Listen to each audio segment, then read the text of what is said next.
It's myself, Paul Giblin, and Mr. Eric McKee will be with you as we have been all week. But today we have a very special guest. You might have heard of him. Mr. Patrick McEnroe, former American Davis Cup captain, longer than anybody else in the job. 16 doubles titles. One of the greats. Well, certainly really well known. One of the greats. One of the greats. Might be getting a little too far, but I got to tell you guys, I was watching you guys this week during the whole week, and I learned a lot about, I guess you call it paddle, right? Yes, Because I've always heard it as padel, but now I hear it's paddle. Okay, but watching these athletes play, I'm thinking, because this is the first time I've ever seen this live, that I might be able to pick this game up because I'm watching them volley. You know, and I'm thinking that this could be pretty cool. It's awesome to be here and great to be with you guys. Okay, thanks very much, Patrick. We'll be hearing a lot more from him throughout the afternoon and the evening. If you don't know about paddle, well, this is a good introduction.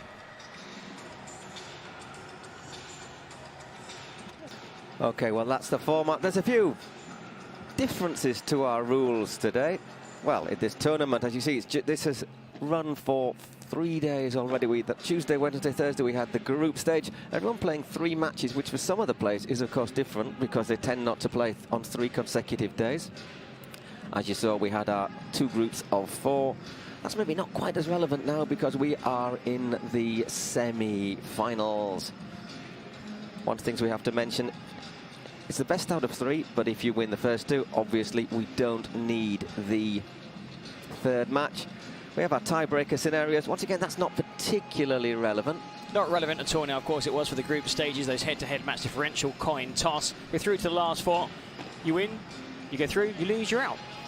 That is exact. Okay, and if you win everything. You win $100,000 for the team. The beaten finalist gets $70,000. The 2 losing semi-finalists get $55,000 each. And the remaining 4 teams split $100,000, $25,000 each. The total purse is $380,000. Okay, so let's have a look how the group stage finished. The white group, Group A, ended up with Miami Padel Club making a clean sweep.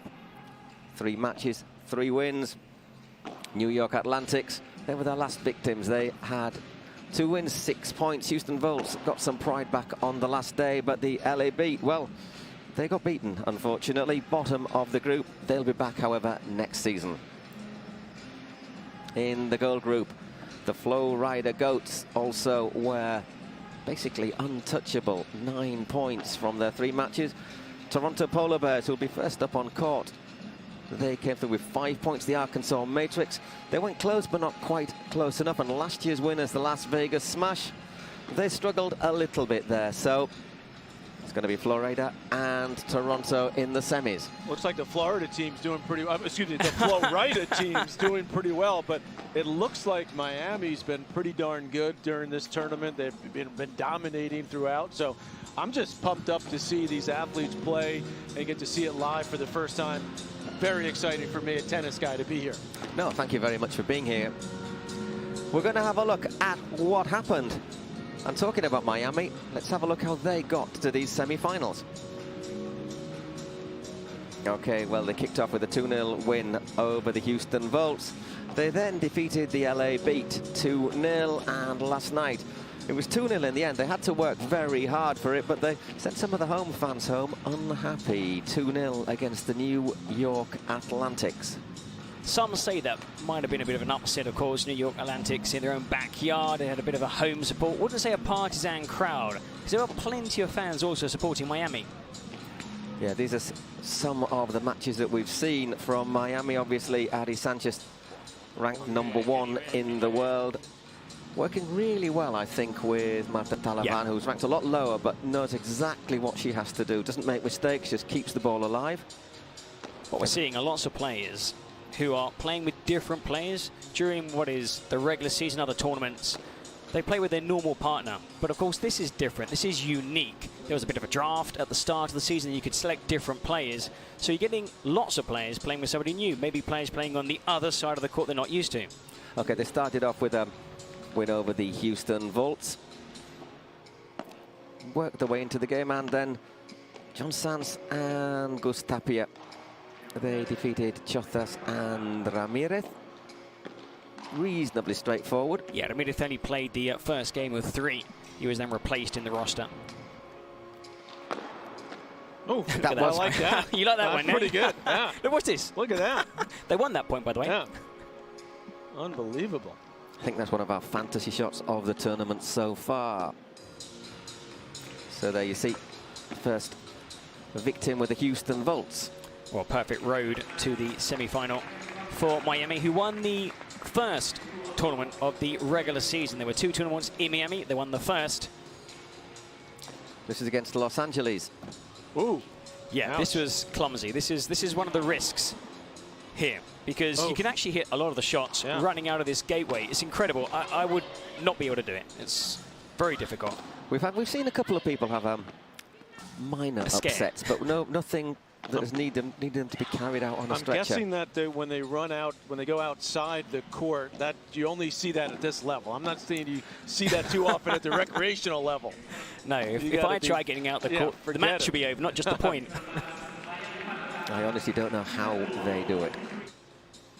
Then they played Javi Leal and Gus Salingo, one of the veterans. Well, he's just retired from playing Gus Salingo. Poor Javi Leal. Yeah. You can't turn your back on the ball because that's what happens. Fortunately, John Sands didn't hit him too hard there. Hit him down low, too, so that was nice. I think he got hit 3 or 4 times in his next match, Javi Leal, didn't he? He was unlucky. Once again, just showing how you can go out of court to play. What you do see is there are no lost courses. You've got to keep staying in a point, because with the glass walls, the side fences, points can go on and on. Yeah, look at this. That's tremendous right there. Look at that. Impressed? Wow. And the backspin. That looks like a Carlos Alcaraz drop shot there. That's probably the only way to win a point outright. Those smashes off the side. And this was yesterday. This was a very strange match between Ari Sanchez and Martita Ortega against Delfi Brea and Tamara Icardo. New York obviously will be in the semis, second semi today. They raced with the first set 6-1, and you thought, but what happened in the second set? Wow. Talk about a turnaround. It does happen sometimes in paddle, quite a lot. I think possibly a bit more than in tennis. We'll ask you about this, about the mental side, the mental aspect, when you're winning, to maintain that focus, when you're losing, to kind of reset. Yeah, I always found that if you win a set that easily, the key for me was always the beginning of that next set, because especially these are the top players, a lot of the top players in the world. It can turn, especially in doubles, very quickly. And if you don't get that quick start in that second set, it can turn quickly, as it did in this one. Absolutely. And so we went to a tie-break, a super tie-break, in which we were playing instead of a third set. And once again, they turned it around again. And this was a bit of a marathon between Fede Chingotto and Lucas Campagnolo. They really had to work very hard. In the end, they won 6-4, 7-5, but it was one of those matches that until the end of the first set, you weren't sure how it was going to go. And then the end of the second set, we were all thinking this is going to be a super tie-break. Quickly, super tie-break is to 10 points. The normal tie-break in a normal set is to 7, by 2 points, of course. They were seeing. Now, this is basically where players stand deep. You can see they're 64%, 52%. Augustin Tapia, they were back and able to get forward as much as they would have liked. Whereas Campagnolo and Chingotto, look at that, 52, 56%. Now, a normal player would not stand there because that's like no man's land. A lot of balls to your feet. But at this level, these players are capable of hitting those approach shots and getting to the net. Do they want to get to the green area more often? Yeah. You dominate the net, you win the vast majority of points. Right. Okay, we've looked at Miami, so our second match today will be New York Atlantic against the Flow Rider Goats. Let's have a look how the Atlantics got to the semi-finals. They started off with the East-West Derby, 2-0, well, East-West Derby, East-West rivalry. They won 2-0 against the Los Angeles Beats. They then defeated the Houston Volts. By then, they were already assured a place in the semi-finals, although they did lose yesterday, as we've just seen, against Miami. We started off with the pairing of Delfi Brea and Andrea Ostero. They played together in the first game. They didn't in the second game. Now, they might not play together, or they might, because Ricardo could be injured. Yeah, exactly. First two matches it was Andrea Ostero and Delfi Brea. Yesterday it was Tamara Icardo. partnering Delfi. But we did see Tamara limping out of the venue yesterday, so we don't think she's going to play today. And we're talking about the heat maps. Fede Chingotto and Lucas Campagnolo, the Brazilian. A really good balance between them. Chingotto can hit it hard, but he's like a Duracell battery. He's all over the place and just doesn't stop running. He's the best player on defense on the World Padel Tour circuit. Never makes a mistake because this game is all about trying to cut out any unforced errors. No mistakes. Don't gift any points to particularly opponent. at this level, it's like, you know, it often comes down to those couple of points, right? And even when the score line looks to be rather one-sided, you know that it's often coming down to a point or two per game. We've been pointing that out, looking at the actual total points won and lost in each tie, and sometimes it's 6-1, 6-2, and there's actually only about 7 or 8 points difference in the golden point. Obviously makes a big difference in that as well. Well, there they are celebrating. And now, well. Okay, this is the match against Houston. It was a change in the Houston lineup. It was Claudia Fernandez in this lineup for Houston. She'd like to have that one back there. Yeah. Well, this is the moment, obviously, where she goes a little bit keen into the net. Could have been worse. Yeah. Yeah, she was okay. She played on. So here's a golden point right here at set point. Yeah. I'd like to know later. We don't have enough time now. Could you see that in tennis? Think about it and tell us the answer later on. We were just chatting to one of the umpires, I don't need to think about it. Yes, the answer is. We were just chatting to one of the umpires, and he said it is really hard to see some of those calls, especially the ones along the side of the court, where you're not quite sure if it's hitting the metal or the court first. So they're 6-4, 6-1. Yeah, once again, they had to work really hard in this game.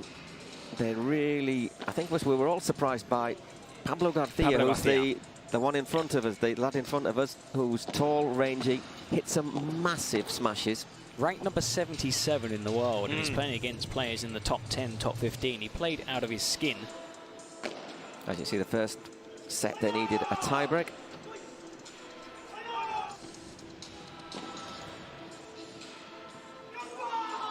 So once again, we had to go to a super tiebreak. And that is it was only then that they managed to seal it. So, you know, the other thing I can see in just watching all those highlights is that it's similar to tennis. Playing the middle is obviously a great play. If you can play the middle and play low, it seems like a lot of the points are finished when the two players are back by going to the middle of the court. We've decided, we've made it a term for it. We call it the corridor of uncertainty. The corridor, yeah, I like that. It's where you win many points. Because you guys are way too smart for me to come up with that stuff. We've robbed it from cricket, basically. I like that. You don't have much cricket in the US. Not much cricket. Doesn't surprise me. No. I'm not a huge fan. I know. What about baseball? We got a lot of baseball. Now you guys don't know about that. Softball as well. Softball, yeah. But what we are doing now is focusing on our paddle. Let's have a look at the Flow Rider Goats, who are aiming to be the greatest of all time. This is the road they took to the semis. 2-love against the Arkansas Matrix. They then beat the Las Vegas Smash. Very understrength, unfortunately, Las Vegas. 2-love, and they ran out relatively comfortable winners against the Polar Bears, the Toronto Polar Bears, last night.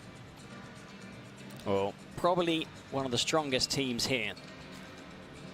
They started off with the pairing of Ari Sanchez and Arantzazu Osoro, mainly because they're the top woman player they've got, Gemma Triay.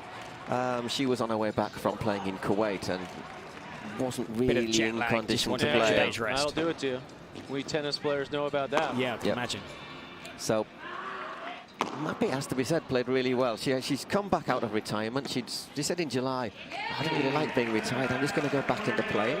Just, coming back from retirement, would you be tempted? There's a player who played here called Cata Tenorio, 49 years old. Oh, my goodness. Wow. Not tempted? That's not quite. No, not quite. We'll ask you again at the end of the session. We'll see how it goes. Okay, and then we have the team we call the Super Pibes, the Super Kids. Wow. Martin de Nenno and Franco Stupacuk, who is... We think he might have a bit of rocket fuel in his heels. Goodness. Wow. And de Nenno's another one of those really busy players. This is a game they had to work hard against, though, against Gonzalo Rubio and Marc de Castillo. Gonzalo Rubio on the left there, left-handed, hit some big shots. Yeah, he's a big hitter. And you'll see Patrick, that the way the players get airborne, it's sometimes like basketball players, NBA, they just seem to hang in the air. Yeah, and obviously when they're trying to play, when the ball comes off the glass, right, and when they do a smash, then they got to get up really high to try to just get it back. Pretty amazing to watch. Okay, the second tie was against Las Vegas, and there Gemma Like Triay, this one here, you that's see. right there. She just caught that with the top of the all counts. The frame of the racket, it's all good. They call it a racket or a paddle? What are they? It's well, in Spanish it's a pala, but okay. everybody else calls it a racket. Racket, okay. When I did pickleball, they told me it's a paddle because I started calling it a racket. It's called a paddle. They call it a paddle. Yeah. Paddle. It's quite confusing. Not a racket. It's quite confusing. So I got to keep track of all these. Should we all call just rackets? Games, It'd be so much easier. So if it's called a racket, why is it called pickleball? They don't call it a pickle. Stop asking those questions, okay? Because we get in a pickle. I'll probably get in a pickle if I play. Definitely. Yeah. Anyhow, they then played against Guga Vázquez and Federico Mourinho, the Super Pibes. Oh, we hit him there. Yeah. That was an absolutely amazing point. Look at this point. Watch this. It goes out. Goes out. And then he hits keeps it in. Oh. But look at what comes up now. Unbelievable. Now, look at this one. Through the legs. It's like a highlight reel in 1 point. And then the way he wins a point, it's quite comical. I love that. I think that's probably our that's my point of the tournament. It was just, and they were laughing after us. They were in stitches. That's a good thing about this event. It's unique. It's in teams. It's like a family. It's very different. I wouldn't say it's less competitive, but all the players are getting on really well. Okay, and this is what happened yesterday. They played Toronto, and it just looks as if this partnership between Gemma Triay and Aranzazu is starting to flourish. They're tough cookies. Yeah, you'll enjoy watching Aranzazu Ortega. She's very vocal. Might remind you of someone you know. Doesn't stop talking on the court. Let me think about that for a second. Yeah. Oh, look at that. I love that. Yeah, so you can't touch she's lost the point. She lost the point. Lost it because she went, did she hit it? No, she hit it. That was good. But here, just... There, she touched it. Okay. Slow motion. What if it bounces twice? Because in tennis, if it bounces twice, then you could hit the net. But it hadn't bounced twice. No. Is it the same rule here? Yes. No, here it's just if you hit the net, though, isn't it? Yeah, if you hit the net. Or if your shirt does or anything. Even if there's one player who jumped up and literally his T-shirt grazed the net and lost the point. And it's actually Barona who's on the court here. Yesterday, another match they had to really work for. Javi Barona, another big hitter. We'll be seeing him with the Toronto Polar Bears. And this. Now here, it's really important. Yeah, when you hit these smashes, it's really important to bring the ball back to your court. Right, because otherwise it can just kill it. It can turn against you. Right. If it's too soft, you don't hit it hard enough. You give your opponent an opportunity to win the point. Like that, right. This actually went to 2 tie breaks. 7-6, 7-6, and there is our running distance. And Gemma Triay, look at that, nearly 4 kilometers she covers on the court there. When you consider that it's a relatively small 20 by court, then that's a lot of work. And also because like in tennis, you're constantly in movement. Moving, You can't stand still. Right. You know, check. Because if you do, you're wrong-footed. There's more quick movement here because it's a smaller area. More dynamic? Yeah. Probably, yeah. Well, we've probably seen, one way or another, we've probably seen highlights of all of their ties. But here, let's have a look at the Toronto Polar Bears, who have clawed their way into the semi-finals. 2-love against Las Vegas Smash. 2-love against the Arkansas Matrix, and of course losing that last tie, as you saw. They got off to a flying start against Las Vegas, as we say, Las Vegas missing a lot of big name players, unfortunately for them, and Victoria Iglesias and Marina Guinart really didn't have too many problems in winning their match. I think it was probably just under an hour, wasn't it? Yeah, it was just under an hour. This is the only team at this event. 10 franchises started the season back in April. 2 didn't qualify. This is a team from Canada. There was a team from Cancun, but they missed out. And so Las Vegas were the reigning champions, actually finished the regular season top of the group. But they lost 3 men players, 1 woman player, really under strength. And Jorge Nieto and Barahona, once had few problems against No chance Vázquez. for that one. No. No chance. Keep an eye on Nieto. He's a player who makes very, very few mistakes. He just keeps it going, and his partner can unleash them. What you will see, Patrick, is normally a slightly more defensive player who never makes a mistake, and keeps it ready, and somebody who's there to put the shot away. Yep. I was more of a setup player in my doubles play in tennis, so I always wanted a guy that had the big serve, you know, a big hitter guy, maybe was a little more inconsistent, but it's very similar setup to what you're saying here. Somebody who'd be at the net and would always, you know, be looking to get across. Exactly. I did run this past Eric earlier. So your partner was Jim Grab. So, Jim Grab, there you go. So did one of my partners, did they call you Smash and Grab? I said, don't use it. I said, wait. I would have liked that. I wasn't smashing too many balls. He was doing most of it. I said, wait, see, you know. Test the waters. Yeah. Joffre, really good player, youngster. Only started playing paddle, competing, 21 years old. Wow. So, I mean, you do get some late bloomers in paddle, and also players that play when they're 39, Paquito and even older. That's something you would never see, I think, in tennis. Oh, no chance. No chance. Just looking at that serve, actually, from Barona, things you tend not to see, we haven't seen. I haven't seen a double fault ever in paddle, and you never see an ace, obviously, because you can't serve from above waist. But it's still an important point, because it sets you up for the rest of the round. Well, you get 2 serves, right? 2 serves, yes. Yeah. Same, I mean, the scoring system is the same as tennis, apart from the golden point. Double fault, let. By the way, there are a lot of tournaments on the tour that have they call it the deciding point. Yeah. In doubles, especially. A lot of the doubles tournaments on the main tours. I think for the audience, it's very exciting. Yeah. Maybe for the players. The players sometimes don't like it because I think they feel it's a little too risky. I mean, it's just, the better team doesn't always Is that the highest win. ranked player who might not want it? Yeah, because the better perhaps, players probably. I can imagine. It's like Same happens here. Yeah, it's there like are tournaments with a golden point and some without. Ouch. That was Rubio slamming it. Rubio was literally, he risked life and limb every single point. About 3 of those in that match. Wow. That actually went. That is the only match so far that has gone to the mixed doubles. The mixed doubles, yep. So anyhow, that is how it has left us. First of all, 4 p.m. East Coast time, we have the Miami Paddle Club against the Toronto Polar Bears. Not earlier than 7 p.m. It will be the second semi-final, the Flow Rider Goats against the New York Atlantics.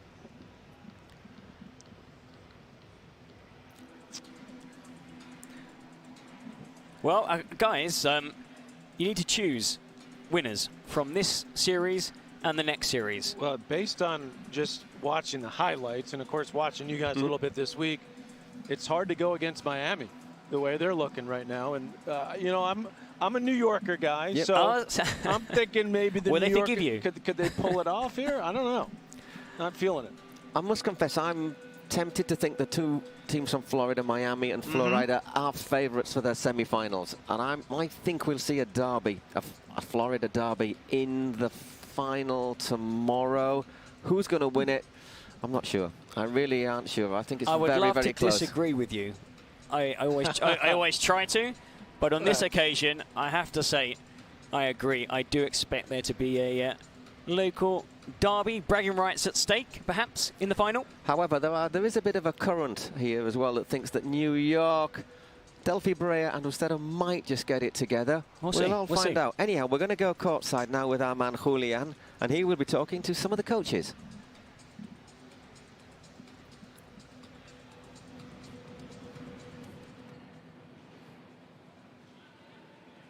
Hello, New York City, and welcome to the PPL Cities Cup semifinals.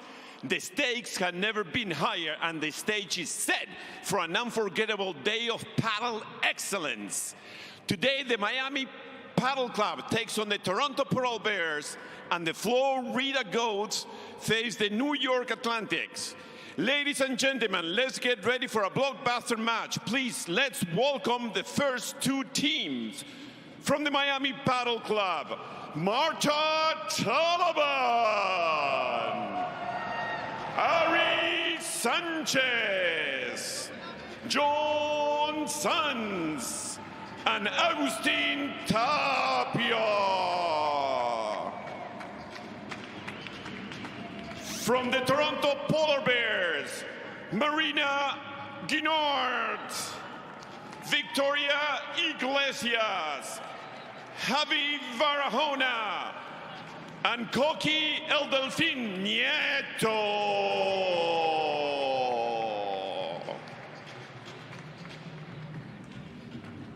Enjoy the game, everyone. Let the game begin.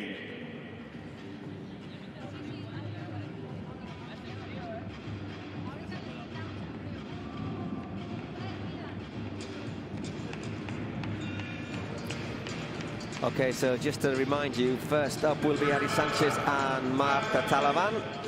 Ari, obviously, #1 in the world. Marta Talavan ranked 32nd, up against Victoria Iglesias and Marina Guinard, ranked 20th and 26th, respectively. And, well, I've got to say, I do think, Eric, Patrick, that Ari and Marta are pretty clear favourites for this. Yeah, I mean, Patrick was saying he's been watching and he's been impressed by how Miami play. I would agree with Patrick. I think they've been the in-form side. We've got the world #1, Ari Sanchez, who has dominated the world scene since 2021. Of course, alongside Paola José María, she's playing with Talavan. They're getting better and better with every game. Now, of course, Guinard and Iglesias do play together regularly, but they've looked disjointed, I would say, so far at this tournament. Yeah, I think one of the things that they have, as we've said all week, one of the things they have to avoid is getting carried away, making unforced errors. What we talked about, smashing from too deep, something that Marina sometimes does, and of course she just leaves it hanging, and someone like Ari Sanchez is just going to punish you for that. Well, obviously they're going to have to try to, I mean, is it possible to keep the ball away from Sanchez? I mean, yeah, you stick somebody in the freezer, if you can, you try to. That's obviously difficult to do in the way this is set up. And in tennis, you know, you can sort of do it. You can isolate, go after one player, which if you felt that there was a weaker link and you felt that they were a little bit tight or a little bit nervous, you would try to go at them as often as you could. Yeah. The only thing is also when you do that, sometimes the player you've isolated starts taking baby steps too much towards the other side, and then you hit it down the line. Because you kind of draw them into the center because they're trying to help their teammate, trying to get involved, and they leave a massive gap. That happens a lot here in Padel, where you have somebody thinking, I'm not getting enough shots. I've got to help. You see your teammate tire. These are like 30-shot rallies. And then they gradually edge into the middle, and they leave a massive gap. And in the end, they end up losing the point on their side. That was something that happened a little bit with Las Vegas, because Martita Ortega, who was their top women's players, ranked #7, she was playing with a Mexican who was, played well, but really very lowly ranked, but not quite as at this level. And you saw Marta going over, taking more balls, and then leaving, of course, space behind her, which tended to get exploited. Now, one thing we'll see for those, of course, who are watching, paddle for the first time, probably, having played tennis, table tennis, badminton even, any racket sport, here, if you hit the shot past somebody, it's a passing shot, you don't automatically win the point. And people that play tennis always think, forehand, backhand drive, hit with topspin, I've won the point. Here, you've got to try and learn a mindset. You've just got to get out the way, let the ball bounce, hit the back glass, it will come back to you. And a lot of players also can't use the wall. They end up running towards the wall when the ball's coming back their way. It's a different instinct that you have to get used to. If you're a tennis player, you're used to keeping the ball in front of you. If it gets behind you, you're done. Yeah, exactly. Maybe it's easier to go from paddle to tennis rather than tennis to paddle, although there are lots of tennis players who have gone the other way. Okay, we're going to hear Julian again, who is going to have a word with the coach of Miami, Martin Canali. We're here courtside with Miami Padel Club coach Nuria Rodriguez. Nuria, how's the team feeling? You guys are one of the top, city teams here. Tell me a little bit, how's the team feeling? ¿Cómo se siente el equipo? Bueno, el equipo creo que viene con mucha confianza. Creo que durante toda la semana tanto los chicos como las chicas vienen rindiendo a un nivel espectacular. Y nada, vienen con muchas ganas de tener el pase a la final. The team is super pumped. They're looking forward for a great matchup, and we'll see what happens in the next couple of matches.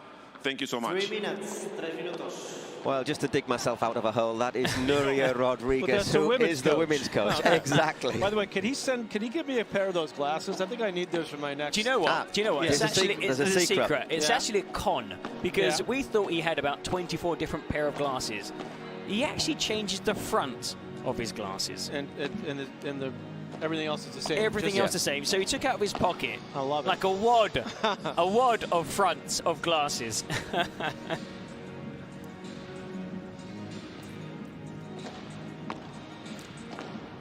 Well, he's now going to have a word, Julian, with the Toronto coach, who I can absolutely assure you is Nicola Ketso.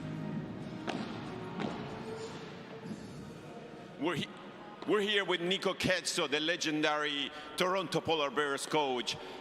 You guys being the underdog in this whole competition. How's the team feeling? And you guys really pumped, for the match coming up? Well, Julian, we were the underdogs since the first day, and we made 3 semifinals. We are here again. We are more than a team. The chemistry of our team is awesome. We were working together since the beginning. I think we are here to show the people that not always the number 1 or 2 are the best team, because you need chemistry, you need a lot of things that you only can have it if you have all the team together. You mix a lot of talent with work and family, We are more than a team, we are a family, and we are here to make another surprise for the PPL. Good luck, Toronto Polar Bears. That's quite an interesting point. Obviously, Patrick, you were captain of the Davis Cup team in the States for 10 years. 10 years, as you mentioned earlier. Thank you for throwing me that bone. The longest tenure of anyone in history. But yeah, it is important to have the. Obviously, it's an individual sport, and in tennis, you have more singles than doubles. But it's underrated. I think how important the teamwork, and obviously in paddle, with doubles being so important, and this is what it's about. I think it's even more important, I would say, here than it even would be in Davis Cup. Because sometimes also what you might see are, chemistry is so important. And you might have a player who's slightly better, but just because the chemistry might not be good, you go with somebody else just because the team will benefit and they would actually play better with that person. They raise their game.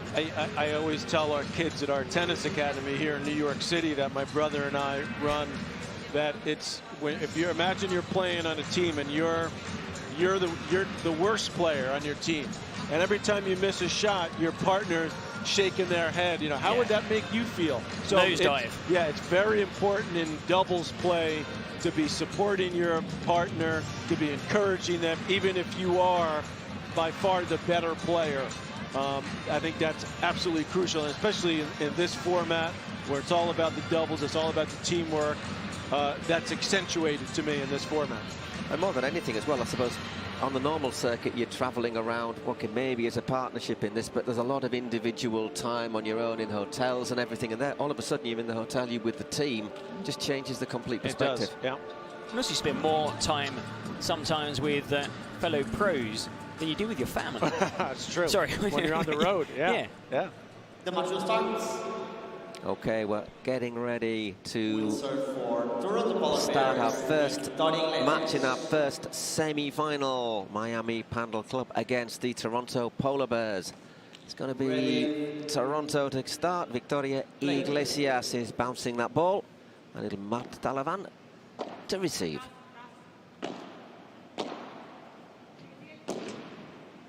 And good return there from Marta to get us underway.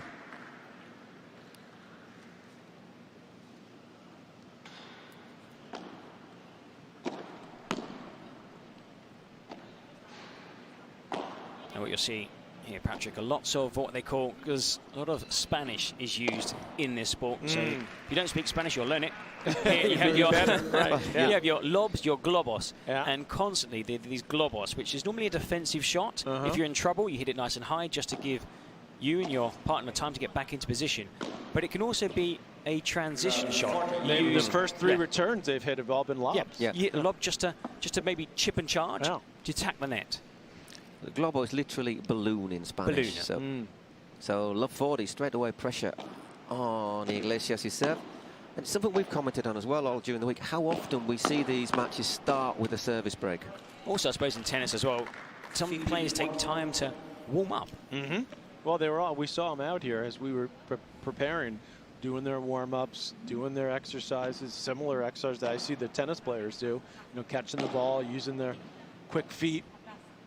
But when the umpire says time, the umpire, and you step out there, it's maybe different. Yeah, it takes players sometimes maybe 3-4 games, sure. sometimes just to, you know, feel themselves even, get used to the court, the lighting, the surroundings of it's outdoors, the wind, the sun. Kept that one in well there, Guinard. Once again, the lob from Ari Sanchez. Ari, whenever she can, will try and hit those biburas, those shots, which is like between a smash and... that's a long rally there. Well, actually, we'll see much longer. Oh, we will? Okay. Yeah. Just slid away from her there. She usually plays with a player called Paula Jose Maria, who is nicknamed Paula Dynamite because she probably hits the hardest smashing She's women's not the paddle. biggest, but can generate plenty of power. It's all about technique and timing. Digs that out well there, Marta. Now both Iglesias and Guinart are two big hitters, so you look at this pairing, there are times when they're lacking a player with a bit more control and patience. So our first game, our first golden point. Next point wins the game.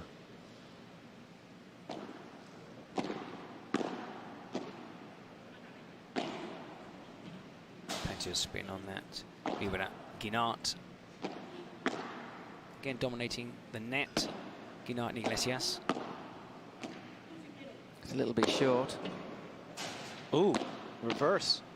On the back foot, but still they're not dominating the point, the two players at the net.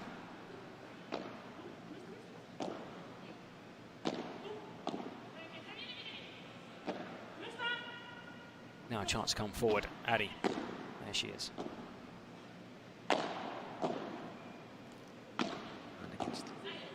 Down there from Talavan, and that. Ooh, lovely pick up there by Iglesias. Great get. Oh, that's tremendous. Great point. So hard sometimes to get those out, especially when it hits the two corners. Just picks that one. She picked that nicely there. One. This time she didn't go over the net as well. No. When you transition from tennis especially, you've got to kind of think the most powerful shot isn't the best shot. So you think, wow, a good passing shot. If you hit it too hard, yes, it's a passing shot. It will come back. Come back as an easier shot. Sometimes a slice is very effective on this playing surface. Like that last shot there where that kind of goes, like, dies in the corner. It dies.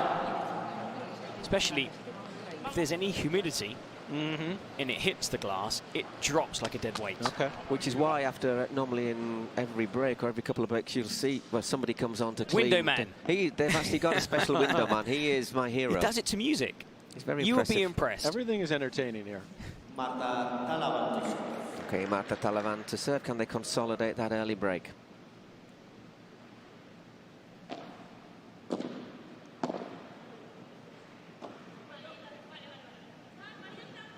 Now.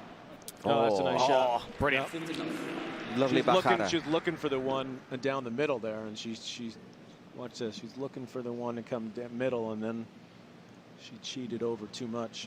A lot of the credit from that winner also goes to Ari Sanchez. Here, as in any sport, communication is so important because there are many points when you are facing the wrong direction, you're running backwards, and your player will say, sube or baja. Atrás. So the players stay back. One's come forward, one stay. So there she heard that Guinart hadn't come forward.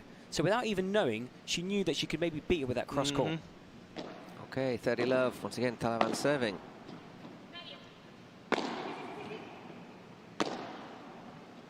And just got caught up there. When it runs off that wall that quickly, you're chasing it round, and it's like trying to catch a rabbit. You're just not going to. Also, probably there. I know sometimes you track the ball, you kind of follow it. You've got to not follow it, turn the other way, and use your backhand. Once again, gets a good just a little touch on that Victoria Iglesias.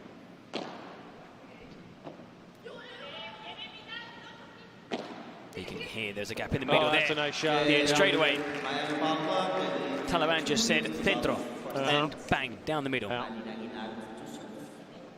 Look at that, 2-love already. 2 games, 2 very quick games, Paul. Yep. As we say, we tend to see that games in women's matches last a little bit longer because you get more lobs. More rallies. And more rallies. But so far, they've started like a house on fire. Marina Guinart to serve under a little bit of pressure. You don't want to go in 2 breaks down. Oh, nice shot there. Good touch. Yeah. She wasn't looking for that, Sanchez. Here with the serve. Sometimes you get backhand serves looking for the angle. You try sometimes to get it off the glass if possible. And also the serves have to be at a certain pace, also depending on how quick you are, to give you time to get to the net. Right. So normally a slower player would use a slightly slower serve. Did really well there, by the way, Victoria Iglesias, to get that ball away from the glass. A bit wayward.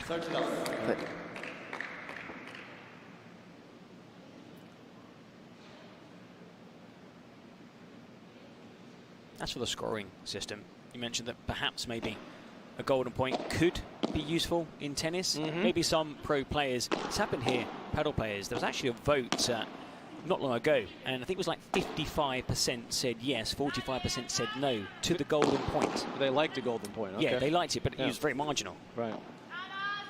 I suppose maybe the purists in tennis would be a big fan. I would say the purists in tennis would go for the deuce out over the deciding point or golden point. But with so many more matches, so many more tournaments, do you think maybe is a good time now to perhaps have a golden point? Because before, during your playing days, there weren't as many tournaments and events. Yeah, I think it's right now there's a mix because the majors play it straight up the traditional way, but a lot of the ATP and WTA events do go to the deciding point.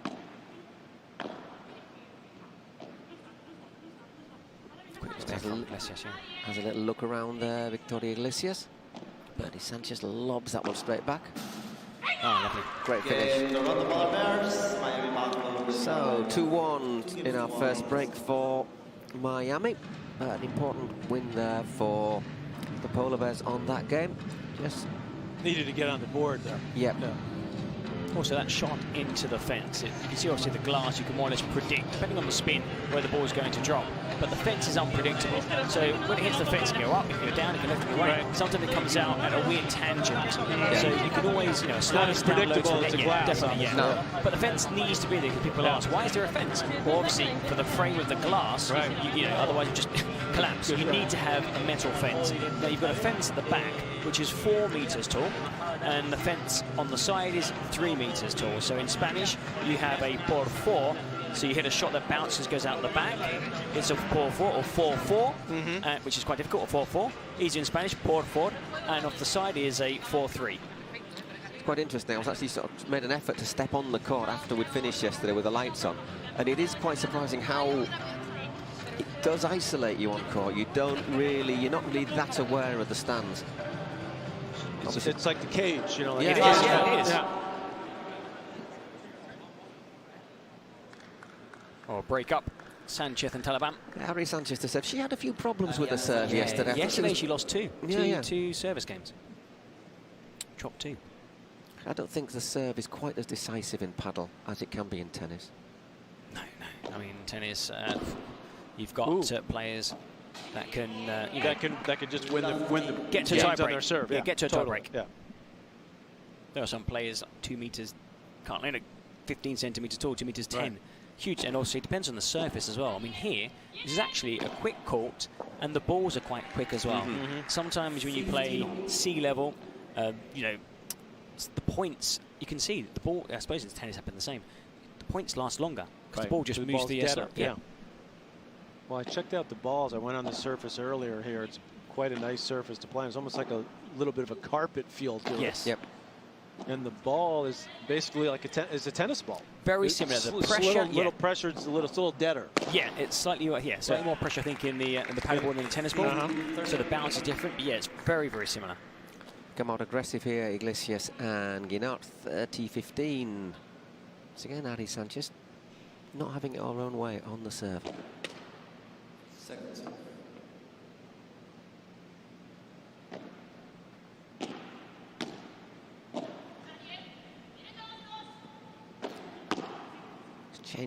but well read, and they're down the middle. Yep. Yes.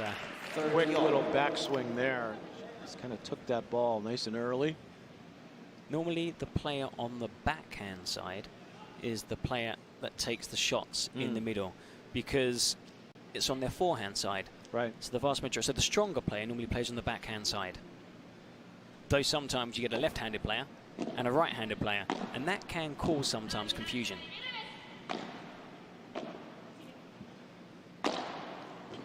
Nice vibra there That's from a good shot. Talavan. Yeah. 40-13. Playing well so far, Marta Talavan. And Marina Guinart has yet to play to her full potential, I think, here in New York. We will see her hit some big winners, but we'll also see her. Yeah, too many unforced errors. So looking to close out the game. Good serve. That's a really good serve. Tricky to handle that. 3 games to 1. One of the few times we've seen the serve win the point outright. I mean, we're sat up here, not too many meters away from the court. And just like in tennis, when you actually get down courtside, it's when you realize how fast that ball travels. Yes. When you're watching on TV, it doesn't do it justice. Yeah, it really doesn't. Yeah. And the spin, too. I'm marveling at how they can cut under the ball here. And you can see, like we're seeing when we were doing the highlights earlier, that when they do those volleys, that they really cut it and the ball just dies. And those seem to be the players that have the most success. I mean, it's a really effective approach shot. That backhand slice. I would say even more than a forehand slice.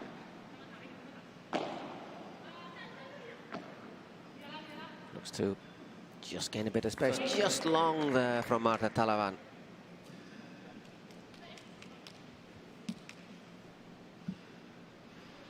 Who normally plays with Giulietta Bidoria on the tour. 40 love. Well, she got broken to love. No, she got broken to 15 in our opening match. 40 love up in this one in our second serve.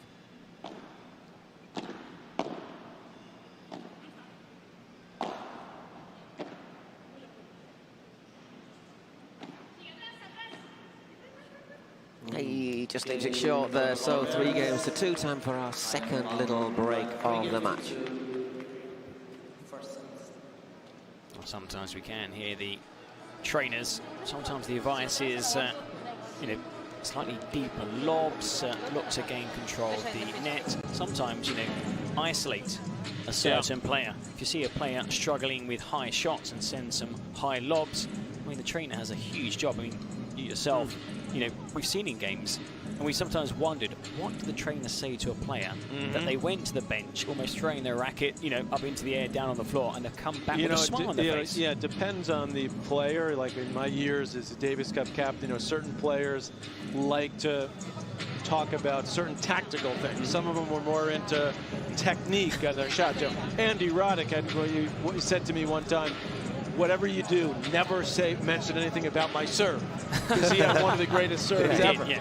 So he's like, you could talk about tactics and, different players. The Bryan brothers, one of the great doubles teams ever. In fact, they're just been elected to go into the Tennis Hall of Fame. They were very much into, make the first serve, first volley, like very basic things. But certain players like to be reminded of basic things, and I think it's obviously be very similar with these players here. How much of your role as a trainer is a trainer, tennis coach, or a psychologist? Combination of all. Yeah. Mostly the psychologist. And I think the important thing is sometimes is to know when not to say anything. Yeah, I suppose each player is different. Yeah. Some players can take criticism. Some need constant, come on, the vamos, you hear here. Well, a 15. Just left that smash a wee bit short and paid the price. Ari? Again, just hits that down the middle, Victoria Iglesias.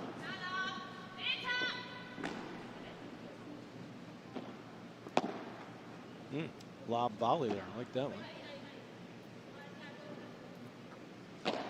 Just had to read just slightly there, Marta.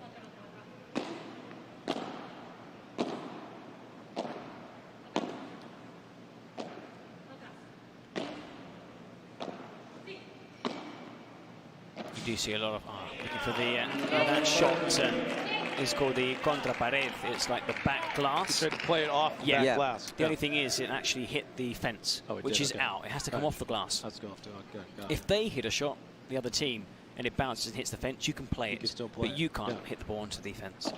Under a little bit of pressure at love 30. Again.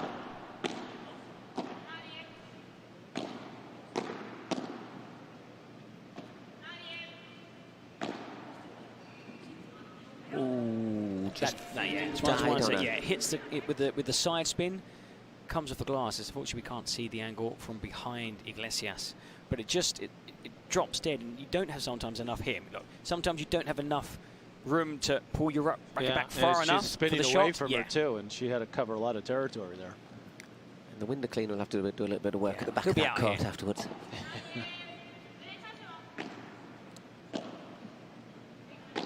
And again, Ari looking for Guinard, switches direction.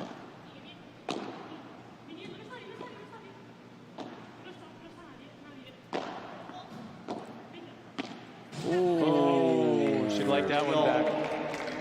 Yep, she knows it. It had it set up pretty nicely. Tried to hit the angle, but... Yeah, that goes down as an unforced error. Yep. Also an important point, because now it's 30 all. Could have had break points. It's a good serve.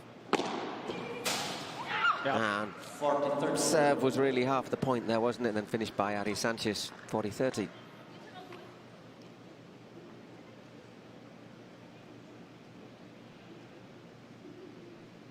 Bit of a pep talk there, Iglesias and Guinart.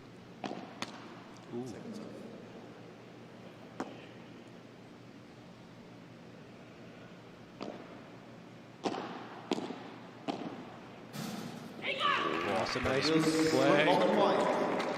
I still find it so hard to see if those are in or out. Eh? Yeah. Sometimes you can guide yourself by the sound, not on this occasion, because it literally was sounds a court bit metallic, fence.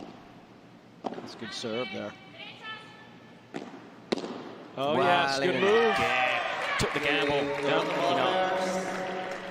Yeah, well anticipated by Guinard there.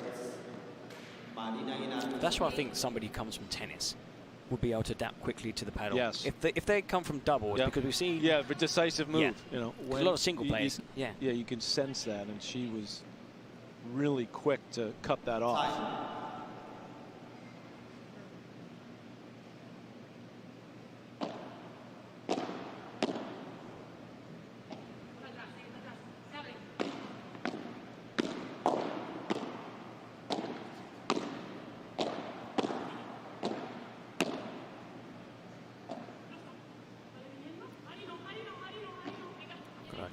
Shout there, Ari not, because Ari had stayed back. More a little bit optimistic there. Ari Sanchez looking to angle that over and then drop it over the net, and 15 love. Well, a slow start for these two, but they're picking it up now. I got the momentum.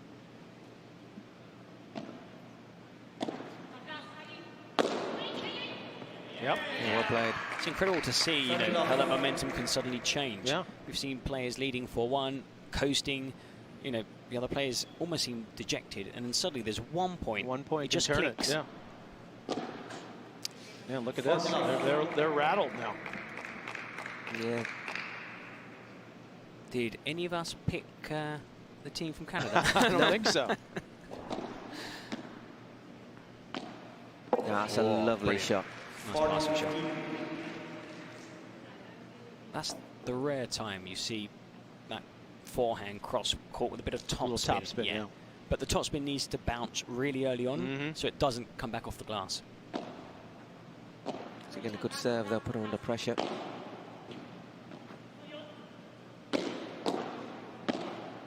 Playing much better today, Marina Guinard. Yeah, definitely. It's good job. She's only made one mistake so far in this opening set.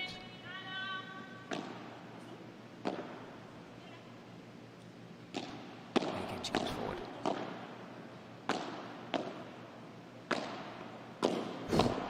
Tremendous double-handed backhand. There, the movement was much better. Oh, and he calls for it. Oh, yeah. Whoa. That was a big one. She does hit those backhanders tremendously well, Ari Sanchez.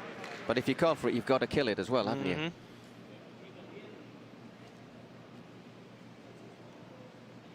Too much heat. I'm trying to regroup because they realize they don't want to let this lead slip away in this it's been tough for them to find seventh game. They're going to say this is just as important in paddle as it is in tennis. The seventh game. Oy, well, lost 3 consecutive points and a golden point. And what we're talking about, your morale and the way you're thinking, if you lose this now after being 40 love up. You can normally tell because you hear the yes, vamos from the players that win the point. And I'm sure it would be a huge cheer if Ari and Talavan come out on top in this game. I would say they just have to try and keep this ball alive, Ari and Martita Talavan. There it is. Big cheer. Yeah, because now suddenly there's a momentum, as you were saying just a moment ago. Well, winning 4 points to come back from love 40, taking the game, getting that break. Ahead once again, Nuria Rodriguez. Giving us some words of wisdom.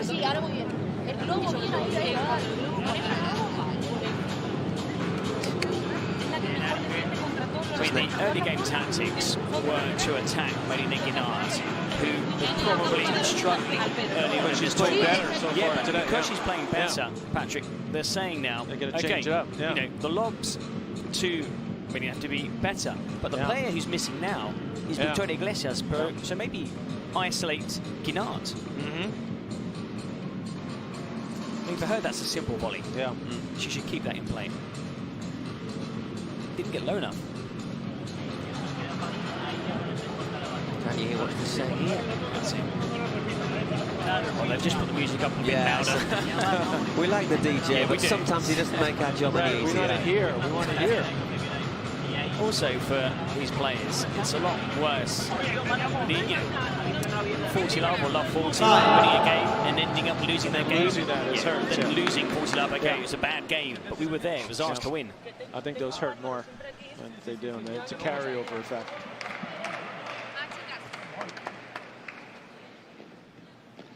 Sanchez to serve. Well, Guinard and Iglesias need a break in this set, Paul. They do indeed. Ari Sanchez serving. As we said, she's not been that convincing on a serve last couple of matches. Had to work in her first service game.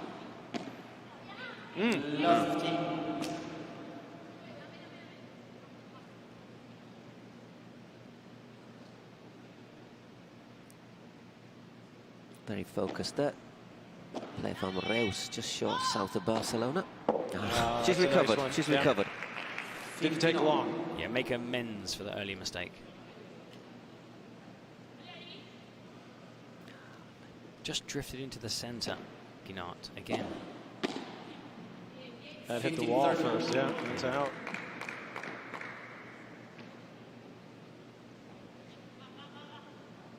Trying to mix and match her shots.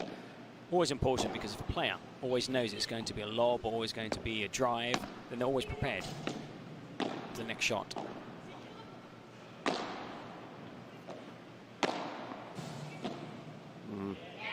Gave her a few problems. That bounce off the wall again for Marina Guinard. Yeah, just saying, there was a massive kick up off the fence. Couldn't get high enough to bring it down. Try that double-handed backhand.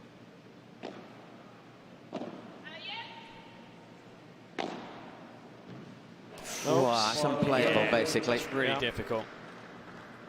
There's a point about 10 centimeters off the corner where you're never too sure if it bounces left, right, left. It's very difficult to judge.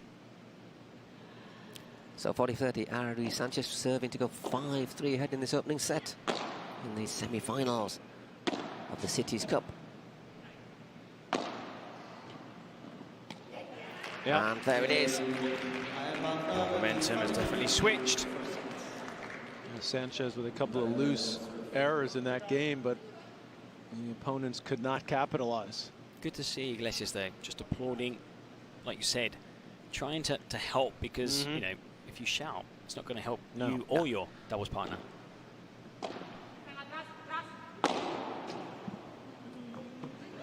Just when it hits the top, it always makes it impossible for the return.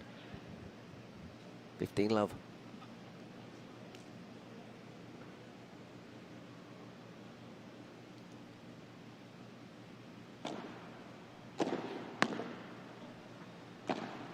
It's a good return from Ari Sanchez because it was so close to the glass. Got the shot there. The lob will be the best shot to get to the net from Guinart.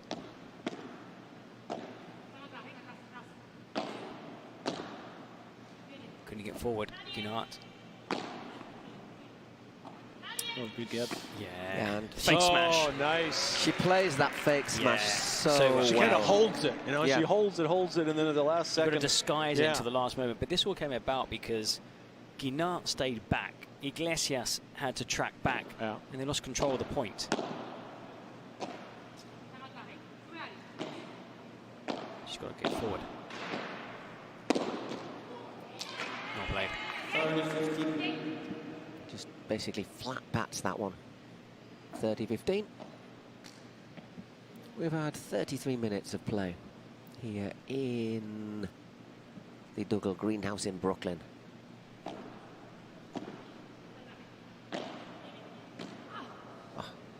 Great lob. Lovely touch. Oh, sure. That fake smash again. Tried to just outsmart the opponent. Had to have cleared the net would be one of those that just drops by the fence. Lovely. No, long. A few mistakes there. Triay. But serving for the set. That's it. Well, the music's a bit lower now. No, it's not. No, it's not. It was. It was only the song. Just next to them is John Sands, who'll be playing the next match with Augustin Tapia. This is something you see in the Davis Cup as well. It's so good when you have a packed bench. Wow. All the players are together. Yeah, that's so much fun.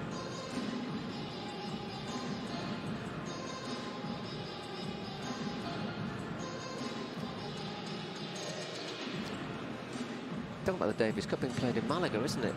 This week, Yep. Germany was playing the Netherlands today, in fact, in semi-final. U.S. team went down to Australia. Surprised? Yeah, a little bit, I think there's only one story, though, from the Davis Cup this year, isn't it? That's Rafa Nadal. Yes. Yeah. Maybe he'll go to paddle. He's got an academy, hasn't he? In Mallorca. Well, he's got it in several places around the world. Usually in Kuwait.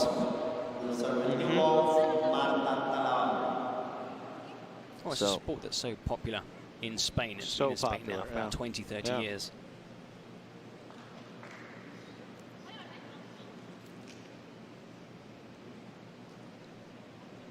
Marta Televan ready, serving for the first set.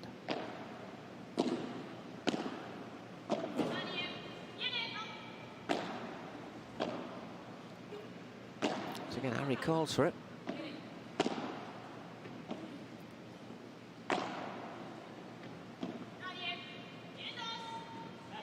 It just goes long. Just needs a little lift, doesn't she, Marina Guinart? The thing is, because she's playing against Ari Sanchez, the world #1, sometimes you feel you need to do a bit more with your shots. You need to be a bit deeper, a bit... She put the pressure on there with her positioning, which is... A couple of times she's gotten burned, but this time it pays off because she comes in. She tried to go for that angle. Missed it. That's a good serve there. Nadia. Nobody's coming. Whoa, just had enough on it. And Victoria Iglesias gets through the door without any disasters. For those kind of matches, obviously the top spin, because when it kicks up off the glass, it brings it back over to your side of the court. Once again, does well there, getting out, coming to the net. Oh, another loose one there from Ari Sanchez. Steady all. Still plenty of work to be done here. And it's been mainly Ari Sanchez who's she's made making quite mistakes. a few unforced errors, not Martita Talavan. I mean, Ari is the player that is taking more risks in this game, but still very much unlike her.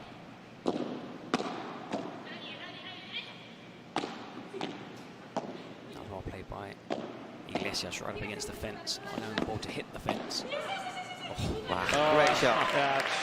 Well constructed there. Sanchez and Talavan. So 2 set points for Ari Sanchez, Marta Talavan. The two players are on a string, so as soon as Guinart got pulled one way, then of course Iglesias has to kind of cover a bit more for of the it, and centre opens court. it up. Yeah.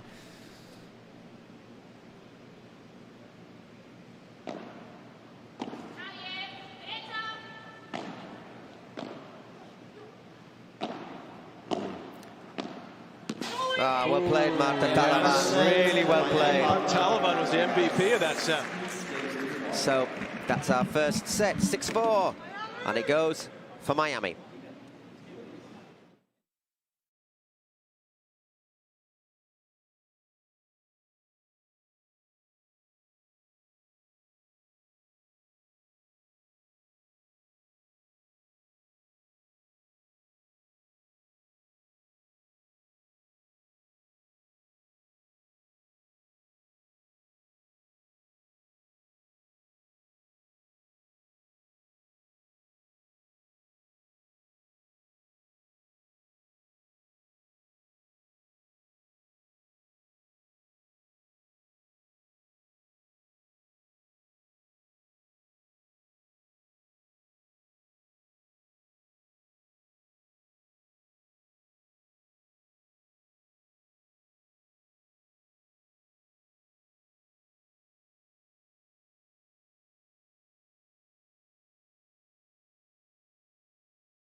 Well, here we are back in the Duggan Greenhouse for our first match of the first semi-final. First blood in the first set going to the Miami Padel Club against the Toronto Polar Bears. Myself, Paul Giblin, joined by Eric McKee and Patrick McEnroe. Enjoy the first set, Patrick. I loved it. This is very, very cool to watch this live. How different is it watching on TV to watching it here It's live? a lot different. It's just as we were talking earlier about, you know, the speed of the game, and there's also the movement and how much they're moving within each point. They're covering a lot of territory. Very quick, explosive moves. Just waiting for Marta Talavan. Here she comes. I think she's just changed the grip on her racket. Second set. Yeah, even though it's not exactly warm here in New York, I've got to say, especially today, we have seen a lot of players, haven't we, struggling with a little bit of sweat on their hands. And we've seen a spray, I don't know if it's only here in the US, some magic spray that they put on the grip and then suddenly everything's fine. Yeah. It's probably right. It's like when the players get injured and they use that magic cold spray and suddenly they freeze it. Yeah. So it's Victoria Iglesias to get us going again in the second set. And after losing that first set, they'll be looking for a positive start.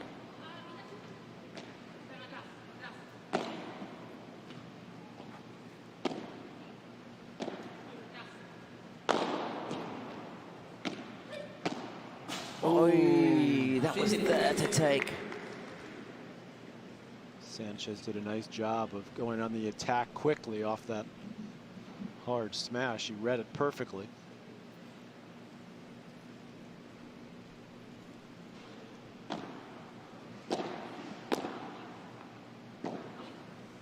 It's a lovely cross-court shot. Nothing that Victoria could do with that. Tough angle. Yeah. The thing about Victoria Iglesias, you look at her body language and you can tell when she's not happy. She wasn't happy against Osorio. when they played. It was they used to play together, and they played against one another. Bit of the only game was tension. We can call it that. Yeah. No serve. In the end, it was okay. They went out for dinner together. Right, okay. But you could tell during the game there were a few moments where, you know, a few sparks. Oops, little misunderstanding there. It's a bit short. Opts not to go for the big smash though, Ari. Well, just trying to slow cook the point, looking for the best time to hit the killer blow.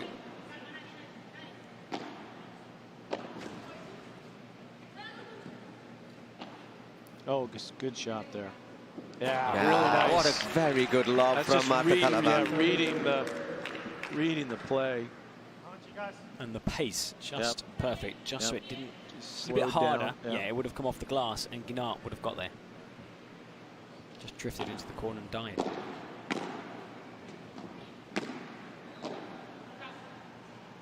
Once again, another good lob.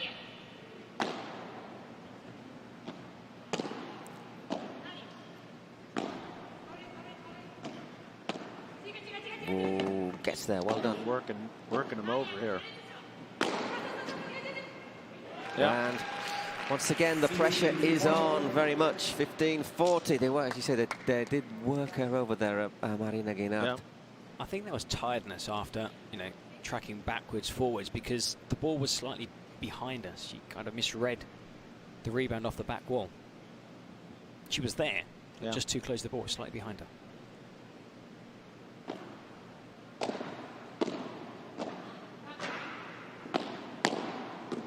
And well played return right out of feet to Chiquita.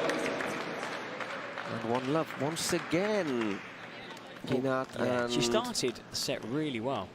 And this last game is probably the Guinart we saw yesterday. You know, just sometimes missing that extra yard there. The ball was down at her feet. Yeah, just fatigued, a little bit fatigued there.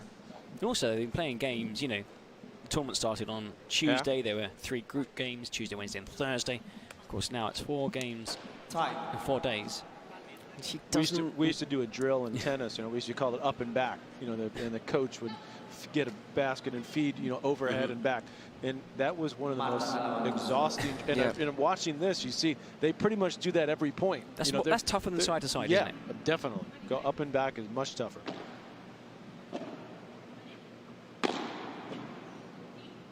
Ooh, you just into the side. That's a great. Was that out? Yeah, just into the side. grazed the fence. Now, from when you're set, you can't quite. I couldn't see it, but I was. Yeah. I'm watching it live instead of the monitor here. I think that is the issue. If we're struggling to see, But the players. Who'd be an umpire? The players are really honest. It's something because sometimes the players are the ones that inform the umpire if it's good or bad. Yeah, it seems the players are the ones calling the shots, right? Yeah, definitely. I mean, there's the umpire there calling the score, but I haven't heard them like overrule a call. No, the players It's sometimes not like say, you know, tennis. it's out or imagine that in tennis. Yeah. Oh my God, forget that. Although now, of course, they have all the electronic line quite calling. Some other tournaments do have video here. They do. Yeah, they're Hawkeye. But it's a bit hit and miss here because of the glass and the laser reflections. So here it's not in use, so we kind of trust the players. Right.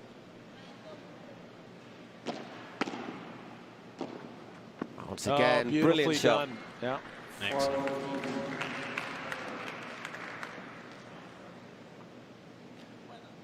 She sees the opening there and just pokes it up the line. Now, Guinart there. That's why Iglesias is a bit upset. Had no need to step into the middle to try and hit it. And then she was out of position. A lot of ground to cover. And his passing shot was excellent.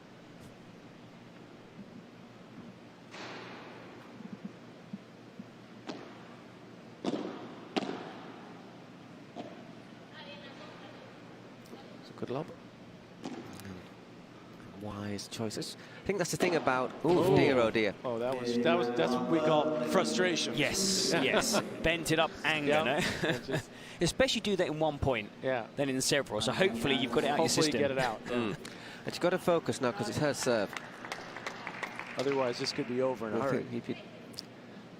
loses this game, gets down to double break.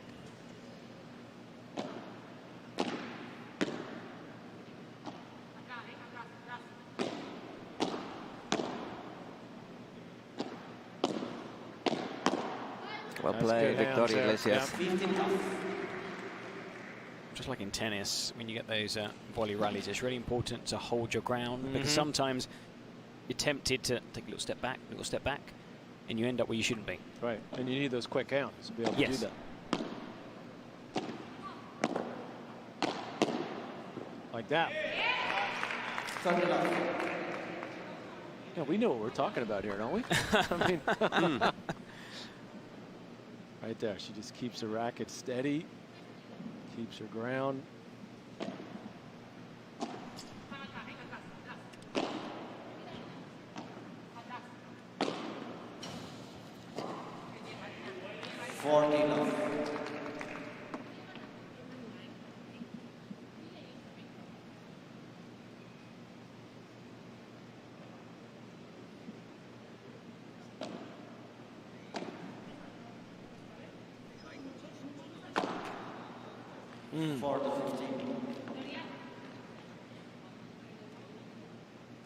Frustration.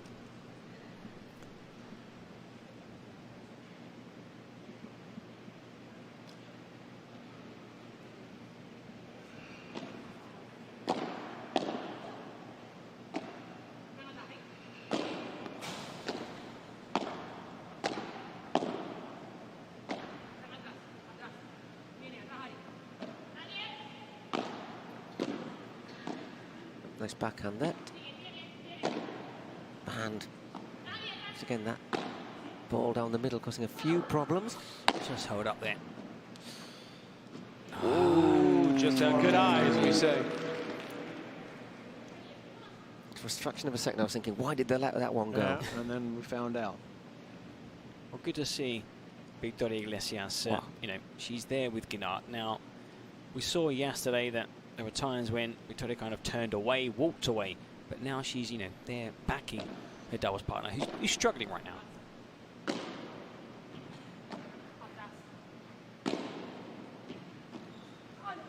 That's a lovely little lob there from Marta again. Got enough on that lob.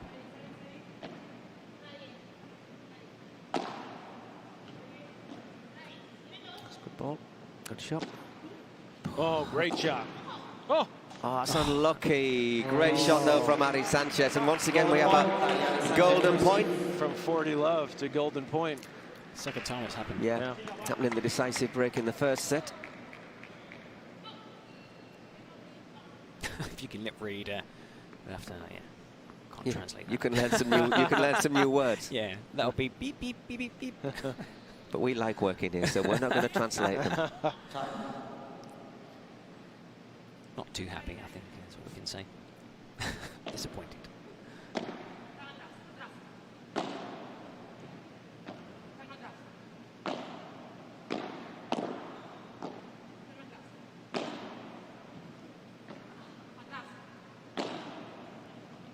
Atrás, so constantly atrás. They're staying back, they're not attacking. Marta or Ari. Just waiting for their moment. Oh, wow. They needed that. The Bears needed that right there. 2 games to 1. Very big point. Stay alive, Yeah, I think a 3-love would have been counting down to our second match.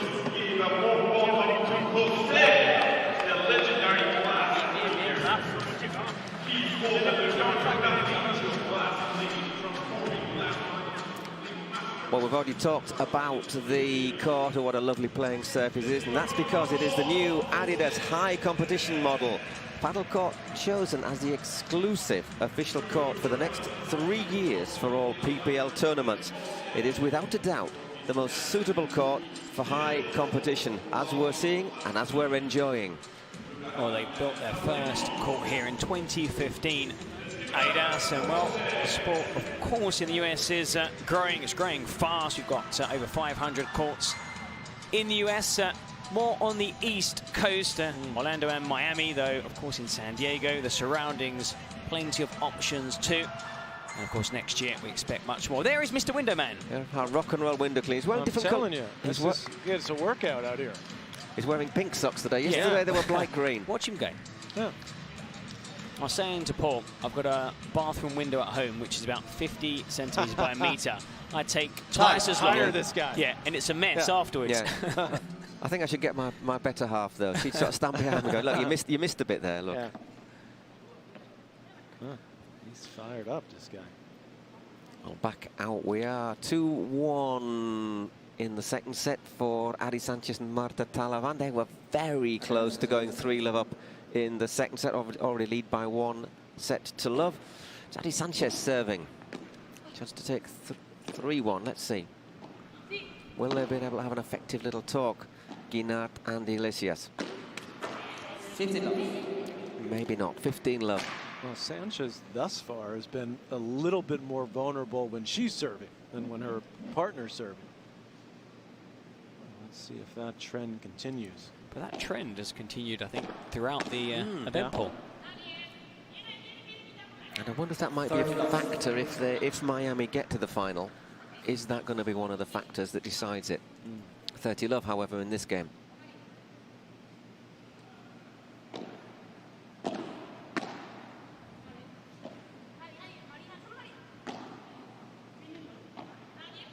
Once again, Ari, all the time she goes over, doesn't she, asking for that ball just in Marta's side of the court.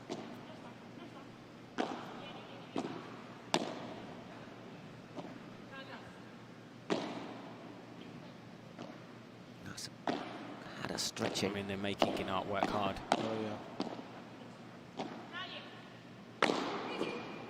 Yep. Oh, brilliant. That is 40-love. That's one of those points that I say counts for more than 1 point. Because not only did you work over the opponents, but then you finished it emphatically. Another. They're taking some time extra out, time here. Yeah, just to try to just get a little momentum. Get a little breather as well. Yeah, regroup perhaps as well.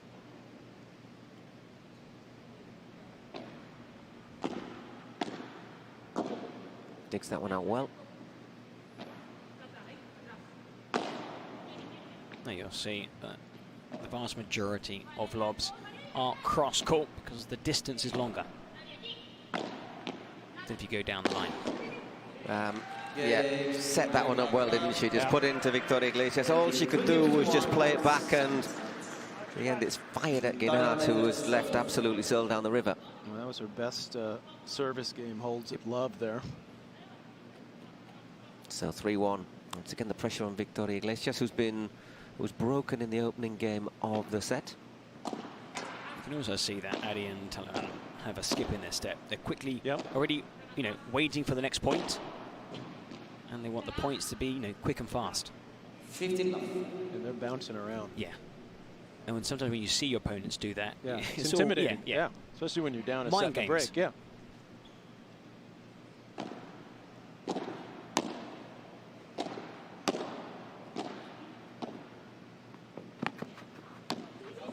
Yeah, nicely done. 30-love.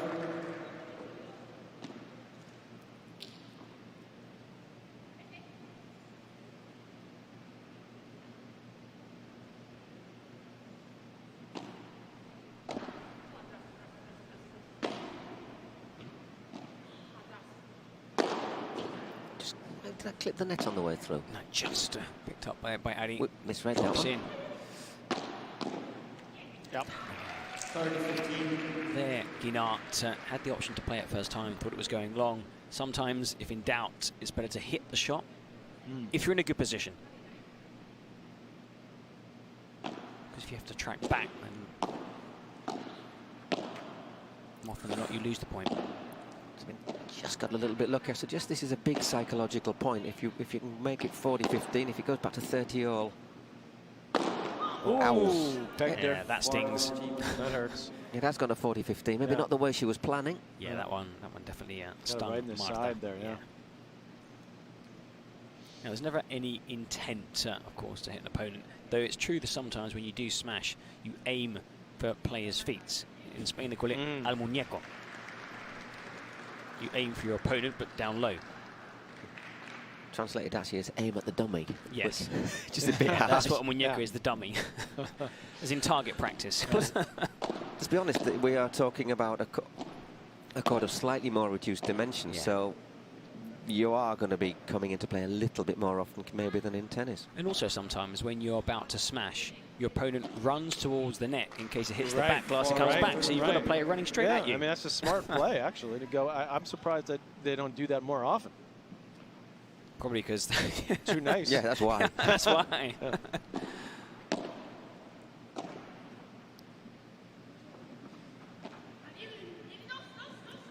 Los dos. That means the shot was the two had come forward. Los dos, An important hold there. Important there for Toronto. So there's still only the one break between them. They've done a good job, I think, these two of hanging in it and keeping together. Because definitely there are a couple moments where I thought this could get away from him in the second set.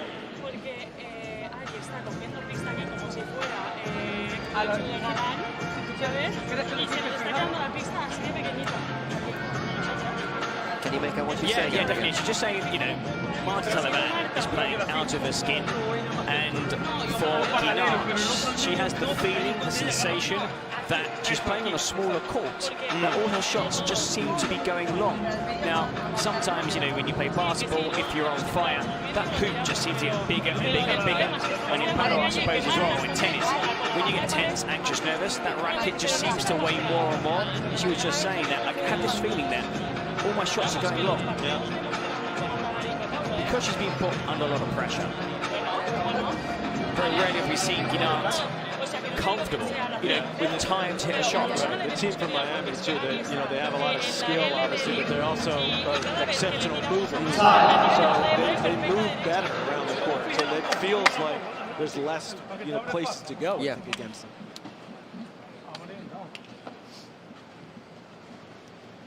Well, it'll be Marta Talavan to serve. 3-2 to the good in this second set. We're just approaching the hour. 59 minutes right now. Pat was saying that Marta Talavan has been playing brilliantly. Very solid, very few mistakes.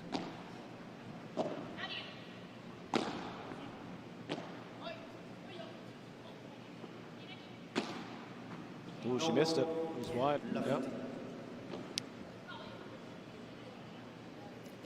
Yeah, she struggled a little bit in the second set yesterday against New York, didn't she? When they went from winning 6-1 to then losing 6-1 in the second set. And then exploded into life in the super tiebreak, which they dominated. We thought they might lose it after what happened in that second set, winning the first set 6-1 and then dropping that second set 6-1. She sent another one long, love 30. All of a sudden a wee bit of pressure and the chance to maybe get right back into this. I think Iglesias and Guinard are somewhat fortunate that Adi's not playing to her full potential, because she's made quite a few mistakes. On a normal day, I think it'll be game over. I don't know if she needed to do that. I think nobody groaned there. Yep.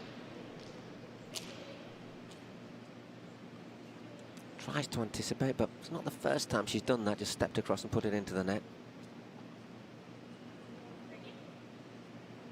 Let's get another little conference. In paddle, you're allowed 2 or 3 little pep talks where the service clock doesn't count. Okay. So it's like a mini timeout. Well, they had one time where the umpire said time. Yeah. So they only allowed that to happen maybe one more time? Yes. Okay. They'll try and make it happen 2 or 3 if needed. Okay. Oh, it's a great lob. And that's better for Ari. Oh, that's a beautiful drop out.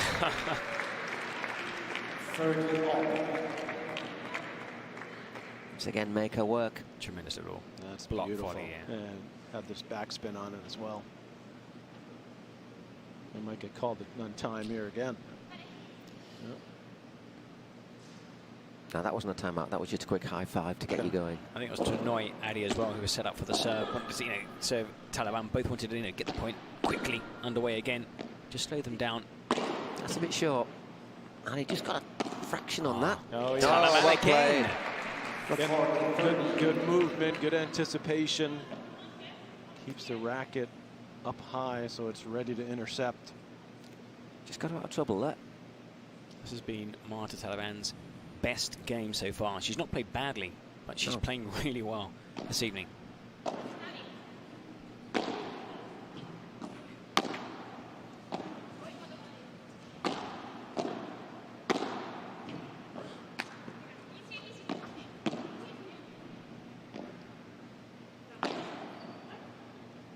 Watched.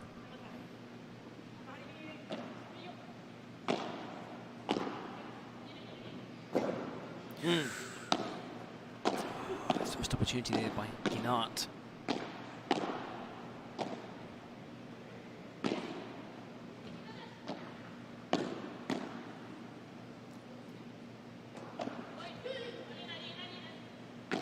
They're calling for the shot, Ari. She's done that all the time in that situation. It's on a forehand, so slightly more attacking. Again. Oh, she recovered so well, but not from that. Well played. Great point. Really well worked. Did well to keep it in play there, and later on during the rally.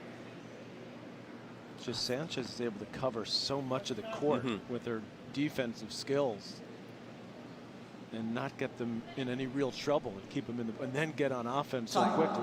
It's that transition from defense to offense in one shot. They're on the back foot throughout the point and then on the attack. So when she's at her best, she's absolutely unplayable. Yeah.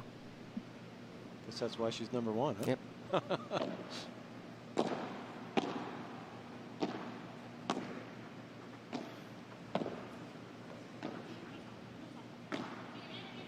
So 4-2, still just that one break in it, and we've seen that the break is possible. Oh, that's lovely again from Marta Talavan, who's still alive. Incredible by Iglesias. That was tough. That's just taking body blows now. That was a bad shot by Ginart, because it was straight to Marta Talavan. And then you had poor Iglesias scurrying around the court.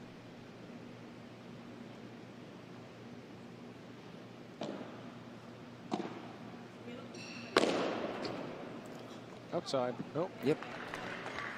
Good hit.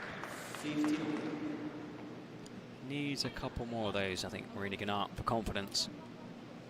She's certainly got the capacity to hit those smashes, but they've really kept her more defensive, haven't they, with her lobs, pushing her back, having her facing backwards. Keep her behind the service line. You know, a lot of balls down low at her feet. Make her get up high, and then, here it comes. Didn't get a touch on it, but it was there, wasn't it, to maybe be killed. And also you can see sometimes, you know, when players start to tie on a point, and then you see that they're not positioned under the smash, they arrive slightly late, the ball drops slightly too low, and they start making unforced errors. A bit too long there from Ari, 40-15.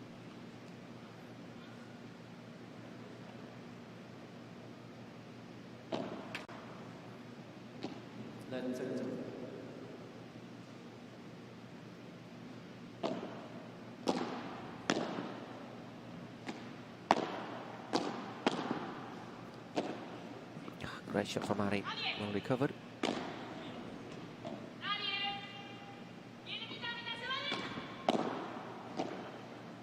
Oh.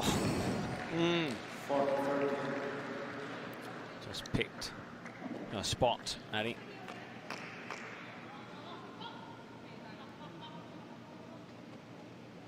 They're going to let slip another game ball.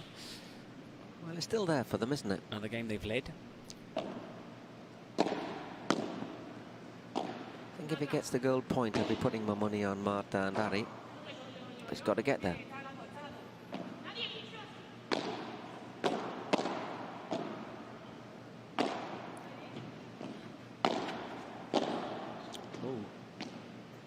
That's a great shot from Marta Talavan. Clever. Well played once again. And well, I've just said that, and I've put my reputation for what it's worth. What it's worth.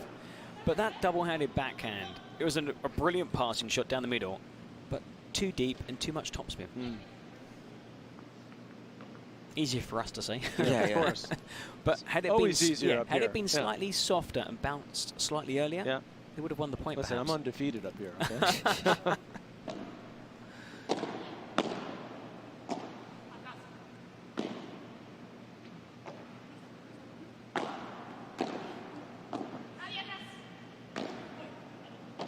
Iglesias just taking the responsibility there. Whoops. Don't think that helped. Ari just getting into Marta's ground.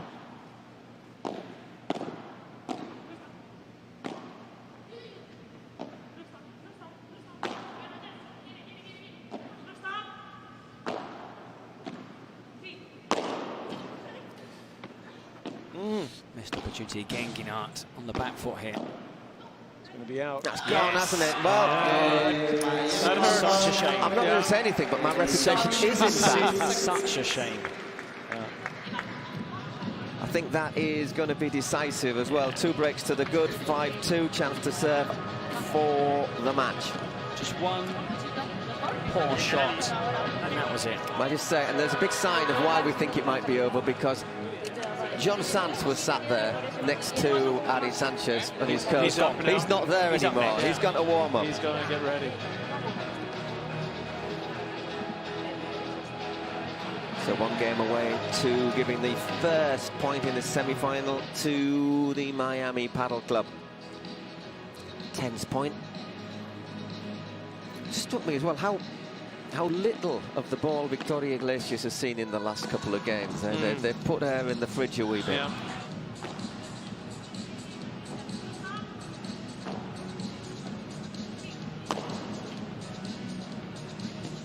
That shot there, that's when they lost the rally.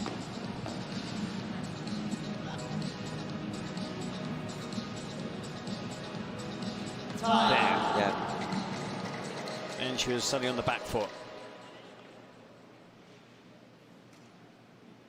You can get it back, but you can't control it, can you?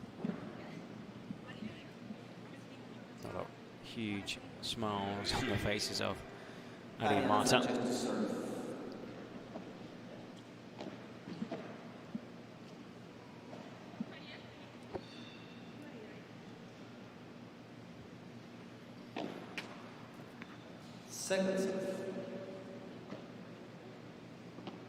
Second serve because the ball hits the net and bounces and hits the fence. And it will be a second serve. It bounces twice, and of course, like tennis. Select.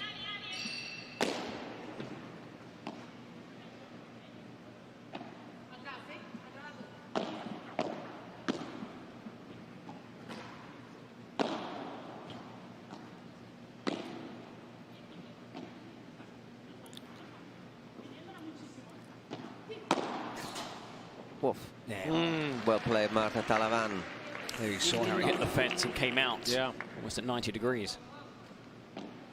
Love 15. Sorry, 15, love. If you can get the angle or you can hit it into the fence, I'm guessing you're winning 90-some% of those points. Absolutely.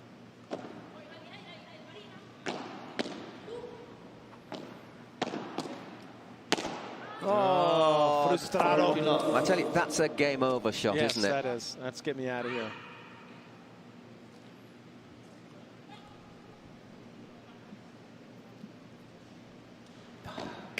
Just a bit of frustration, I think, there from Victoria Iglesias.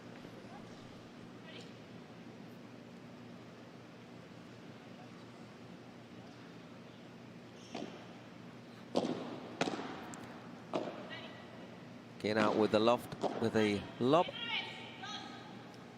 Just in.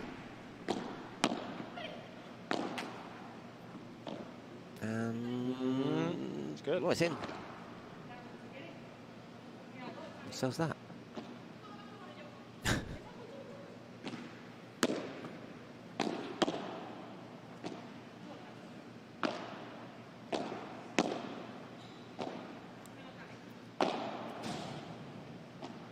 That's where you need to switch. Seemed like it was going to be on the forehand, and you end up using the backhand there, Marta.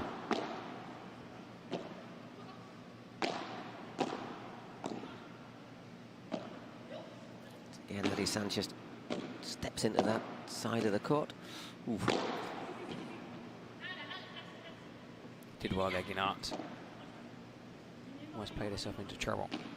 Victoria. This time it was Victoria Iglesias. 40 love. Well, hasta la Victoria, and it's 40 love, 4 match points.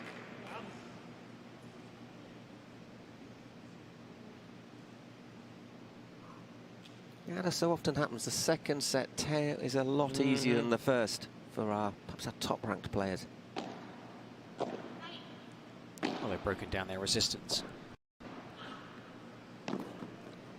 And still in? No, didn't call it. There you go, though. 1 hour, 12 minutes, 6-4, 6-2 for Ari Sanchez and Marta Talaman.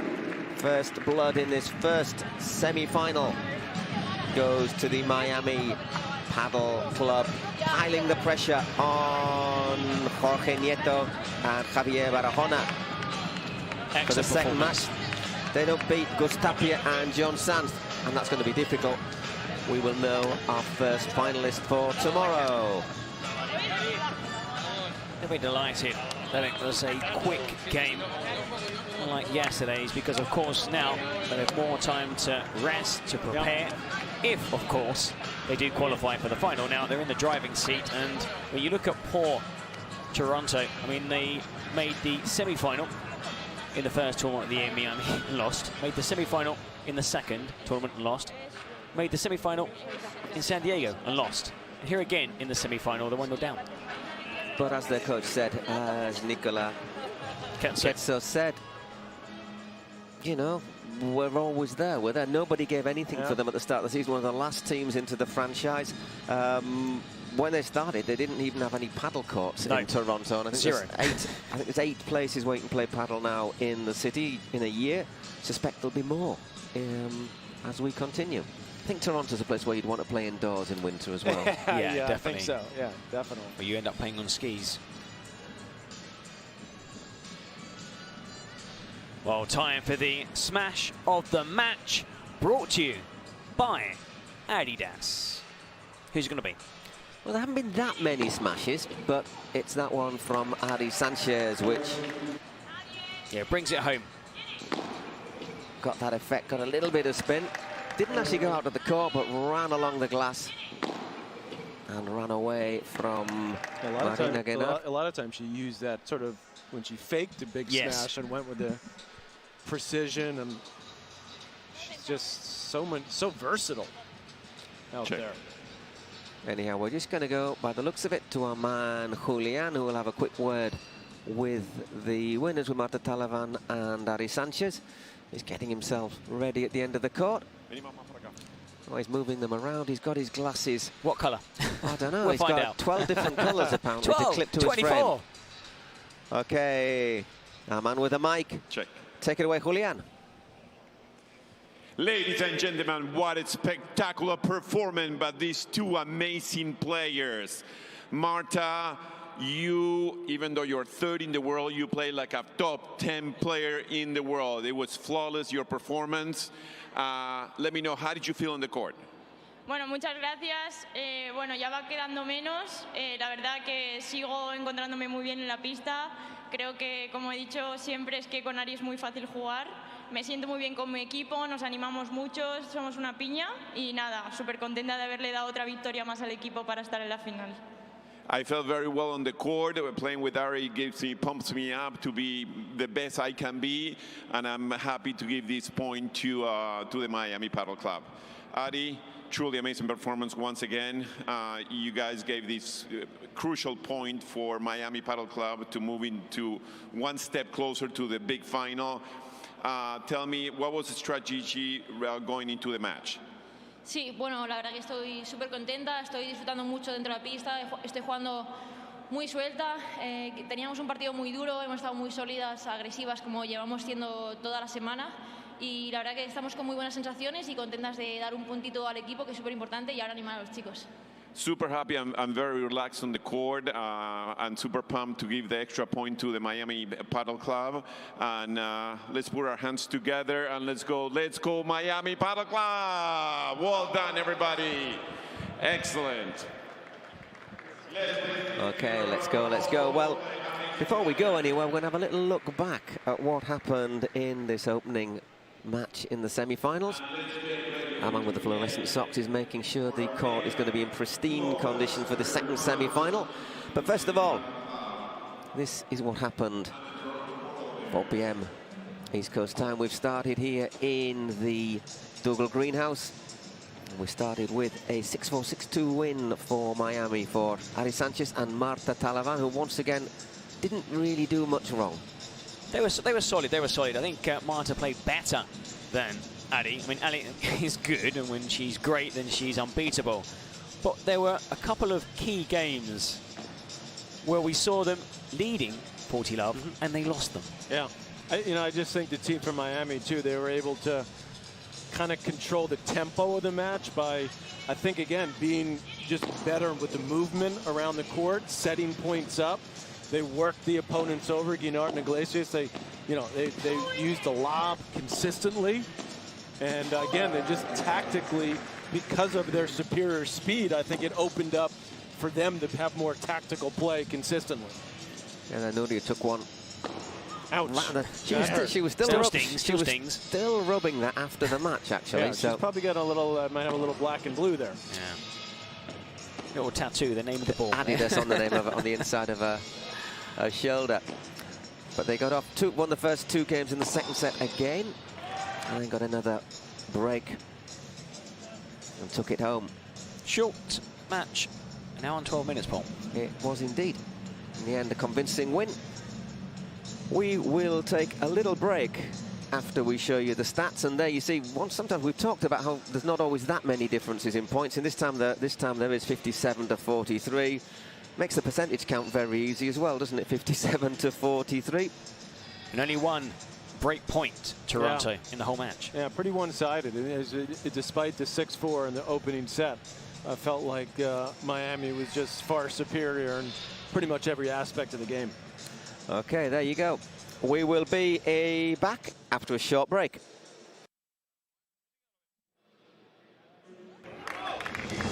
Through ideas, imagination, effort and enthusiasm, dreams are built.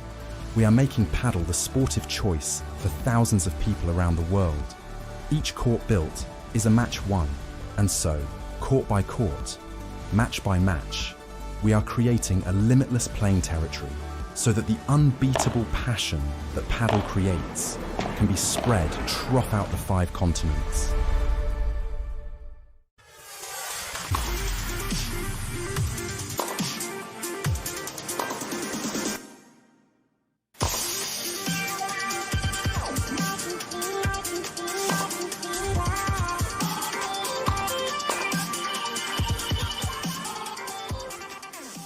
You're still waiting on your turf? While you're still waiting on your turf, we're still shipping 30 trucks a day. So just give us a call when you're tired of waiting. We have everything you need ready to ship.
Hello everyone, welcome back to the Dougal Greenhouse here in Brooklyn, New York for our second match of the first semi-final in the Cities Cup in the Pro Padel League. Miami against Miami Padel Club against the Toronto Polar Bears. First blood to Miami. 2 sets to love win for Ari Sanchez and Marta Talavan against Victoria Iglesias and Marina Guinard. The big question now is, can Gus Tapia and John Sanz wrap it up in just 2 matches against Javier Barona and Coqui Nieto? Or will Nieto and Barahona take it to a third and decisive match, which would of course be the mixed doubles? Well, we will find out very soon. Myself, Paul Giblin, in the company of Mr. Eric McKee, as always, and our special guest today and tomorrow, former US Davis Cup captain, Mr. Patrick McEnroe. Patrick, you enjoyed the first match. I tell you, it's awesome to be here with you guys. I appreciate you letting me join in. And yeah, I really like seeing the women play, the strategy involved. But I'm very, very interested to see now the men play. Obviously, a bit more power. I would expect that the points would be a bit quicker, a bit more explosive. But really looking forward to seeing some of the best in the world go at it. Well, we saw the woman world #1, Ari Sanchez, in action in the previous game. We're going to see Tapia, who is #2, but he does play with the world #1, so he's in the top pairing in the world. Yeah, the #1 is Arturo Cuello, who is a big, strong lad, a big hitter from Valladolid, just an hour north of Madrid. But John Sanz from Pamplona, left-handed, also can unleash them. The question with John Sanz sometimes is, does he pick his moment to unleash them? He's at times inconsistent. When he's good, he's brilliant. When he's not good, then well, he's not good. Yeah, he's not good. we'll leave it at that. Paul, Coqui Nieto and Sanz, friendly foes? Well, that's interesting, isn't it? Yeah, they usually are the pairing on the Premier Padel Tour, so they have no secrets from each other. Coqui Nieto, who's very tidy, busy, doesn't make any mistakes, and also hit it hard, but his partner, Javier Barahona, is another big hitting left-hander. Tenacious. A bit like Chingotto, who we're going to see later on in the final rubber here at the Dougal Greenhouse, New York. Of course, this is the season finale. We had the regular season, started off with 10 franchises, 1 from Canada in action here, 1 from Mexico. They failed to make the final 8. They were losing finalists last year. The winners from last year falling at the group stage. Las Vegas smash. Yes, which is interesting. Let's think about that. So obviously, Sanz and Coqui Nieto know each other inside out.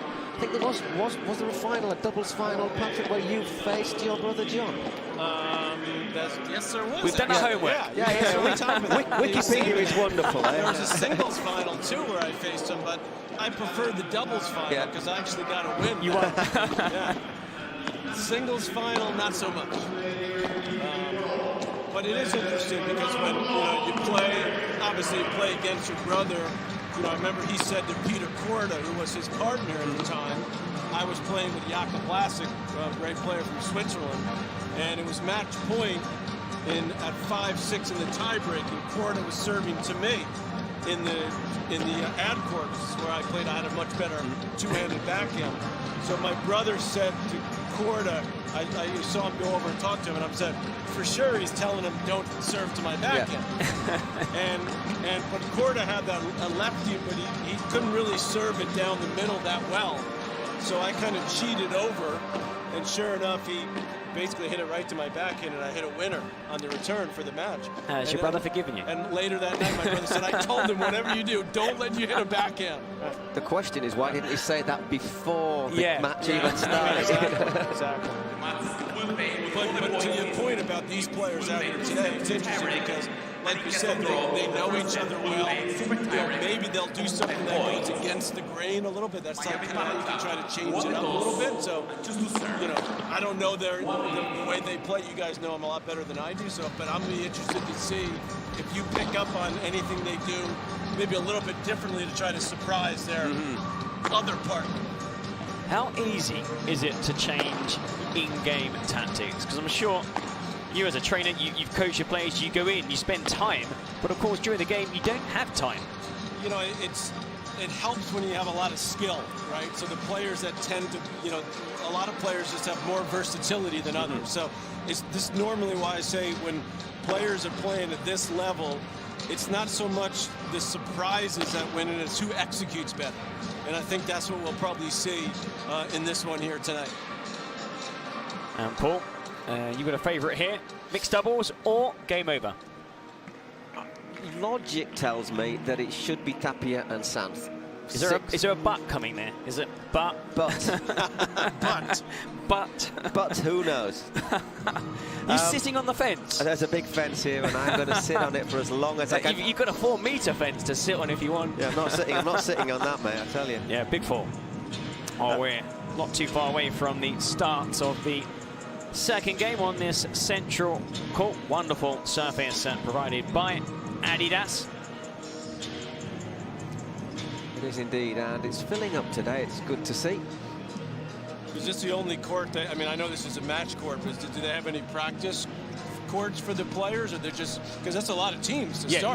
Normally you have your practice courts, but because, well, today especially, you've had a later start. Early this morning at 9, teams had an hour. 9 to 10, 10 to 11. What they did earlier in the week to warm there's up. so many teams. Yeah, I'm not sure about that, actually. I think they must have found not here. Not here at this venue. But somewhere else. Yeah, definitely, yeah.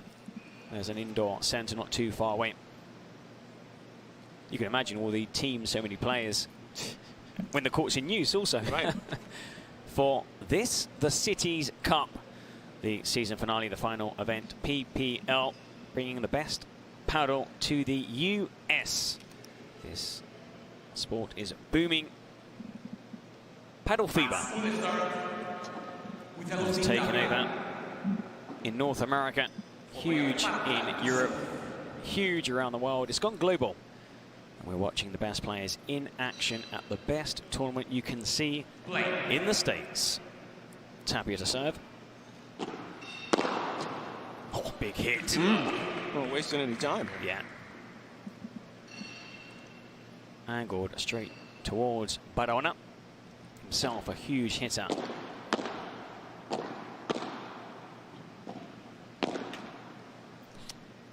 Off the tape there.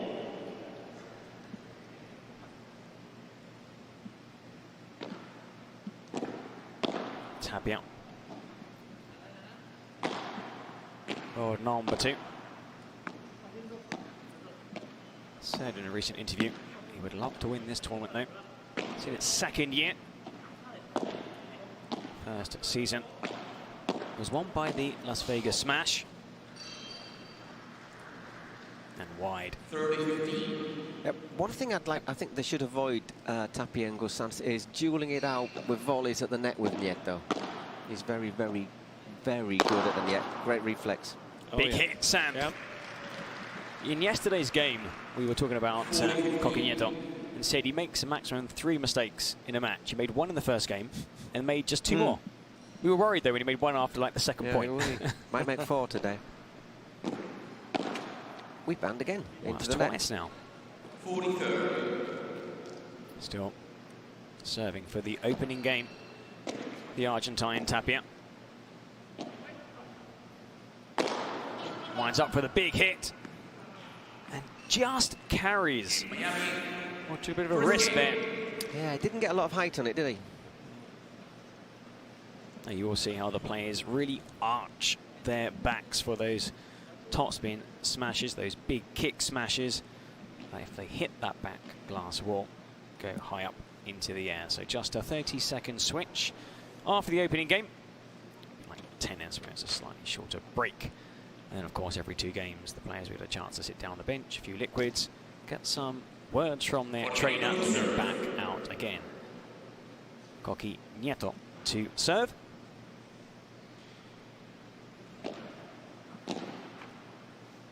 Nice serve. Netted by Santh. Right tucked into the glass.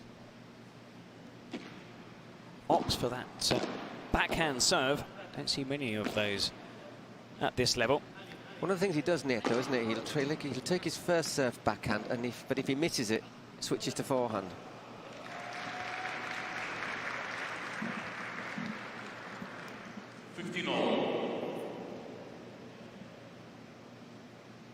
They've lost 2 games so far at the Cities Cup. Nieto and Barona.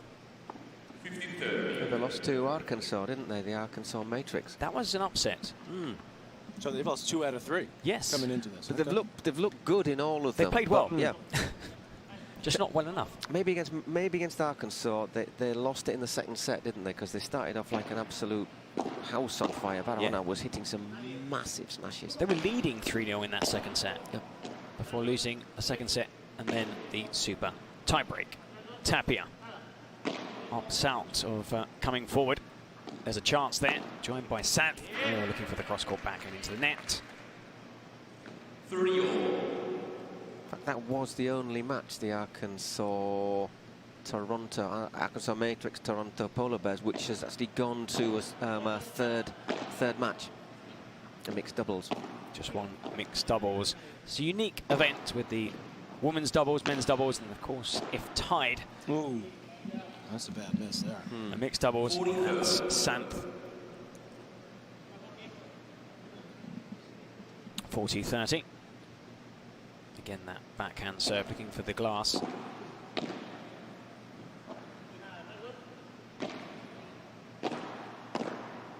Defending Santh and Tapia.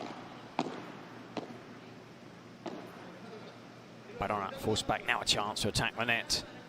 Santh, the Bibura, scoops it up and out. Barona.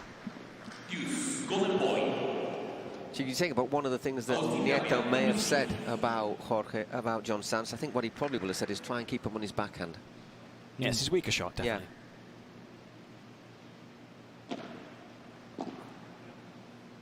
Right. Oh, nice serve. Two fairly quick opening games in this first set.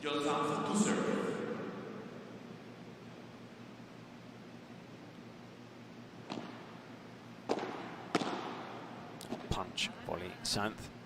Biwara. Also spin. Read it well. Barona gets forward and another Santh mistake. Kind of forced that out of him with the way he moved forward there. Cut off the angle. Right up against the glass. That was well played there by Santh.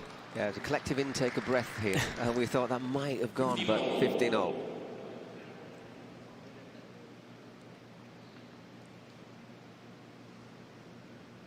I wonder if Barona will use the tactics we saw yesterday, which was basically no high balls to Tapia. Nearly worked out, didn't it, against Super and Nenno? There is one. That's why you don't want any high balls to Tapia. Didn't have much option in that case, though. Call him the finisher. Yeah, well, he's got the Cosmonaut as a nickname because he hangs in the air. The Astronaut and the Mozart of Catamarca. He's born in Argentina. I don't know if that's because he plays the piano or the violin. But yeah, he's got many nicknames. But funny enough, when he plays with Coelho, it's his partner who's the big hitter. So just imagine those two together. Yeah, I'd like to see Coelho come here next year because he's spectacular. I'm sure he'd love to. Really entertaining player. He's 22 years old, 23? Yeah, he's got a good 10, 12 years ahead of him. He's been playing with the Argentine Tapia for a couple of seasons now. How old's Tapia? I've got that. Is he 23, Tapia? Mid-20s? Yeah. Early 20s. Not very old. Yeah. He's younger than me.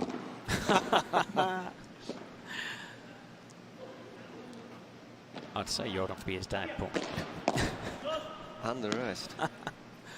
Santh. It's a great lob to keep him back, and that's a that's really a good good, one. really Yeah. good. You can see again how they just bring it down, aiming for the player's feet. Yeah.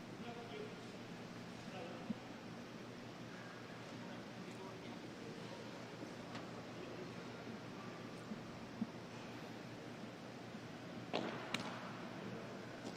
think he's 25 years old, Tapia, if I'm not mistaken. He is indeed. Born on the 24th of July, 1999. Okay. And I wouldn't say it's the lifespan, but the career of players in padel starts earlier.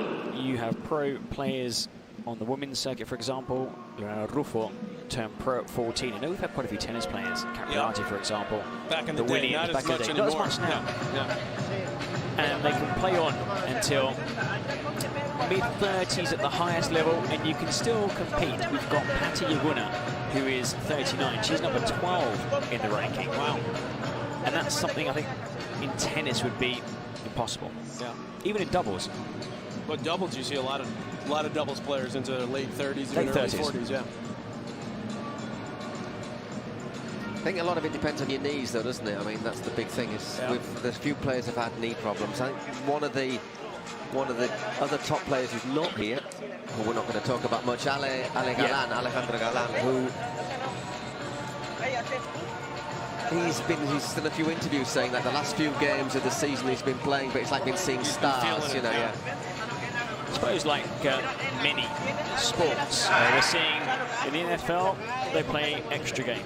Yep. In soccer, they're looking for extra tournaments because, of course, it's all about success. the money. Yes, Yeah. But at some point, perhaps the quality of the product. Well, there's more and more travelling now, which is fantastic because it brings us to places like New York. But for the players, obviously, More taxing on the body. You have to take care of yourself better,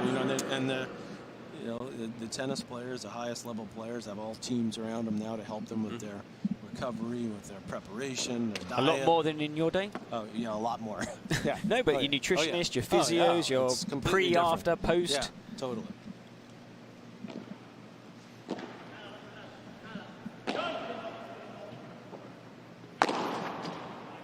Barona.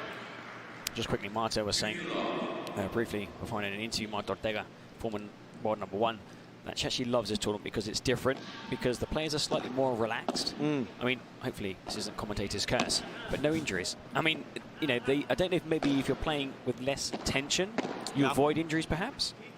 Definitely helps, yeah. And again, there from Barona, showing what he can do when you allow him. If you give him time on that, it's over. Close to the net. I Well, mean, close to the net, not always that close to the net, to be honest. You will see some huge smashes, winners from behind the service line. When they start, I mean, like every game we've seen so far, it takes at least 3-4 games before you start, really start picking up pace. Barona. Again, that Bibora. Another Bibora. Those are wondering what that means. It's a Viper. It's a shot. I'll tell you about that shot when this rally is over. Trying to force Cocky back on defense. Tapia gets forward, makes the wrong choice. Well covered.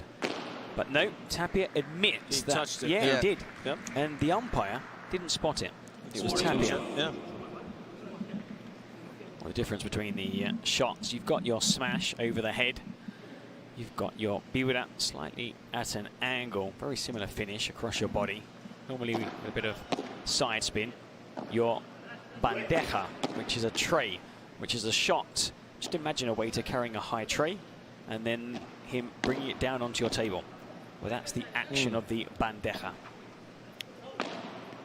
As I say, obviously all the glasses end up broken, but it's a way of just gaining a little bit of time. Yeah, it's slow. Sometimes defensive, sometimes it's used as an approach shot. And that is wide from Barona. 40-15.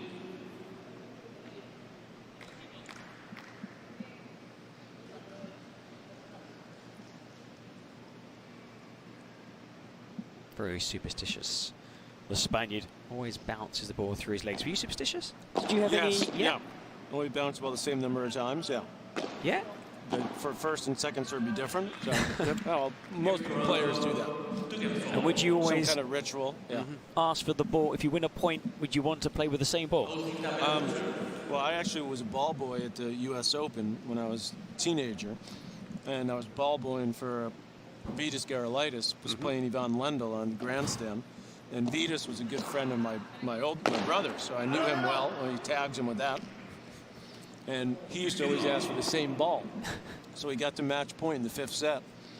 And I was one of the ball boys in the back. And he said he was 30 all and he won the point 40-30 match point. He said, give me a good one, Patrick. Give me a good ball. Give me a good on match point. And I said, here you go. And he won it. It was a good one. So it was fun for me as a 15-year-old. So no pressure, you know. If he doesn't win the point, it's your fault. Yeah, exactly. He would have asked you for more balls, said he had not. But I think, I think part of why players do that in tennis, which is obviously most of the time an individual sport, is you're out there by yourself. You kind of have little rituals, and it's a way to calm the mind, during competition. I think it's a way to maybe be in a little bit of control when you're not really in control. So I'm gonna just say, Sanz tagged his teammate, and Barona got him back. Yep. So 1-1. All square. Something tells me that's not going to be the last time we see someone. Lovely side spin. That is a special. Tapia hits with a bit of top spin, bit of side spin, and when it kicks off the glass, it goes out visually at an angle. And a really tough one to get, even if you do race out of that gateway. It's always going to be a difficult one to pick up, get back into play. 3-2 with serve in this opening set. Tapia and Sanz lead. Well, reasonably even so far. Not much pressure on the serve. I'd say it's a bit of a cagey opening. Yeah. Just testing the water, the play. Just testing the water. That's what the coach Martin is saying. Just to point out to you, there is a different coach for the men and the women.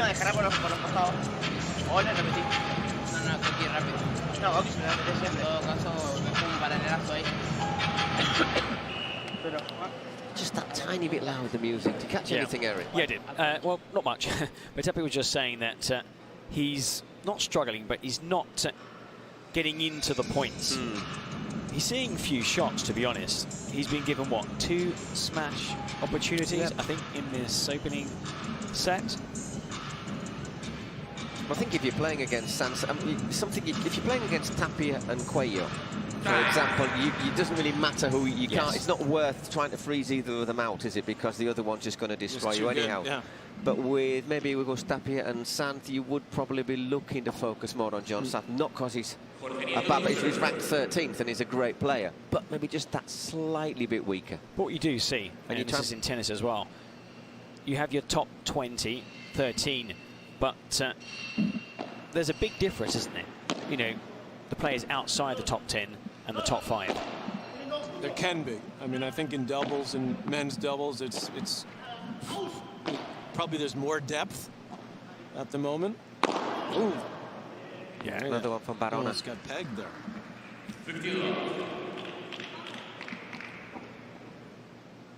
Oof. Good movement to get out of the way, actually. Again, that backhand serve. Gets the call from cocky Barona. To Stuplo. Barona. Great recovery. Even better nice. shot. And it drops in. Superb, Sanz. Excellent. That's a great rally. Really good. Explosive moves. Really well played. On both sides of the court. That's an amazing shot there. So hard to get it back from there. Yeah. The way he raced forward as well. Took the gamble.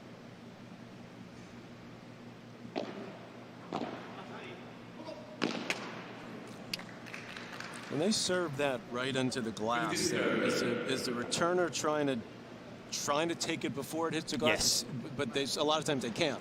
Because the issue is, when there's so much spin, if it hits the glass, sometimes it basically just runs along the glass. And you just can't get your racket between the ball and the glass. Hang on a second. We've got a couple of break points here.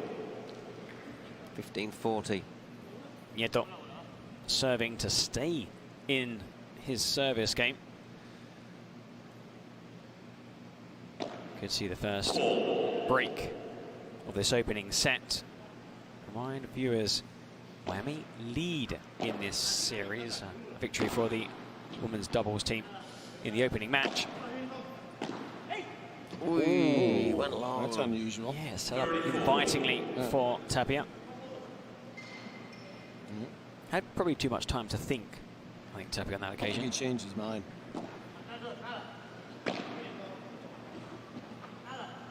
Looking for those lobs over the shorter player, Nieto. Still very good in the air. Not as good as Barona. Again on the lob over Nieto. Cross court, Sands trying to get involved. Chance to get it forward and win the point, and he does! And there's a break. 4-2. Well worked. 2 mistakes there from Barona. Decisive, really, in that game.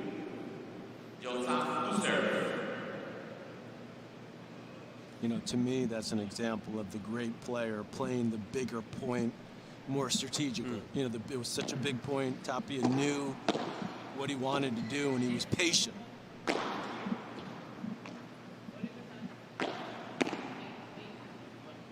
That's something that you need, Paul and Patrick, in any sport, that patience. I think even more so in paddle, where sometimes you really have to work hard to win a point. Because sometimes you think, you've got to smash, I'm going to smash it. That's not the right shot to play. That's better from Ari Barona. 15-all.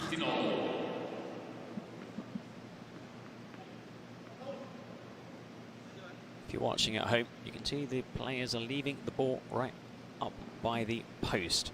Either in your pocket, that's probably the best place, or up by the post. Something worse than stepping on a loose ball on the court. Do yourself some serious damage. Big winner, Nieto. They call that shot the chancletazo. It's Eric's favourite shot, to be honest. He goes on and on about it. Just imagine you're holding a sandal. That's a chancla in Spanish. And you take a swipe at something. So you've got the sandal side on, you just swipe it. That's what it's called. The flip-flop swipe. Just makes me worry about your domestic arrangements, to be honest. Yeah, I'm on the end of quite a few of those. Oh, it's gone, 40-30. Yeah. 40-30.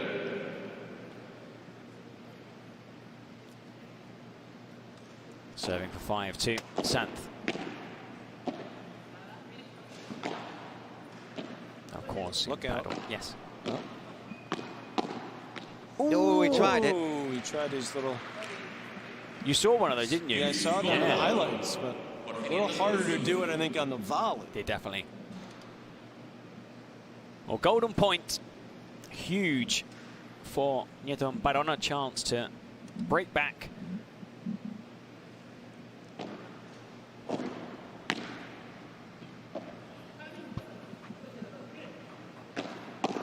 I'll cover Barona through the middle. He's going to kill that. Yes, he does. And they've broken. Well played, Toronto.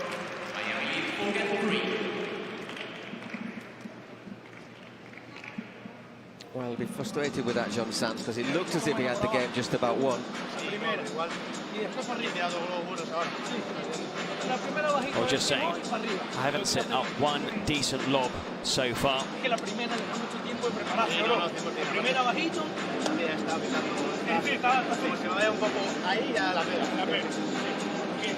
To mind you, there is a lot at stake here, of course, because the two losing semi-finalists, the teams get $55,000 each, which is certainly not a bad payday. But obviously the winners of the tournament get $100,000 and the losing finalists $70,000. So just purely in cash terms, there's a big difference. And also pride as well. You know, you're here. There's an event in New York. I think we saw that yesterday in the in the first 2 matches, there was nothing at stake, and yet they went at it hammer and tongs. Yeah. Well, it's a big stage, right? You know, they come to a big city and showcase your sport, and that's growing, as you guys have been talking about. And we're seeing that people are watching around the world. There's a live stream in Spanish and, of course, in English. More and more people tuning in. Of course, this started on Tuesday. We're in the semi-final, and then on Saturday, the main event, the season finale, a season that started back in April, will end on Saturday. We'll find out who are the winners of the Cities Cup. Right now, Miami looking good for a place in the final. Leading the series 1-0, 4-3 in this opening set, but it's with serve 15-love Barona. Once again, another successful smash, just hangs in the air.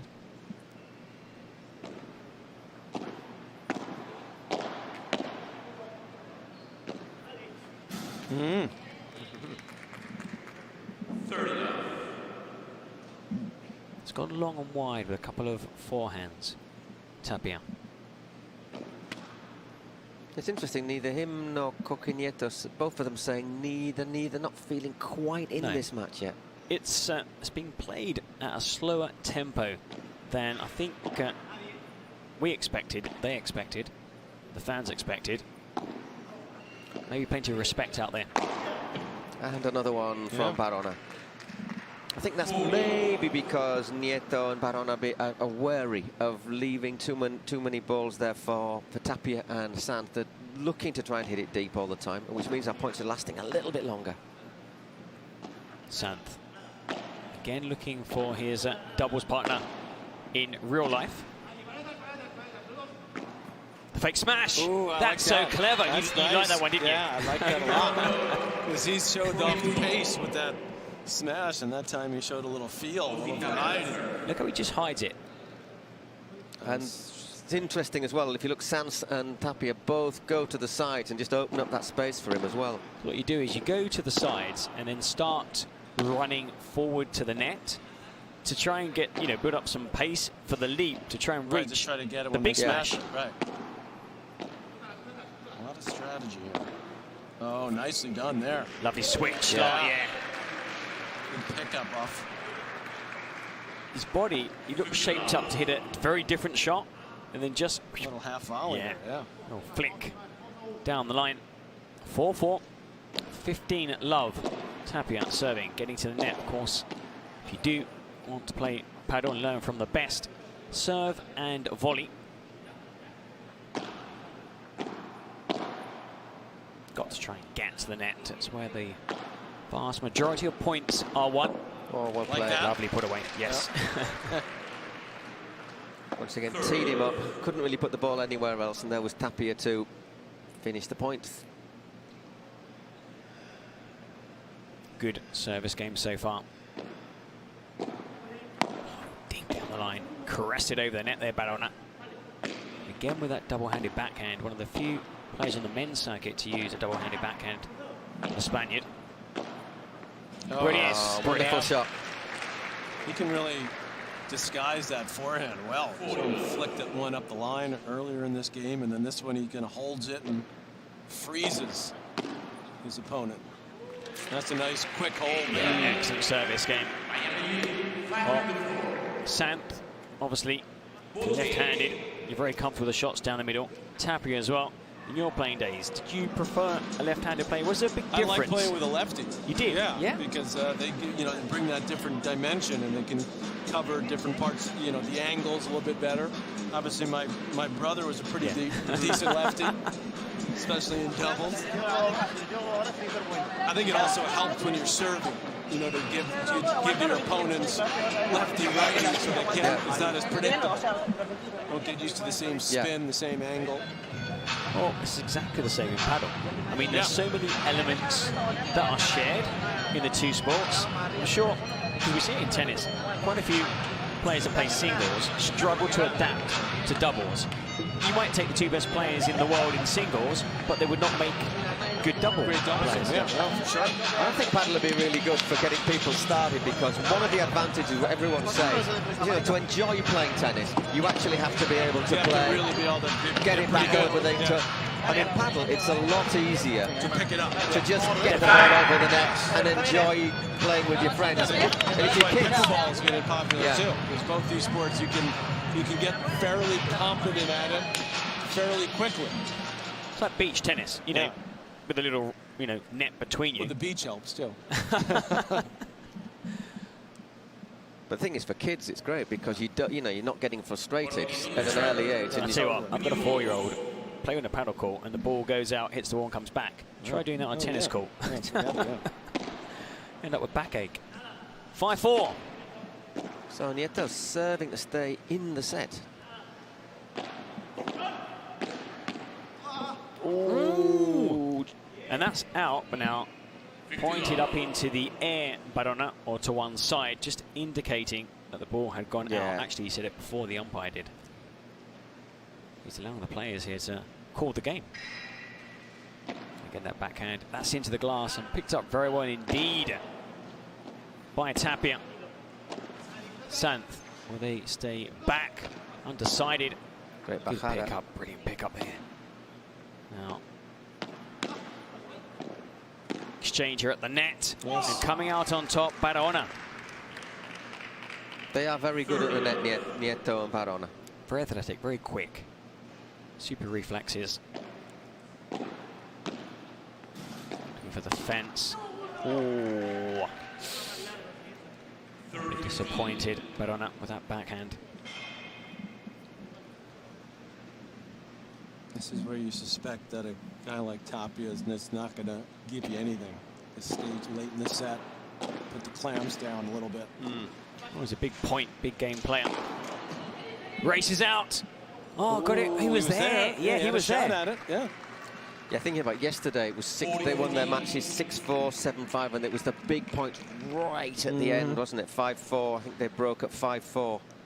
That's often the difference, isn't it, between the players at the very, very top and the players almost at the top, because you get games won by fine margins, and I think it's the mental, isn't it? The mental strength, would you say? I would say it's a mental strength, but as I mentioned earlier, the skill level. You have more skills, and that helps you at the crucial moments. Huge hit. Brings it home, Barona. Tied 5-5. It's again the pressure on John Santh. Important that Barona's starting to find those smashes. It's been quiet until the last couple of games. Yet to really see Tapia let fly. Santh, though, who does. And Santh with the winner. 50 love.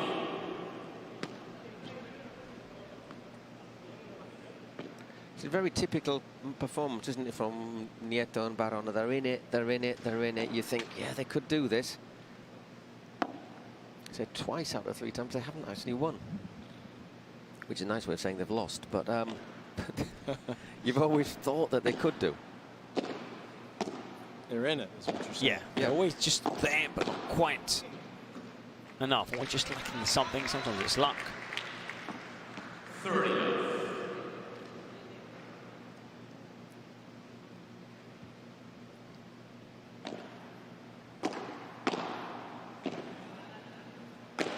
One's up for the Brea.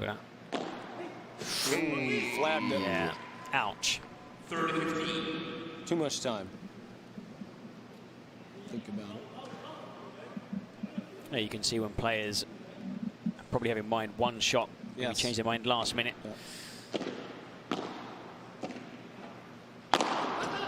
Short. The return. Ooh. Oh, it wouldn't have counted anyway, but Barona fell into the net. 40-15.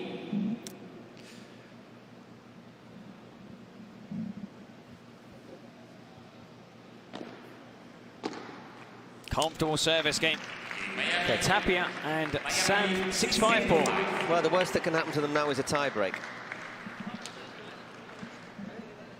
So what do you do in this sort of situation? Do you think, okay, we'll take a step forward and try and force it, or just defend and maybe try and play on your rival's nerves? I think you try to defend if you're Tapia and Sands in this game, and try to work them over and see if you can maybe get an error or two and then attack. I wouldn't go all out attack. Right at the start, yeah.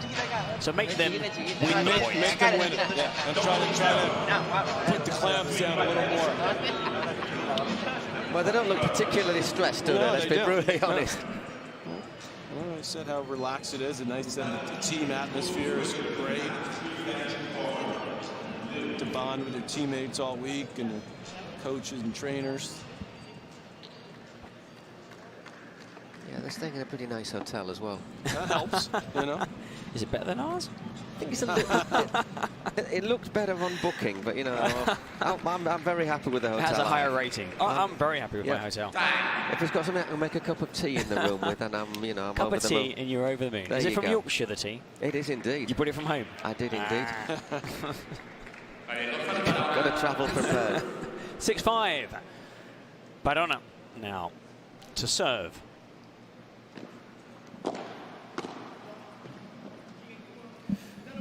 What? Comes up very, very short, Tapia. Now, we've seen Tapia all week, we've seen Tapia all year. He seems to be holding back. He's not himself. I mean, if you get to see him play, he seems to be more athletic, more, I don't know, he seems just, I don't know, slightly reduced version. He's tired at the end of the year, Perhaps, long season. perhaps. Could be.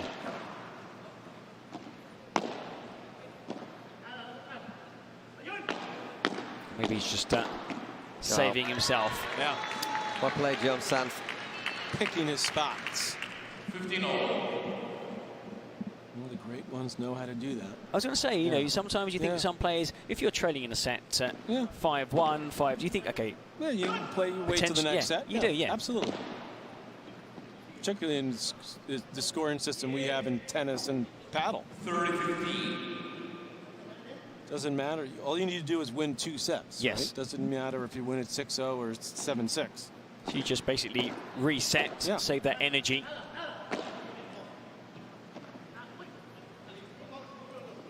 That's it. Drop.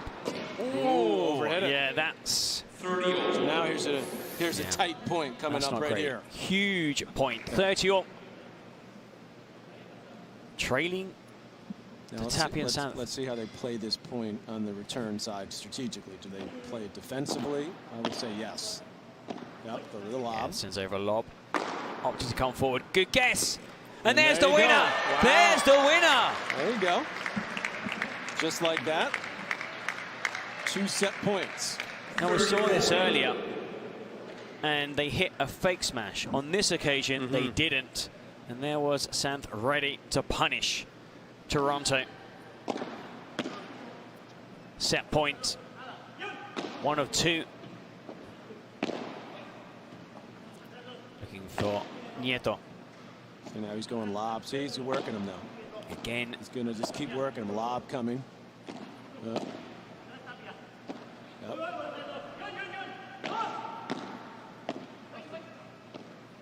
Oh, lovely angle. Patient. Here it is. There's the wind-up smash. And it's the winner. It's the winner. It's the break they needed. It's the opening set. Tapia and Santh draw first blood. Tapia Santh 7. Nieto Badona 5. Join us for the second set after a short break.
Taking the first set. So, Paul, we were just talking about this off air. Holding back, maybe? And then just exploding at the right time. Pacing themselves. Pacing themselves, that's how you, pacing themselves. What I'm just going to say is he is so hard to beat. You know, I look at the last 7 tournaments he's played, winner, winner, winner, winner, winner, winner, winner. I think that was 7 times, wasn't it? Yeah.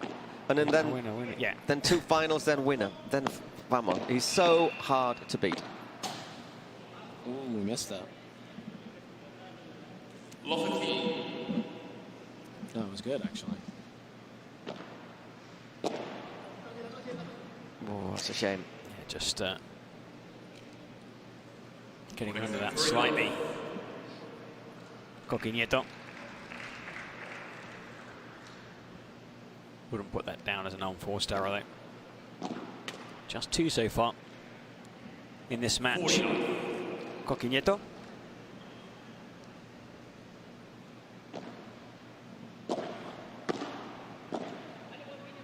Santh. Oh, I mean, both players staying back. And a very easy service game. Very economical game. Yes. Yeah, because so often you see teams coming in, pairs come out after winning a set and then losing the serve on the first game afterwards.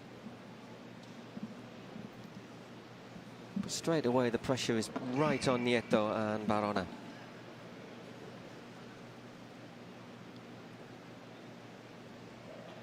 Remember we showed him on that 5-6 changeover laughing and smiling. I mean, I guess they knew something we didn't. Yep. We got this, coach.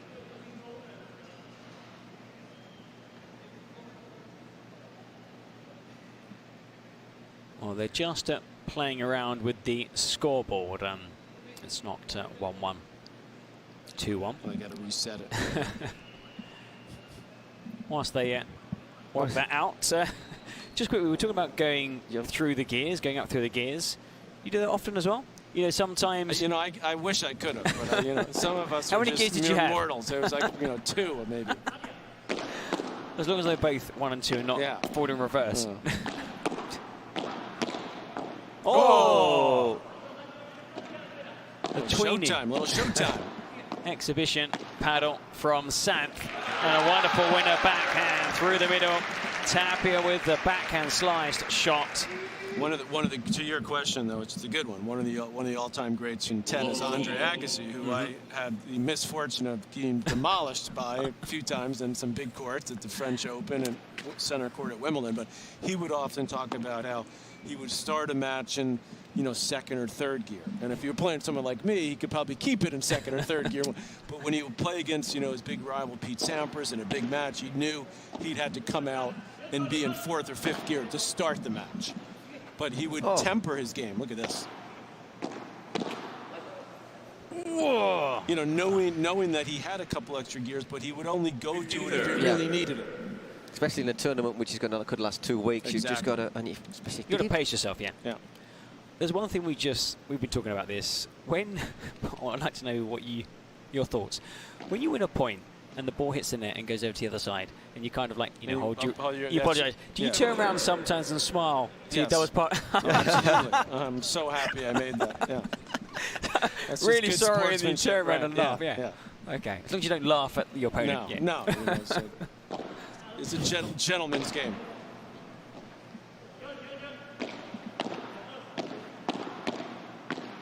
Oh, lovely exchange at the net. Sometimes it's a bit of a pinball machine. Now, got a good call there, Tapia. He was about to head out and didn't. It was Santh told him he was staying in. Will he take over? And he again. does. No, he doesn't. He couldn't quite get there.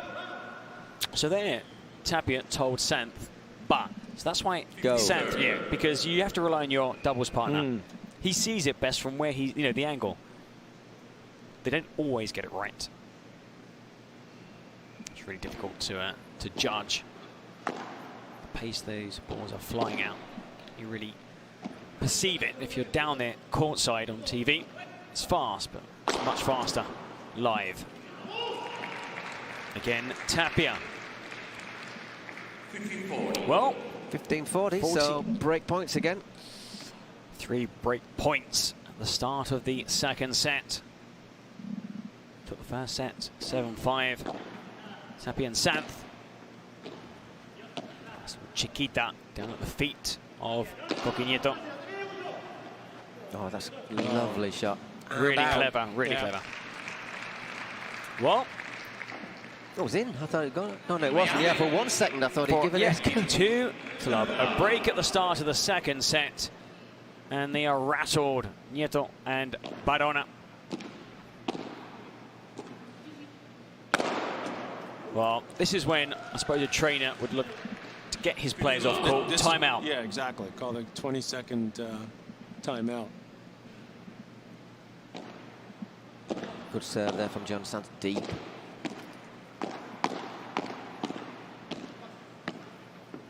Was it in? It's been given as in. Out though. I thought it hit the glass. Yeah.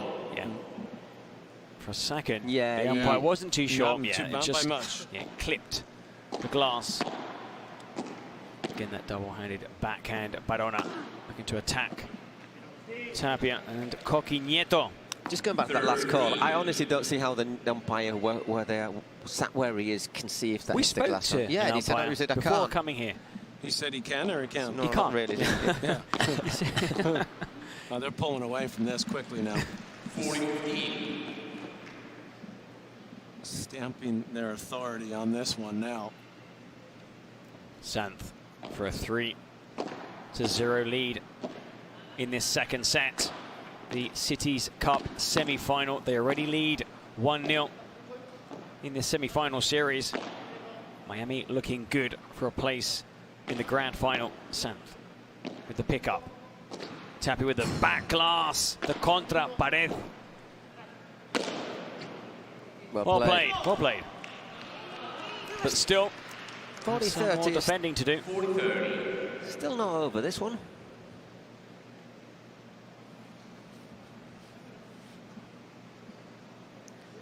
He's feeling it though, isn't he, Coquinieto there? 4 games in 4 days. And of course, they've had more intense games than their opponents. Well, they've also played an extra. Was it Barona played an extra? He played the mixed doubles with Victoria Iglesias. A match they won, but still more game time. Great pullback. But can he get across in time? He can. There. That was a lucky bounce off the fence. And the big smash. Full stretch, can't quite get there, Barona. 3-0. I think these are the sort of points that actually win your fans. Yeah, they did well to stay in it. Yeah. Win your fans, They just had him on the string there, and that's the finisher. Points that win your fans, I think. I wouldn't say destroy your opponents, but you know, it's like a stomach blow. Yeah. It's always great to see when someone gets out of court, gets the ball back, but it just leaves you horribly exposed. You know, you've got to do something really special, like basically slide it into the net so it doesn't bounce up. Because if you come out of court, you are allowed to hit the ball into the net. Yeah, into the net, your opponent's side. I saw that in your if it drops highlights, dead, you can win the points. You have 2 options. You can either hit a shot into the net or hit a really, really high lob to give you time to get back. Yeah, but the only thing is, normally your doubles partner has to take up a central position, you know, to allow you time to cover the court. It's really difficult, but points can be won.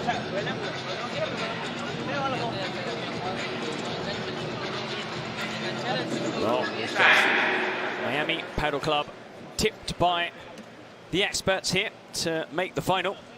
Well, anyhow, just to let you Who know. are the experts? You two. Oh, yeah. Everybody. Yeah, everyone in the crowd. The Spanish commentators. By the way, we know what that product's called now. It's called 4-On, that spray. Yep.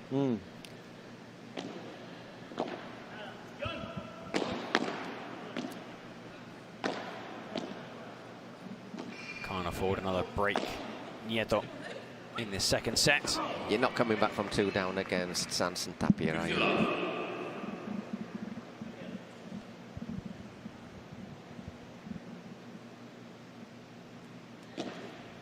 Again, that slice backhand. That's pretty quiet today for Coquinieto. But as you say, they could well be tired. I mean, yesterday it was 6-7, 6-7 against Nenno and Stupaccio, which was a long old match, wasn't it? Long and intense. Really physical, demanding, taxing. And all four players. Let's see how that might affect the two Argentines who are up next. The upcoming series. They'll be playing, well, the advantage for them, the good news for them is they're playing Fede Chingotto and Carlos Campagnolo, who also had a very intense game against Tapia and Sanz. It's the first doubles game Chingotto and Campagnolo have lost here in New York. Right on the board. Oh, a start in this second set. Yep.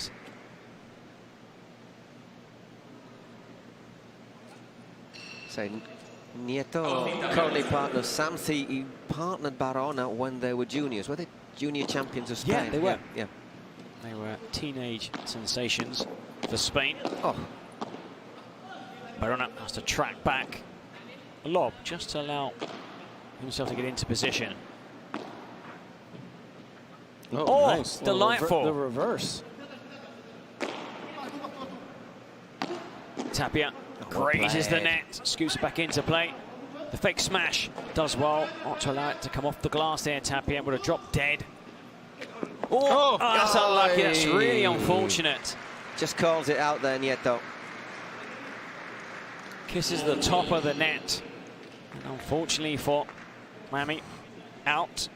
Oh, I suppose fortunately for Toronto. They won the point. Love 15. Okay. A little opening here.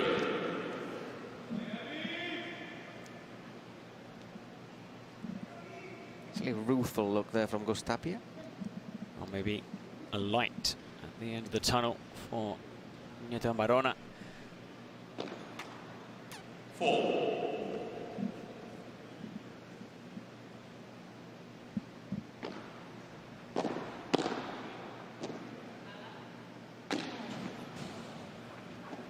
Brilliant pickup. Barona sends over the deep lob through his legs. Showboating there. Oh, great reflexes at the net by Sanz. Goodness gracious, I thought he did that twice for a second. Oh, but unfortunately Tapia hits it long. That's a tremendous point from Toronto.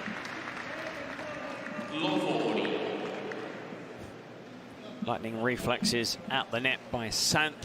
But a mistake by Tapia. Well, they looked, I wouldn't say dead and buried, 3-0 down, but here, a chance to, well, still with a chance to break back. The thing is, it's still only one break, isn't it? One break. 3-0, you look at it and think, whoa, you know, we're well away, but it's just that one break.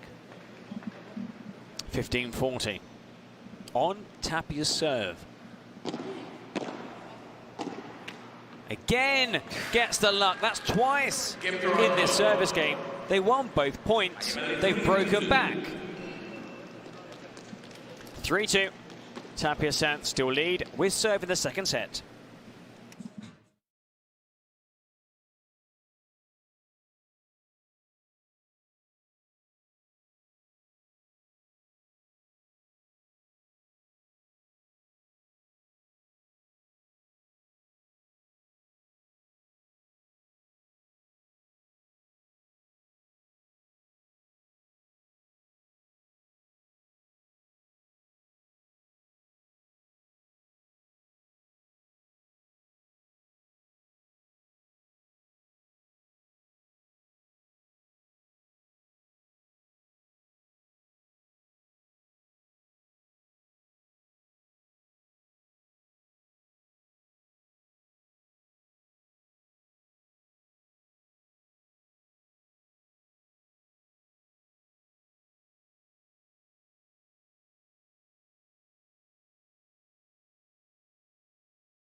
Well, Is it going to be a mini revival?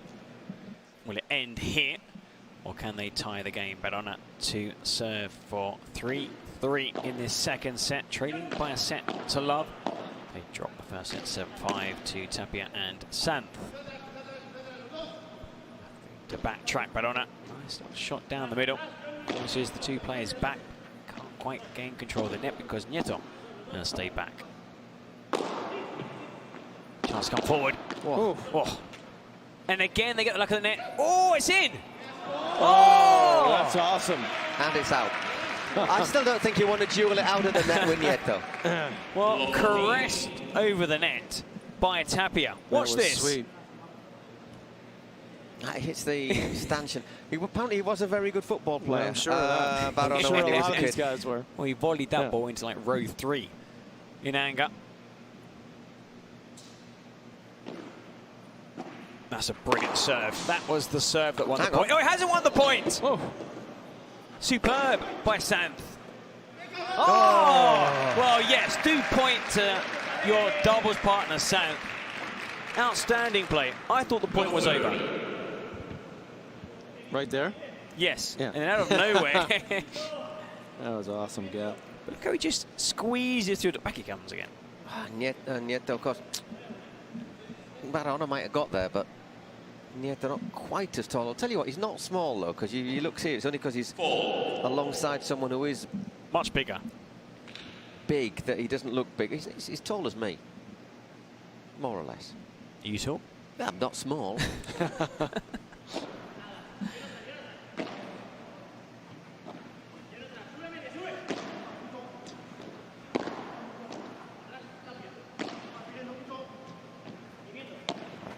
The stoop there. Again, superb reflexes. Huge fan of Koki when he comes forward at the net. And again, oh, this time they couldn't quite direct it. The right side of the net. Well, 4 more break points. And you get the feeling that if they get this, it will be decisive. A little bit of a letdown from 3 love to 3-2, but it looks like they've refound their focus here in this game. Badona. Oh, he doesn't get there because Santh, again, the recovery. He's been excellent, Santh. Probably his best game of the match, and it's 4-2. I just love where Tapia puts this final ball. It's perfect place to put it so that they just can't quite, neither player can get a good look at it. 7 to go, 5-2 up.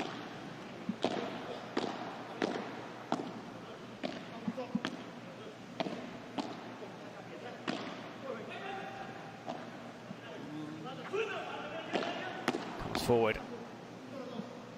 Asks for a call from Santh. Oh, brings it down brilliantly. Koki Nieto.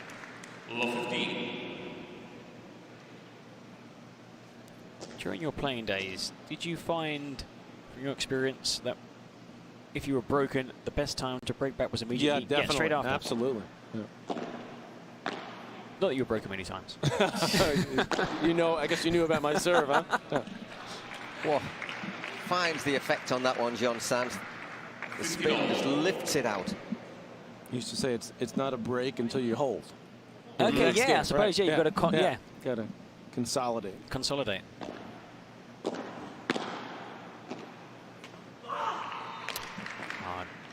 Just doesn't carry over the net, Badona.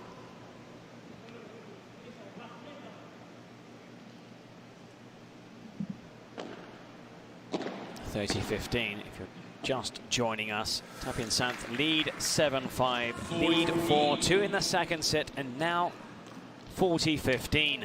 Pinned Nieto back there, didn't he? And it was a slightly tired shot, I think.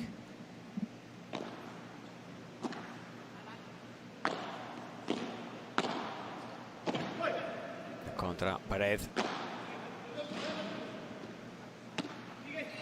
And again. That is spectacular. He's been amazing in this second set.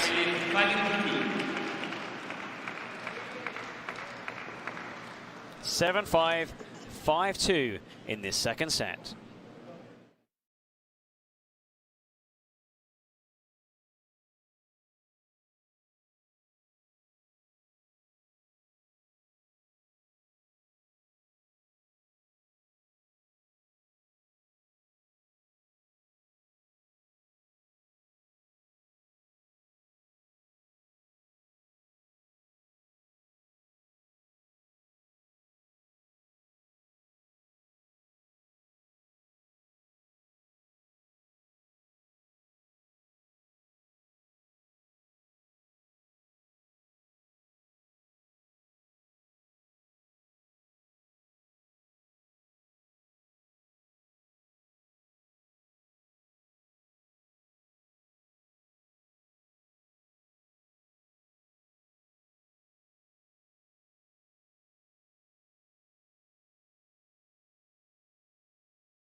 Just waiting for Tapia. There he is, the world number 2. Struts out onto this central court here in Brooklyn, New York. 1 game away from a place in Saturday's final. Sant has been excellent in this second set.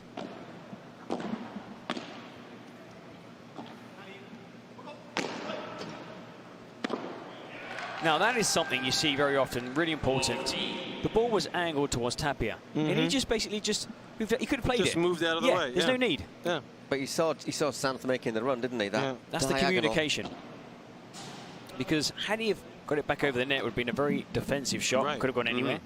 Just moved out of the way. And it turned into an opportunity for Sant. Punished Toronto, just like Cocky did there. Got the bounce as well. 15-all.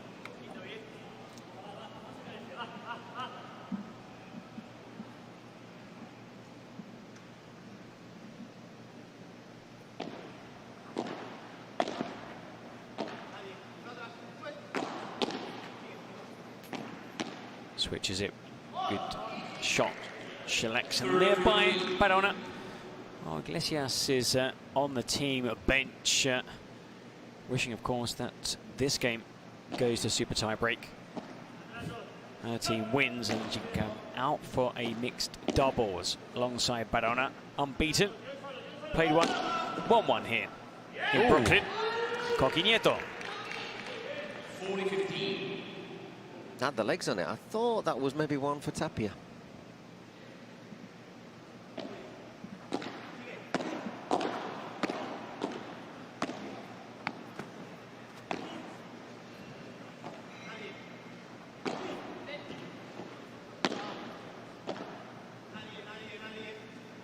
Winds up. Overheads. Yeah. 40-30. I think the ball dropped too low there. Barona was under the ball slightly.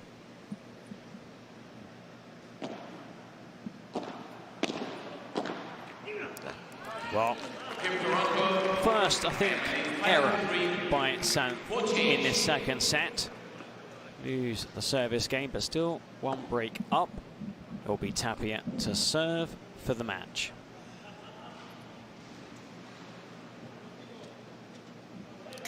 Is it ball change as well? Yeah, you can hear that. Love that sound. Yeah, the sound of a can opening. The smell. Yeah. Can of, all right, just make it clear. Can of tennis balls. Or paddle balls. The other one will be later. Yeah. I'll ask them to delete that out of the commentary.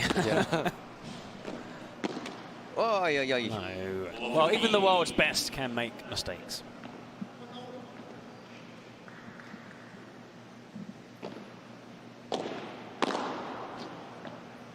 Again, just allowing that ball to pass in by Coqui Nieto, because he could turn that shot into a shot where he could attack his opponents on the backhand side. Tough to learn that. Oh, yeah. Set it up perfectly with the lob, too. And didn't seem too convinced, did he? Yeah, a little too casual with that. Yeah. I must confess, I was thinking that's love 40. Yeah. That's probably what he was thinking, too.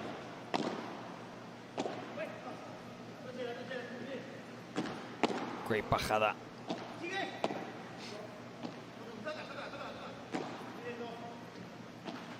Sends it high over. Barona again has the chance to get forward. Oh, still alive, though. Point continues. Barona does well. Difficult bounce off the fence.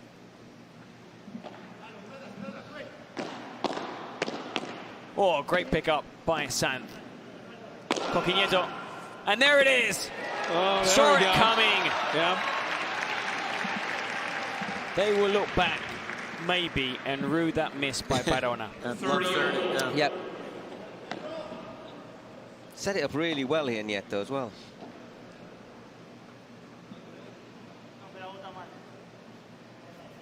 Excellent volley down low from Sant. Been really impressed by the Spaniard. He's got better as this game has gone on.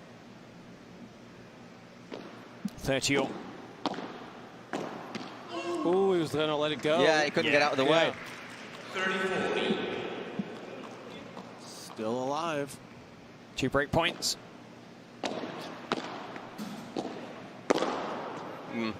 So break point and match point at the same time. Well, a chance here for Miami Padel Club to become the first team through to Saturday's final. Can they clinch it? Tapia. Will they stay back? Will they come forward? They've come forward. Excellent log, Tapia. To Barahona. And it's into the net. Barahona with the mistake. Congratulations, Miami Padel Club. Winners of the first event in April of the season. And they are now through to Saturday's final, defeating Toronto 2-love. A victory for the women's doubles in the opening game in straight sets, followed by a straight set win by Tapia and San. They defeated Nieto Barahona 7-5, 6-3. Once again, it was those big points that made the difference, wasn't it? Because it was close. I mean, we were thinking, whoa, this can easily go to another game, maybe even the super tie-break. They close it out when they need to. And a very typical performance in this from Barahona and from Nieto. They've looked good, they've gone close, but not quite close enough. Yeah, I think it was just a belief there late in the sets and on the crucial moments, especially Tapia able to play that defensive game, and you could see him looking for that big smash when it was the big point, right? He was just looking for it, and the antennas were up for him a little bit more than the other players, I thought, when it really mattered. Yeah, absolutely. We're going to go to our smash of the match from Adidas. There's been a few to choose from. Who's it going to be? Who's it going to be?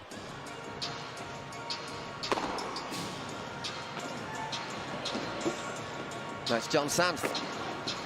There's a couple just in this point. Well, it's going to be Tapia. In the end, oh no, it's Tapia, you're right. The cosmonaut, astronaut, Mozart of Catamarca, the world number 2. A player through to the final, Augustin Tapia.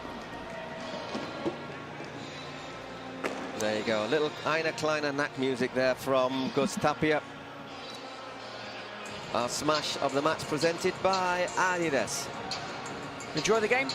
I did. We really enjoyed it, yeah. It's interesting the contrast in style between the men and the women, isn't it? One's maybe a bit more, obviously faster, but the other's maybe more technical. Yeah, and a little more, maybe a little more strategic. I think they're both strategic, actually, in their own way, but both highly entertaining to watch.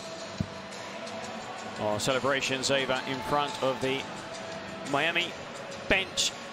They are through to their first ever final. Of course, the defending champions, Las Vegas Smash, fell at the group stage. Last year's runners-up failed to qualify at Cancun Waves, so a new name will be etched onto the Cities Cup. Will it be Miami, or will it be Flowrider Goats or New York Atlantics? Well, we'll find that out after a short break. We're just going to hear, however, in a moment from our winners and the man with the glasses, Julian.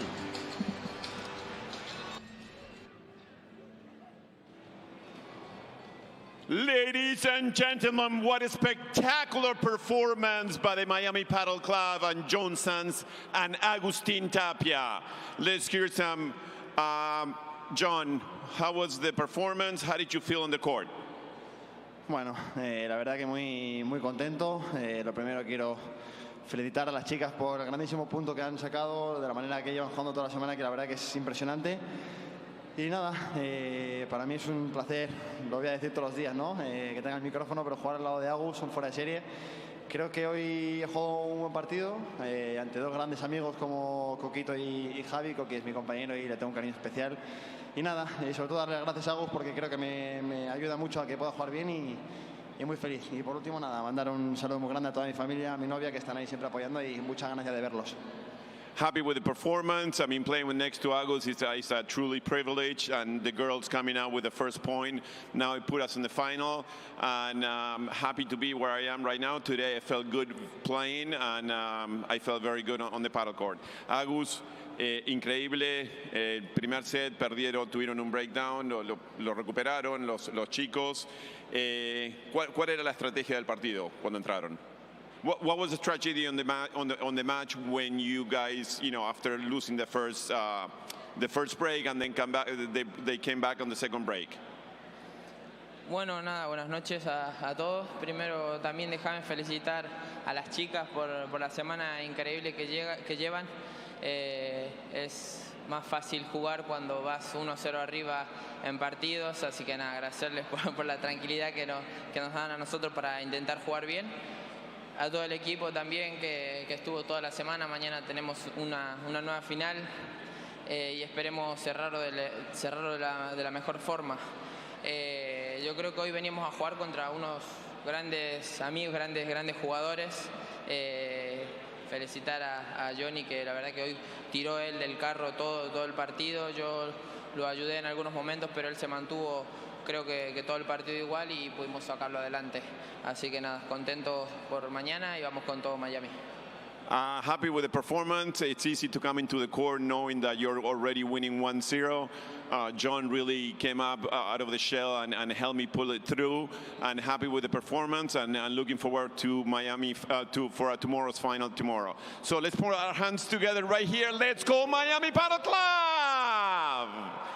Let's give it up, everyone, to Augustin. Okay, well, we have our first finalists for the Cities Cup in the Pro Padel League. It is going to be the Miami Paddle Club. John Sanz and Augustin Tapia.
So our first finalists, the Miami Paddle Club. Will they face New York Atlantics or Florida in the final? Well, let's have a look first of all at the stats. 7-5-6-3, 93 points against 75. They won 3 goal points to 2. It shows it was reasonably close, but they were very, very effective on the break points, taking 8 out of 10. Both teams had a lot of break point opportunities. Is that normal to see that many in a men's match? Could be, yeah. No, not in a men's match, no. And not in a women's what's match. not normal is to win 8 out of 10 of them. 8 out of 10. Yes. Yeah, that's definitely a high percentage. Playing the big points well. And that is what were you saying, the big points. Right, we'll be back very soon with our second semi-final after a short break. Through ideas, imagination, effort, and enthusiasm, dreams are built. We are making paddle the sportive choice for thousands of people around the world. Each court built is a match won, and so, court by court, match by match, we are creating a limitless playing territory so that the unbeatable passion that padel creates can be spread throughout the 5 continents.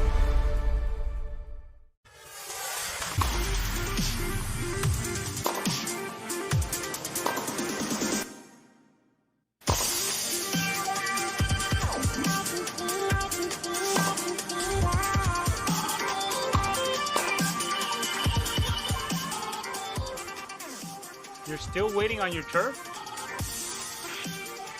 While you're still waiting on your turf, we're still shipping 30 trucks a day.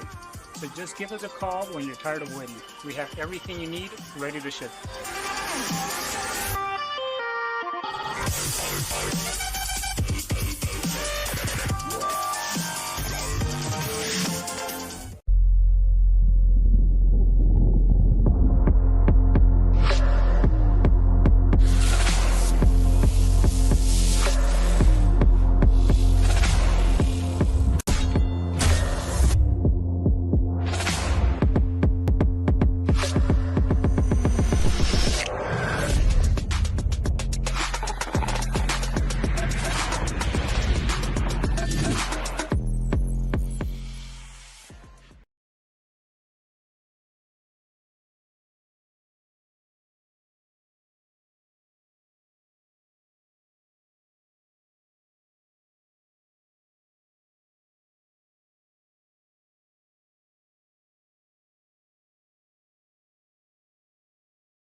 Hello, New York City, and welcome to the PPL City Cup Finals.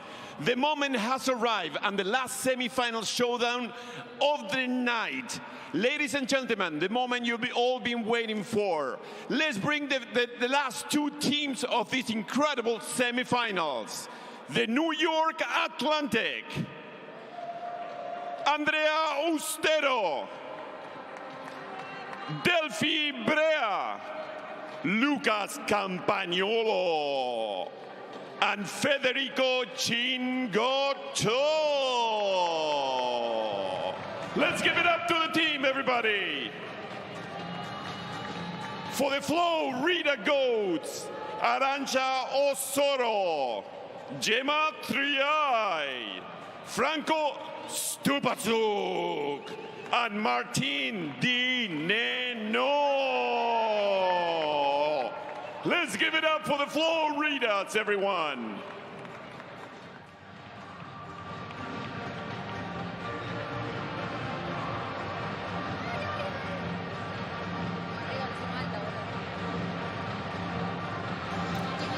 Hello everybody, welcome back. You've had a chance for a quick breather. Hopefully you've been able to make a cup of tea, a coffee or whatever you have wanted to make over the last 5 or 10 minutes. And here we are back in the Dougal greenhouse for our second semi-final to find out who will play the Miami Padel Club in the final of the Pro Padel League, the Cities Cup. Will it be the Flow Rider Goats giving us a Florida derby?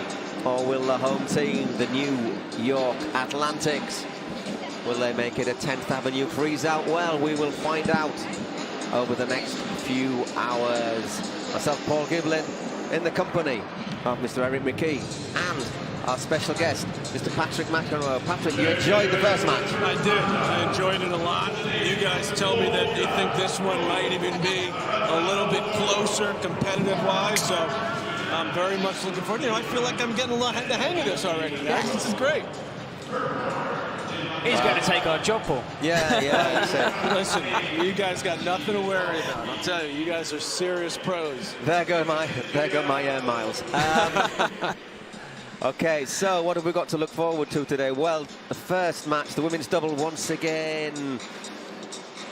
This is going to be lots of fun. Arantxa Osoro, big hitting Argentinian, alongside Gemma Triay, number 3 in the world, was number 1 for a long time, against Andrea Austero, just 17 years old, 18 in just over a week, and Delfi Brea, Argentinian as well. Expect to see the sparks fly between the two Argentinians. There's Delfi, really intense player. Yesterday they lost with Tamara Ricardo. Yeah. We saw Tamara walking with a bit of a limp afterwards. You saw her. I did indeed. You spotted it and said, oh, by the way, she might not play tomorrow. Yep, and that's been confirmed. So Andrea Austero, who played the first 2 matches, it has to be said, with Delfi, is back in the pairing. And that's significant because just looking at how they're warming up, Delfi's much happier normally playing on the right side. On the drive. But with Austero, she tends to move to the other side, and she said she's not quite as comfortable doing that. That's why they try to bring back Tamara. She had been out for just over 3 months with an injury, had returned. She was rested, she was warming up, she'd been training. They put her in yesterday as a test, and they lost. Didn't go well, and it looks like Austero will play on the right-hand side. Let's just hear what the coaches have to say. We're starting off with New York coach Juan Martín Díaz. Ladies and gentlemen, here we are with the legendary Juan Martín Díaz. Juan Martín, contanos un poquito cómo es la estrategia viendo al partido cuál es la planificación del partido. Bueno, lo primero que vamos a hacer es salir a jugar con nuestras armas, no tenemos así mucho preparado y sobre la marcha, dependiendo de cómo vaya eso, intentaremos cambiar para un lado o para otro. Well, we're coming into the match with our own, strategy and weapons, and if that doesn't work, we're moving into something different, which is the secret, and we'll see how it goes. So let's go. Congratulations. Let's give it up. Let's give it up for Juan Martín, please. Yep, it's like 2-1. Well, that was quite interesting hearing Juan Martín Díaz saying, well, we haven't really prepared that much. We're just going to go with what we've got. So I wonder if that might be a little bit of a pointer for what we can expect from this match, or what will surprise us in this match. Maybe they're looking to, you know, if there's any pressure, pile it all on the opponents. Well, okay, we've heard from Juan Martín Díaz. Let's hear what the flow rider goat says.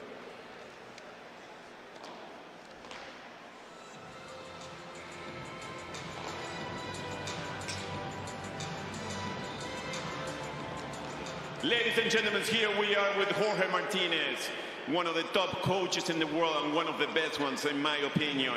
Jorge, decinos un poquito cómo es la estrategia viendo el partido este y qué se va a hacer. Bueno, es un partido complejo. Primero porque son jugadores de muchísimo nivel. Luego es cierto que las conocemos muy bien porque trabajan conmigo algunas de ellas. Entonces, bueno, vamos a ver cómo se desarrolla el partido. Iniciamos con una idea inicial, ¿no? para prepararlo y luego veremos. So the match is a very complex match. We came out with a very specific idea, and we'll see how it goes. And if it doesn't work, we'll make some changes and try to come up with a victory. Congratulations. Let's go, Florida.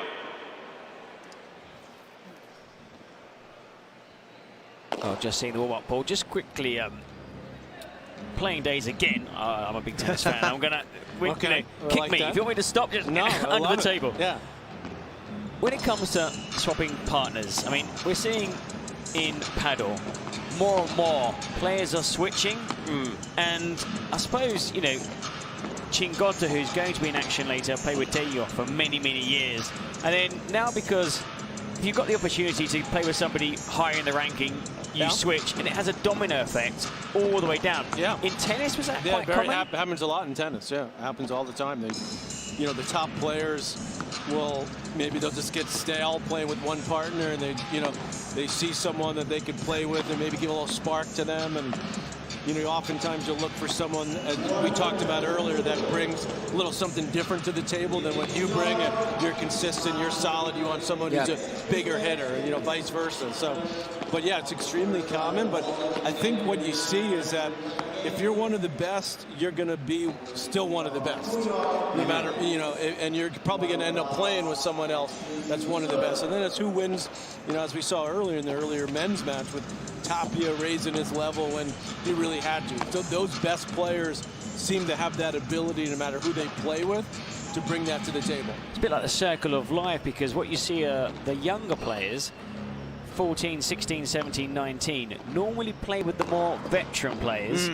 And then when they become veterans, they play with the younger players. Yeah, I mean, Gemma Triay, who's in her early 30s, she now plays with Claudia Fernandez, who's just 18 years old. 32. Who is now ranked 4th in the world. The older she gets, the younger. Right. The younger don't have the legs. Well, you don't have the legs. Exactly. You need somebody to do your running for you. You have the strategy, and you have the guile, and you have the experience, obviously. So you're always going to look for someone that's got what you don't have, which is maybe those fresh legs and that ability to kind of go all out every point. And the same for the younger player, I suppose. You don't have the experience.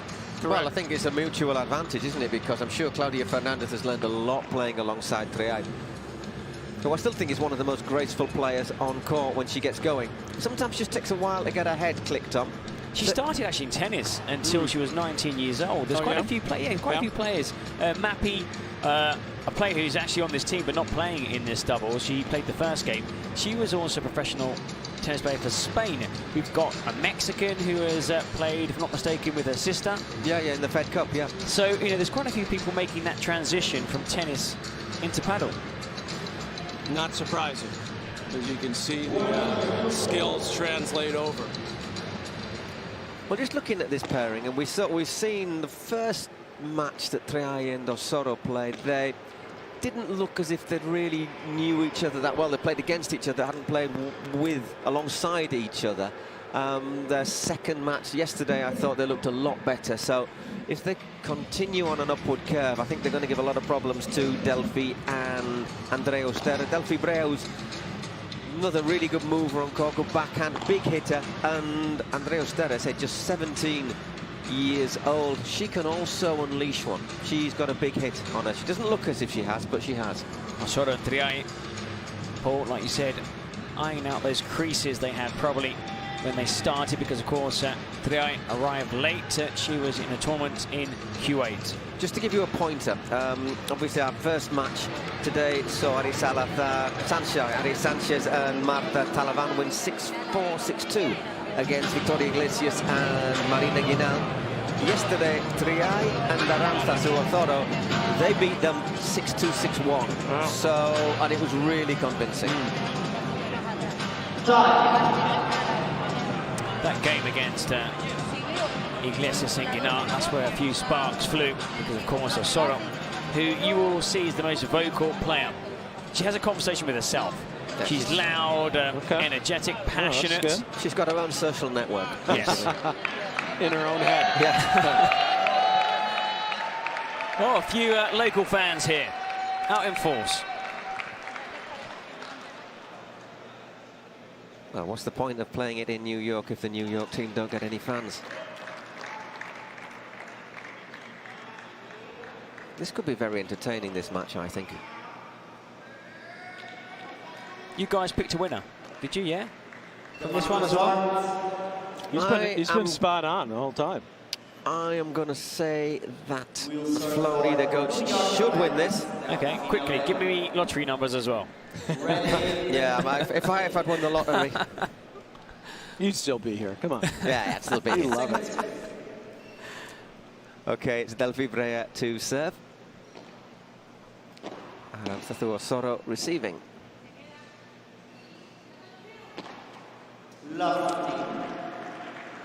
And at 15, as we say, Delfi Norm is much happier usually playing on the other side. And we had a little debate yesterday, actually. Is it, if she's your strongest player, do you play her in her best position and make the weaker player adapt? Or do you maybe make it easier for the weaker player? She's still ranked in the top 15, Andrea. I mean, you had a mean double-handed backhand. Would you prefer switching, you know, or... You know, it depends on who the partner is. So I prefer not to switch. Yeah. Yeah. I suppose as a team, if you can get more from that switch. I suppose Brea lacks that experience playing on the backhand side, which is why Brea has had to make that switch.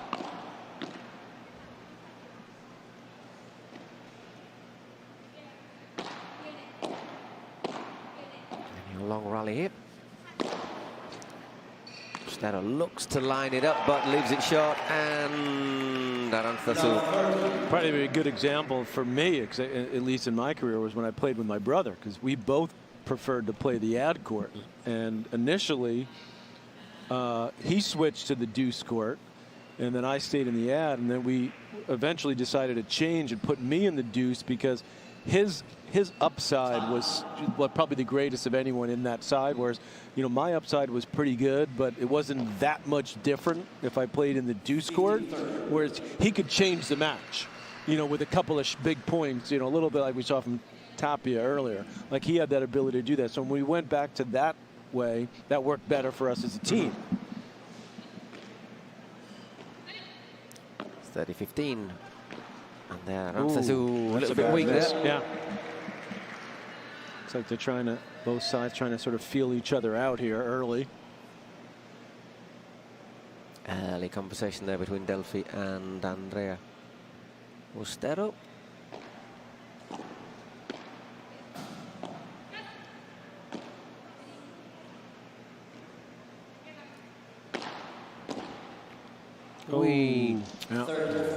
Just flicked off the net. They don't apologize in paddle like they do in tennis. Osoro doesn't. She doesn't. Okay, all right. Fair enough. So a couple of break points to get us underway.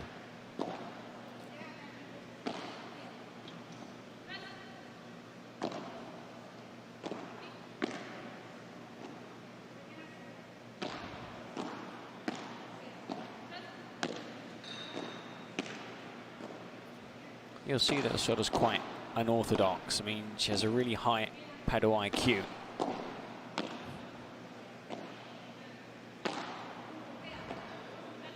Able to defend that, Gemma.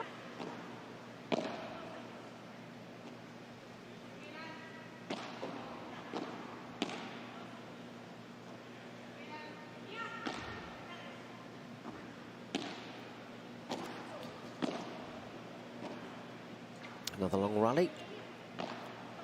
Opts to just play a bandeja in there. And this time went to attack, but into the net. So first game, another service break.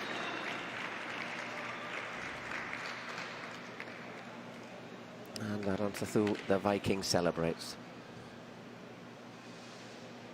Got that nickname not just because of the blonde locks, but I think her war cry strikes fear into opponents, and I think even her doubles partner.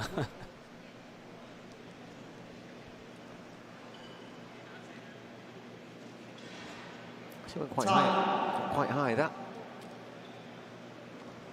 Tough shot to play, isn't it? Those smashes when you're backtracking. Yeah, especially after such a long rally, you get a little bit winded during the point.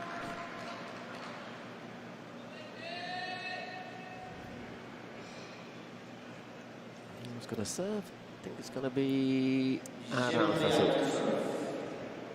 No, it isn't. It's going to be Triay. Of course, this tournament being played indoors. Padel, of course, is also an outdoor sport. Did you notice, of course, the weather, wind, but preference playing outdoors to indoors? Well, indoors is more pleasant. In winter, definitely. Yeah. No, but meaning you don't have to deal with the elements, whether it's the sun, the wind, the heat. Obviously tennis traditionally is an outdoor sport, but big indoor circuit, of course, this time of year in Europe especially. And now, of course, all the major tournaments have a retractable roof. Yeah. So I suppose the lower ranked player would prefer maybe those elements than the higher ranked player. I think so, because if it's super hot or windy, it could be a bit of an equalizer.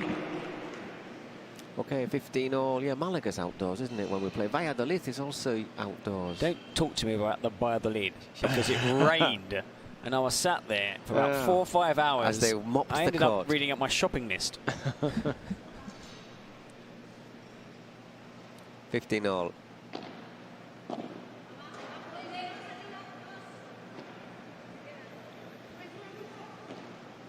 It's a lovely cross-court effort there from Delfi. Contra pared, and just puts it long again.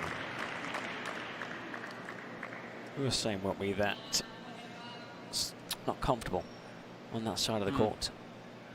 And it shows. If we can see it, pretty sure Osorio and Triay know it too.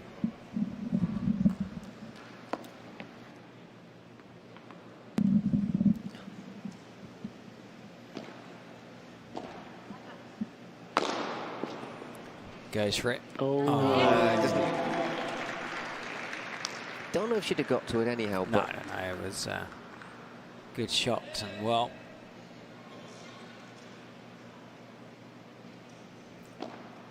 So 40-15, Gemma Triay.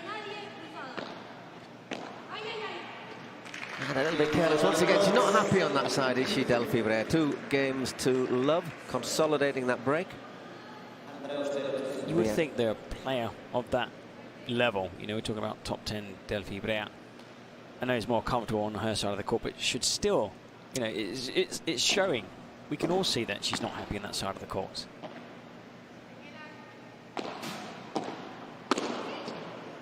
Oh, nice play. So racket on that Aranzazu, and Gemma Triay blasts it down, love 15.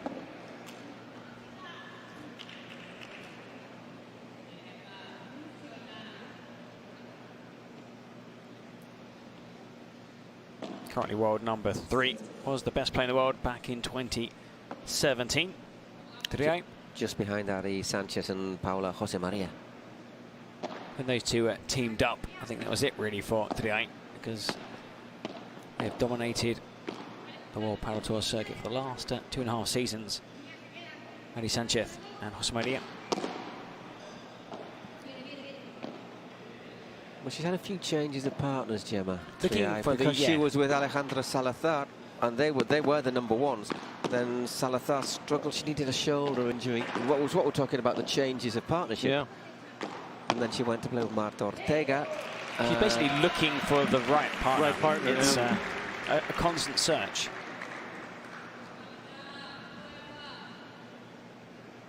$15-all. Yeah, it seemed it went okay with Martita Ortega. Without being brilliant. But they always, you know, at least semi-finalists, just lacking something to come away with the title. Careless shot again from Delfi. I don't think Salazar was that happy, because the original understanding was it was okay until you recover from your operation, then we'll get back together. Yeah. And it was going okay with Marta, so she said, well, I'm sorry. Maybe I'll stick with this. Sort of a high, sort of. Right. And best of luck going forward. Yeah. Probably wasn't the nicest, most comfortable phone there calls. There is a reason why they call it the Pro Padel League. It is professional. Yeah. I don't think you should be getting a Christmas card though from Salazar. No, I don't think they're on Christmas card lists.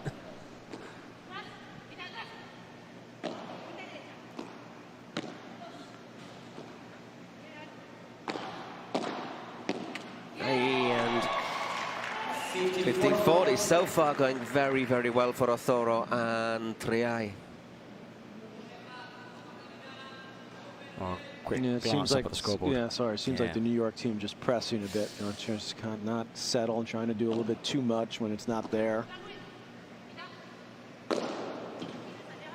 In this situation, would you try and what? Is it back to basics?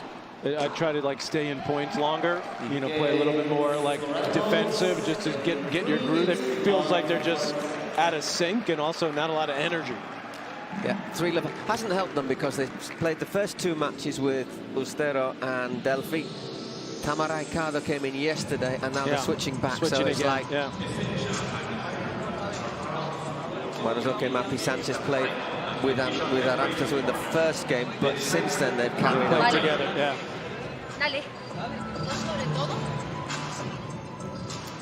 Aranzazu Osoro's happy, then things are going well. With her, you can tell straight away. She smiles, she's happy. When she's not happy, you know it.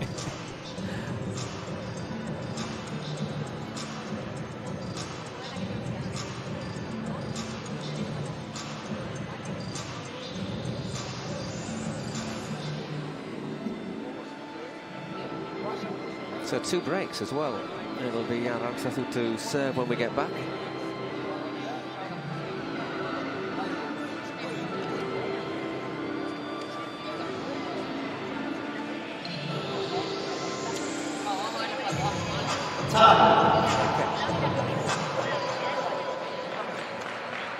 It's interesting as well, because we heard Juan Martín Díaz say, when they asked him, what have you prepared? And he said, well, we haven't really prepared much. The two players didn't share one word on that bench, and not even one glance.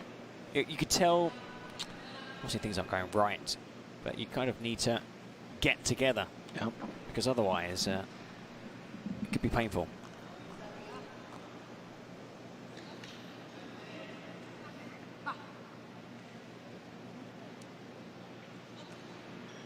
Well, let's see if they can pick themselves up here by breaking Ozoro. Someone else who bounces the ball an enormous amount of times, by the way. Thank you. Little round of applause.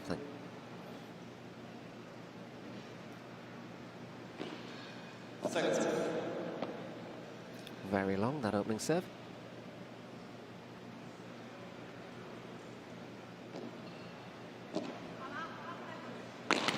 Wait.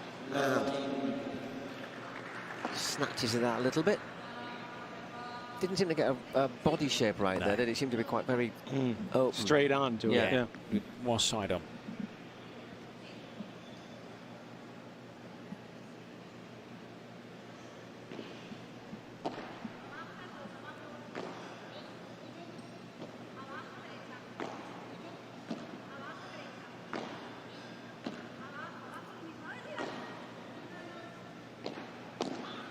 That's better from Delfi.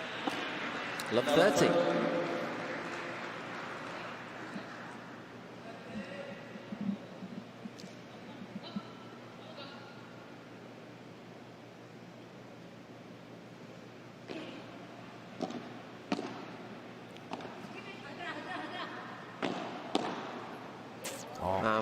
play. Love 40. Okay, showing some life here. Beautiful angle.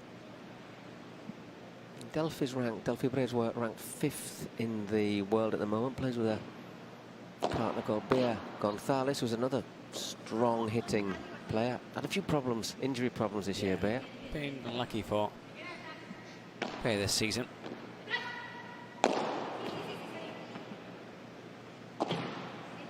Oh, that's really well played. Great counter, and that's not bad either.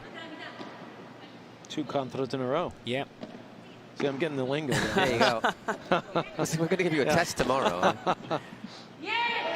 Well won that point. So, paddle expert and Spanish speaking by the end of tomorrow. By the end of tomorrow night, yeah.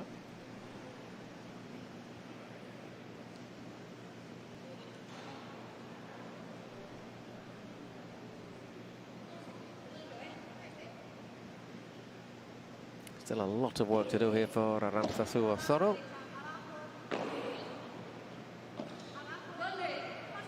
Donde? She was asking where. Where's she gone? Donde? She's not getting the call, and she gets angry. She'll shout Donde even louder next time. And she's probably learned a new word as well. Yeah, tries learned a lesson. And maybe pointing to the head. Once again, just a little bit too aggressive there, Delfi Brea.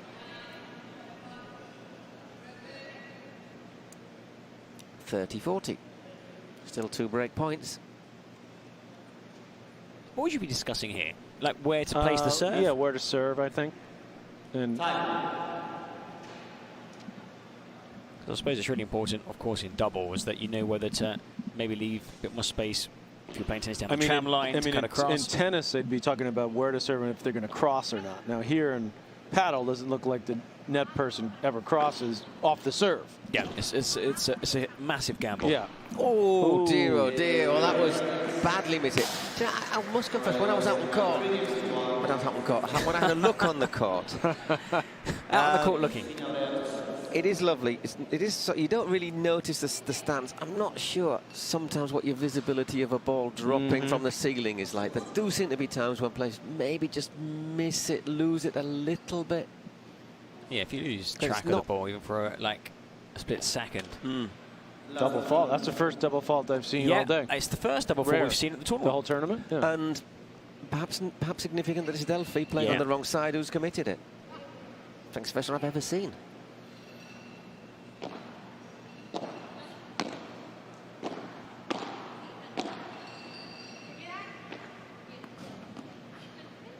Well, let's see, twice now. We've seen that kind of doubt. Do I go? Do I not? Because she's used to being on the due side, as you would say, or forehand side, the drive side, and used to attacking the ball on her backhand. So, of course, now it's coming to her forehand side. She's like, yes, no, yes, no. Yeah.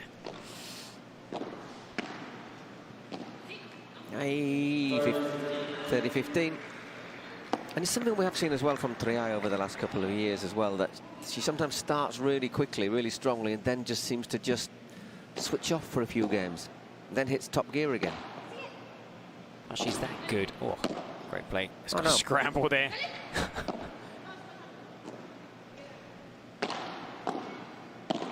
Oh, Andrea, there's the war cry. Yeah, that was a great get she made. Keep him in that point. Yeah, it's just too big a swing there, I think.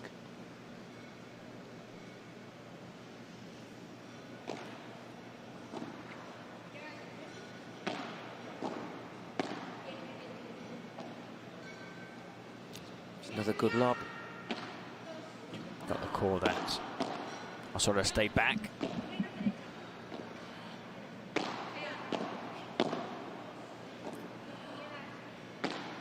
Looking to control the net here, Ostero and Delfi Brea. Oh, just flicks off the net.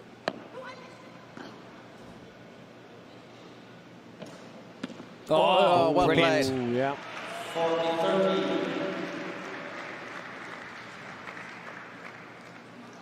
Most of Osoro's lobs are going to Brea. That wouldn't be the case if Brea was on the other side, on the due side.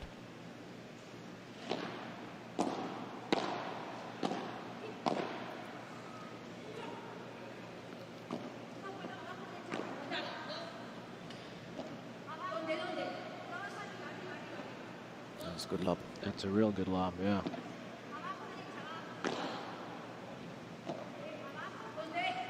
Donde? Just stays in.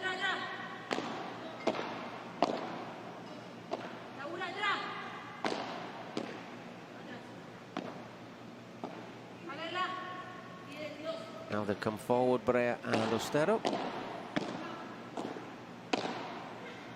And now they've won the point. Well played. 3-2. So we will have our next break. Looking a little bit better.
Well, we're back here. 3-2. Arantxa Osorio and Gemma Triay lead against Delfi Brea and Andrea Ostero in our opening match of the second semi-final here of the Cities Cup in the Pro Padel League. A break to the good Triay and Ostero, although they were two. So there are signs that their rivals, the New York Atlantics, are coming back to life after a worrying start. Maybe the tide has changed. Oh, she'll take it. Look, she said sorry. And now she's laughing. Right. Well, she read this perfectly, though. Yeah. So, you know, when you're good, you can get lucky, too, because she read that, so she earned that. Well, you make your own luck as well, don't you? Yeah, exactly. So sorry. Yeah. Really heartbroken for you.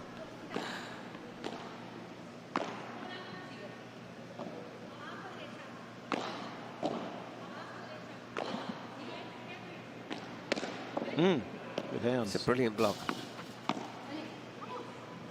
And love 30, so in with a chance of recovering the second break.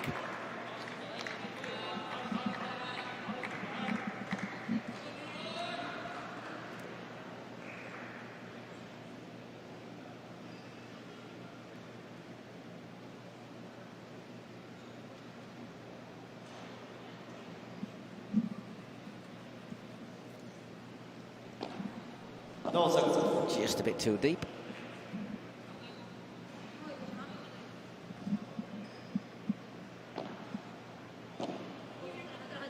Good lob back. And another mistake, love 40. Again, they're putting themselves under a lot of pressure. Looks as if there's a great chance here for Brea and Ostero to level things at 3-all.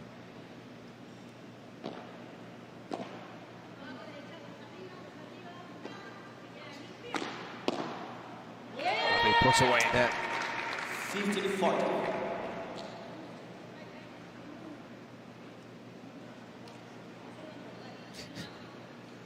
A few words of encouragement from Osorio. Encouragement. Is that going to bounce? She might get this back in. Oh! 30-40.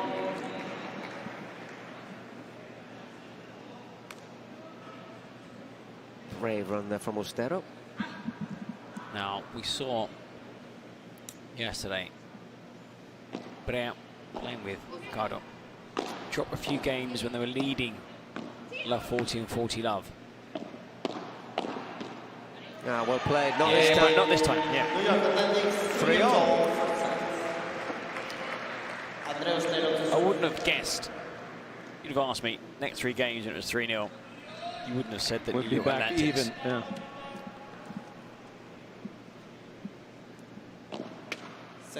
It's Andre Ostero serving again. Very finely balanced.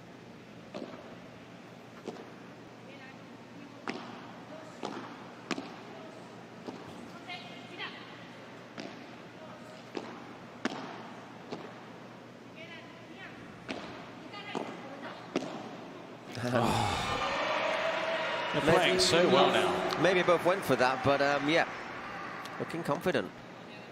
But things are now going right because the 2 players went for it, but they won the point. In the first 3 games, they would have hit each other, the ball would have gone past. They wouldn't have won the point. That'd have been a dark look from Delfi.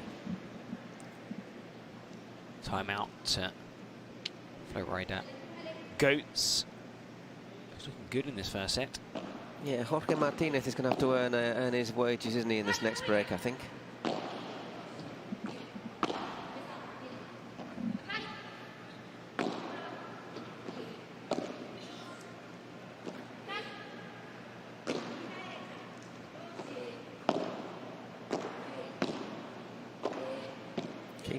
Keeping them deep, though, aren't they? They're not being able to really step forward effectively, Osoro and Triay.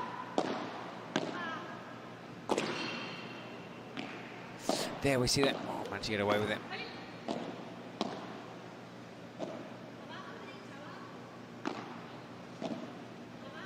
Keeping it tight against the glass again. She anticipated that. You saw that she anticipated that. She just couldn't quite get there. 15-all.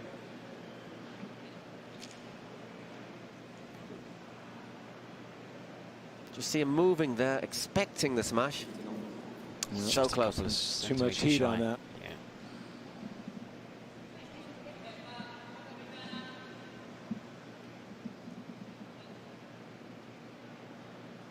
Another little conversation.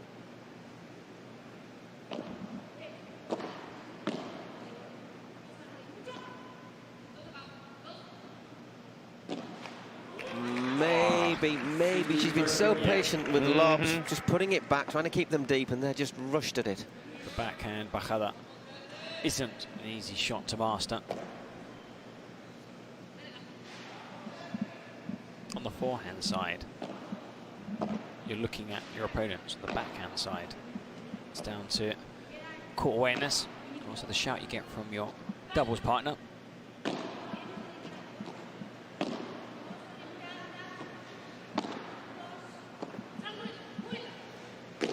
Oh boy. Yeah, that ends up in the... Oi! Somebody called it in the VIP zone. There you go.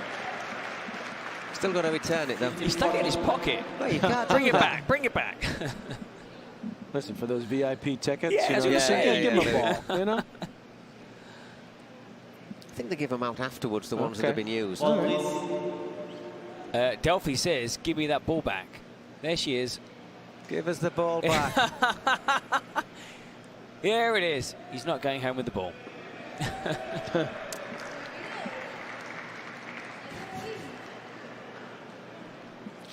So once again, break points. Just when you thought they might, well, who knows, still got to be won. Well, somebody wise said it's not a break until you've very clever little fake smash there.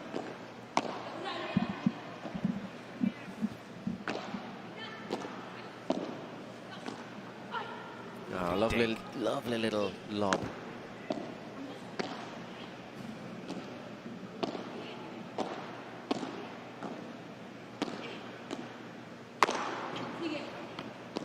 Oh, excellent play. Oh, yes. 30-40. She's made that run into that position A few 3-4 times, right? yeah. Yeah. And she's got good anticipation and quick feet, too. So Just lost a bit of patience there on Anthasu as well. A couple of lovely little lobs. He's like, wow, this one's here for it. So 30-40. Good serve as well. Oh, was it? Yep, yeah, it was good. Golden point. So.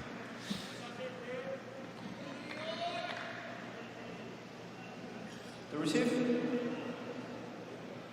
You've been quite good, Paul. Calling. Who's going to win this point? Gemma Triay to receive.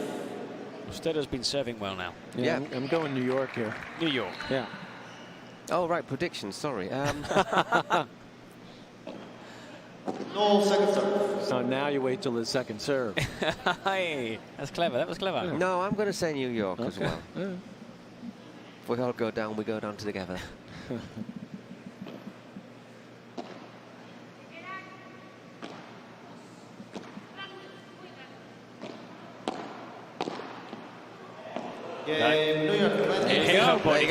Geniuses up here.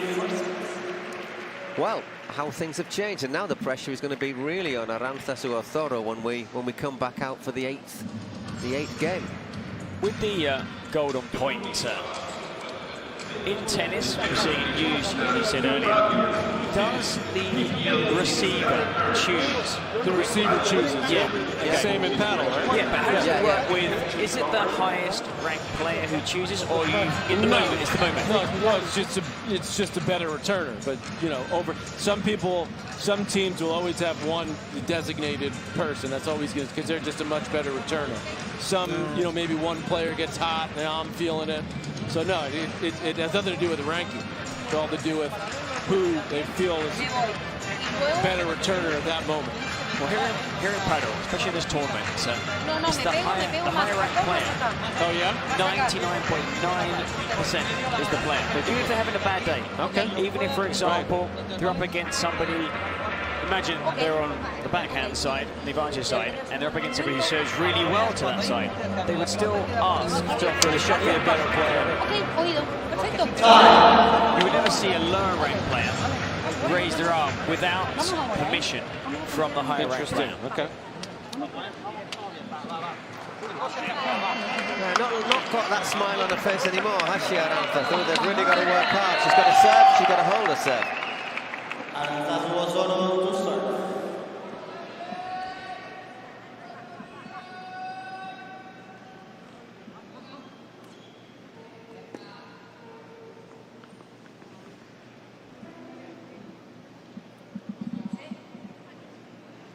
Another really tense moment. Nearly had 40 minutes in this opening set.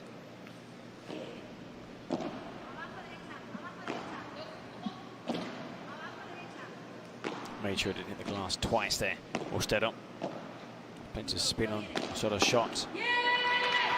Well played there by Gemma. Did it ever annoy you when your opponents shouted Yes. after winning a point? Absolutely, yeah.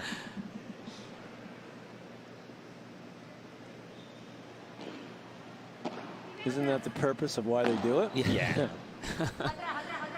But I think Osoro is definitely the number one. Number one in the world. Yeah. When it comes to when it comes to shouting, screaming, that's what I mean. and just winding up. Yeah. I think she does it to more for herself. I think she does it. Yeah, I do. I don't think she does it to. I mean, yesterday I think she definitely had a little go. Oh no, she was winding up her former doubles partner every opportunity. But I don't think she shouts to annoy her opponents. I just think it's that. That's her personality. Yeah. No, second.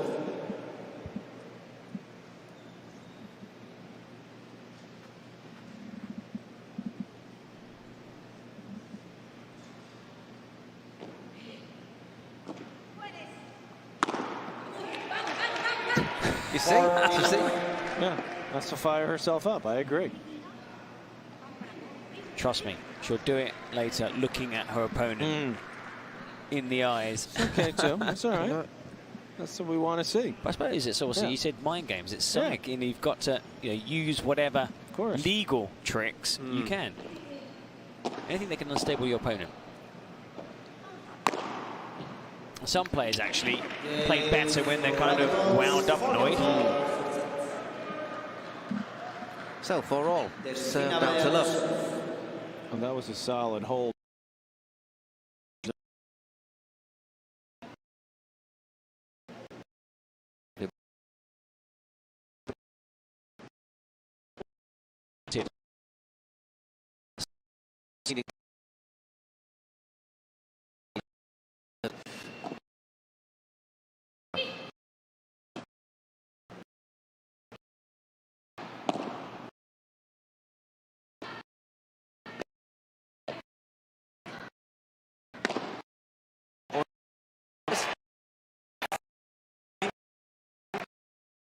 Well, the support.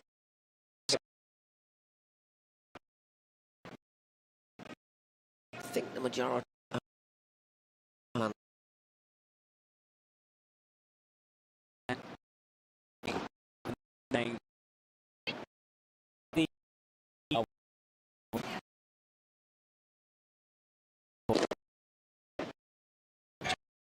So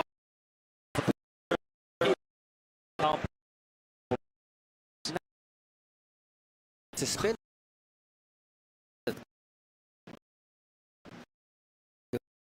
Glove.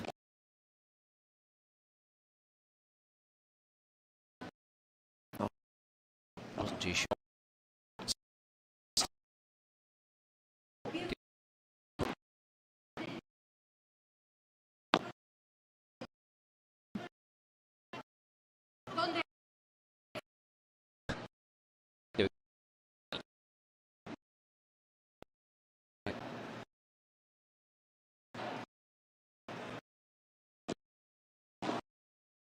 Looking to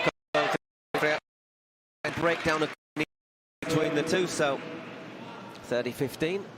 Well, they both took a step in the opposite direction at the same time. Because Brea's probably used to somebody. Right, covering. Yeah.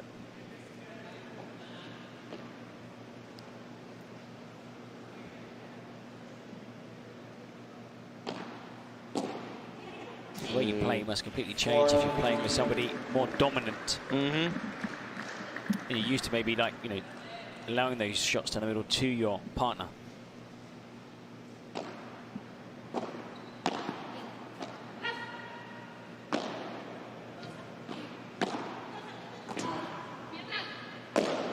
Oh, hits the fade. Younger tactics, they lead 5-4, first set. Ball change. A little bit of frustration there. I think it's fair to say. Get Benna. What a shame, what a shame. You see, she feels every point. Yeah. It's my general feeling. I'll give you the benefit of the doubt. Here you go. This time. They're going to come out now, these two, and they're going to think we've got a great chance of winning the set here, because they've been a little bit ropey on the serves at Aranzazu and Gemma. We've broken 2 of their last 3.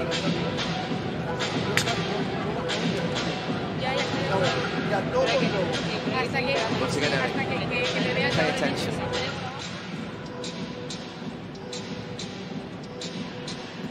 When the trainer, Juan Martin Diaz, by the way, was a world-class paddle player, #1 for many, many years, alongside Bella, another legend as a player. The longest undefeated run spanning almost 2 years. They won 23 consecutive tournaments. Wow. I think that was a ploy when he just said, we've kind of turned up. Time. We have got nothing planned. Take the pressure off his players. I think one thing he is Argentine, and he's not going to give anything away. Is he? I think we haven't really seen anywhere near the best of Gemma Triay. No. Nowhere near the best. You said as well, and we've seen this many times, moments where, I'm not saying she switches off, but sometimes drifts in and out of games, but always has that, if it's magic, just something that when it matters, she's there. That's why she's world #3 and was world #1. Yep, without a doubt. That looked okay to me. That looked good. There you go. See? CCC, yes, I agree. Let. Change his mind. Because of the players. Have a quick chat.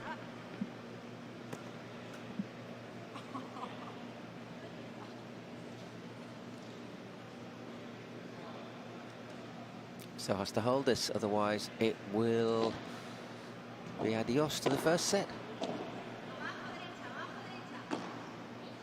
So Gemma Triay from the island of Menorca. Mahon in Menorca. That's Balearic Islands. Probably the most famous of those islands is Ibiza. Yeah, I think Ibiza's more famous than Mallorca. You heard of Ibiza? I have, yes. Mallorca? Yes, now. Yeah, but yeah, definitely heard of that. Yeah.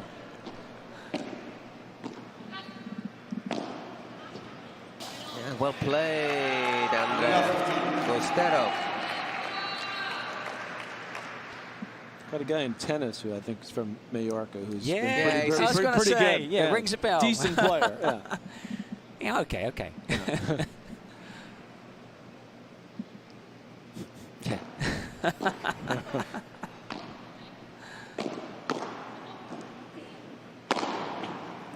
Yeah, you're not getting that one. Well played, Gemma Triay. Good hit.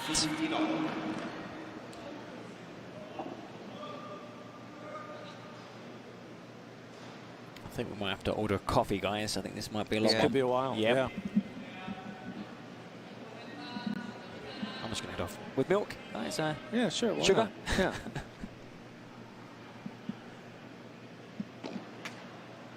Quite a lot of sugar as well, I think.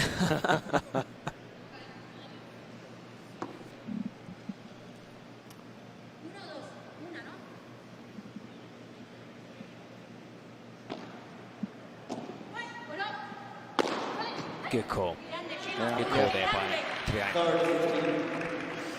On her dominant smash, forehand side. Took over. Quite sure Ostero was trying to do that.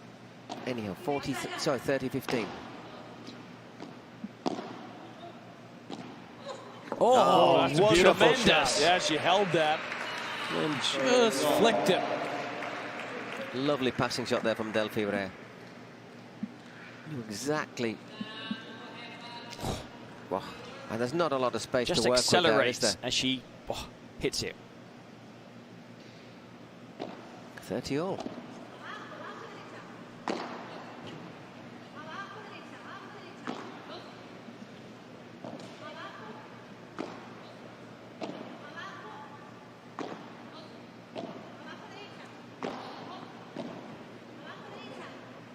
Once again, stays in.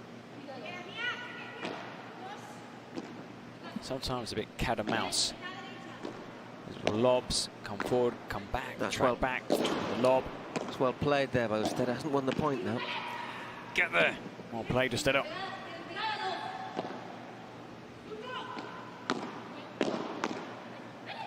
Oh, no, again. Ooh. That's the young legs there. Yep. Yeah. Running balls down. So 2 set points. And that will be a heck of a comeback from 3-love down. Not just 3-love, but 2 breaks as well.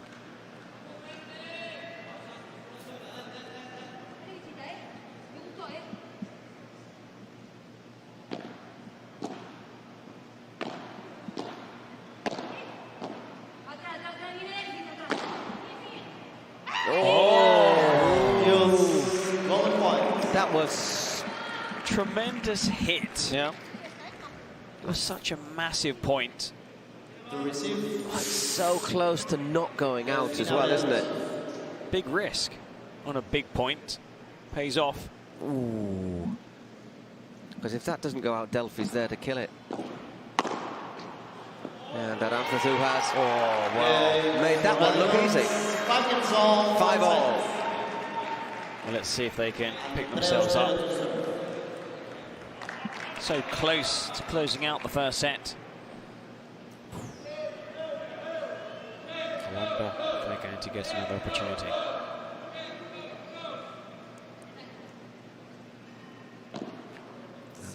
Andre Ostero serving again. Once again, kept really calm all match so far. Very willing to swap to dual lobs with Aranzazu Osoro.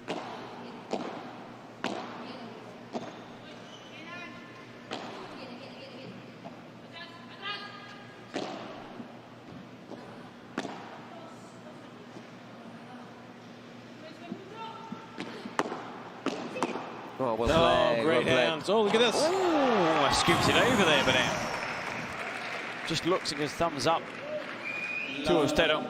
Good attempt, the teenager. But you were saying it was another one of those where you just can't give up on the point because she wasn't that far from getting it over. So, love 15.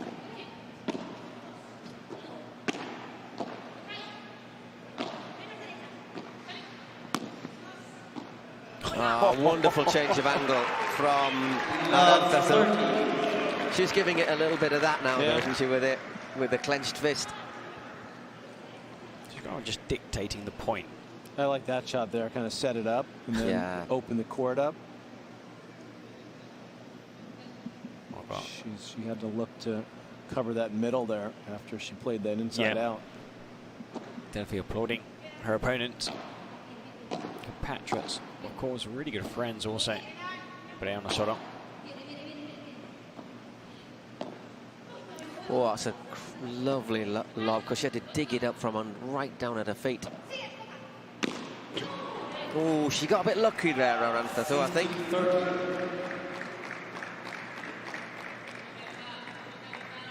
I call that one wrong. Sorry, what? Oh, it flew out.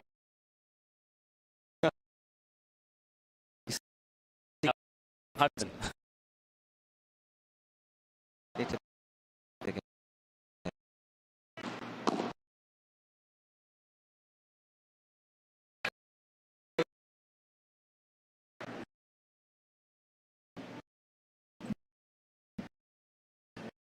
Looked to have the door open.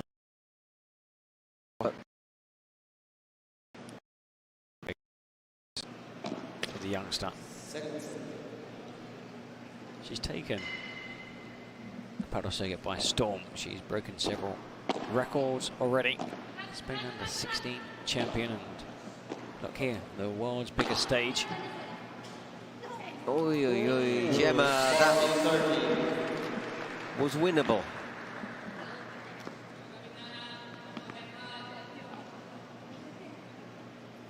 If they win this point, the worst can happen is a tie break.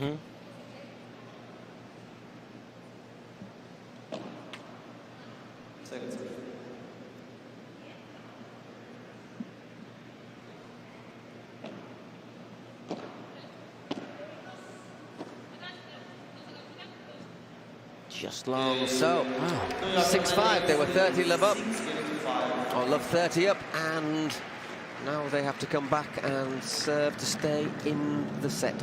None of the four players so far are playing to their full potential.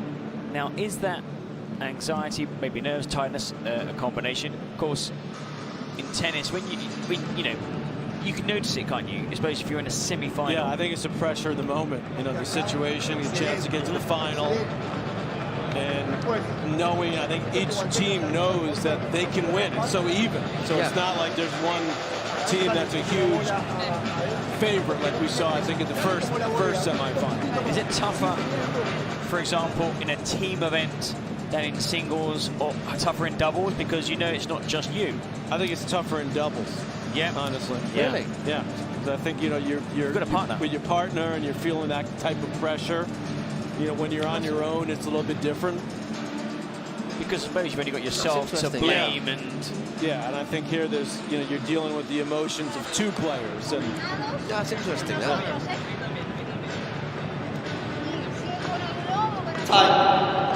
Well, approaching the hour mark here, 55 minutes still in the first set.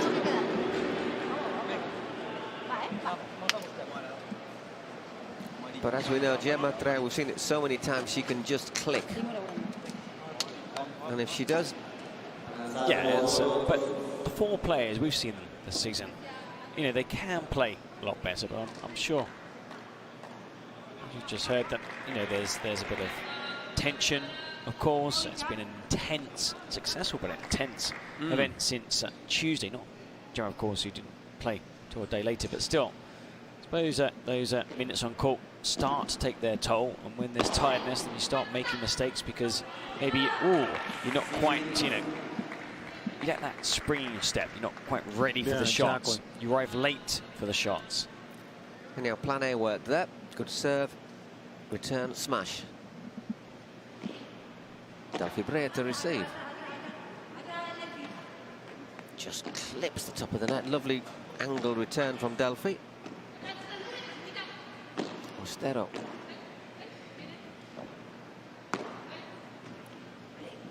Leaves that one a bit short, but yeah, well finished. Big difference. Not from yesterday, but 2 days ago, because of course Ostero was rested, didn't play because Ricardo returned from injury, got injured, not playing today. Ostero 2 days ago was hitting lots of shots and making quite a few mistakes. Now she's toned down a little today, less aggressive. I think she plays better when she's aggressive, to be honest. 40 love, yeah, perhaps, but I think against Triay and Ostero, they've said, look, let's just try hold and back, hold maybe. back, yeah.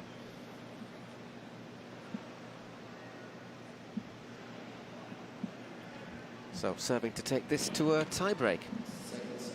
Second serve.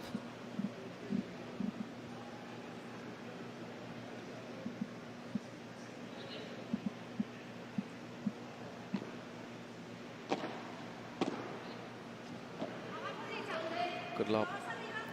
Looking to attack the net. And there he goes a bit loose. So we will have a tie break in this first set, in the first match. Fitting end to the set, because it's been very even. It hasn't been. After that first quick start, you know, and it got back even at 3-all. It's been nip and tuck. One of these maybe sets you just have to grind out. Yeah. Yeah. Delfi Brea to get us underway.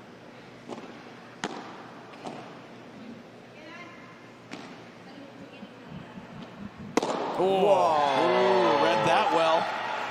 Just darted forward. That's the player that you're expecting to see. Yeah. Yes. The one that's there, taking that gamble and just, Look how she celebrated. I don't think her coach will complain this time.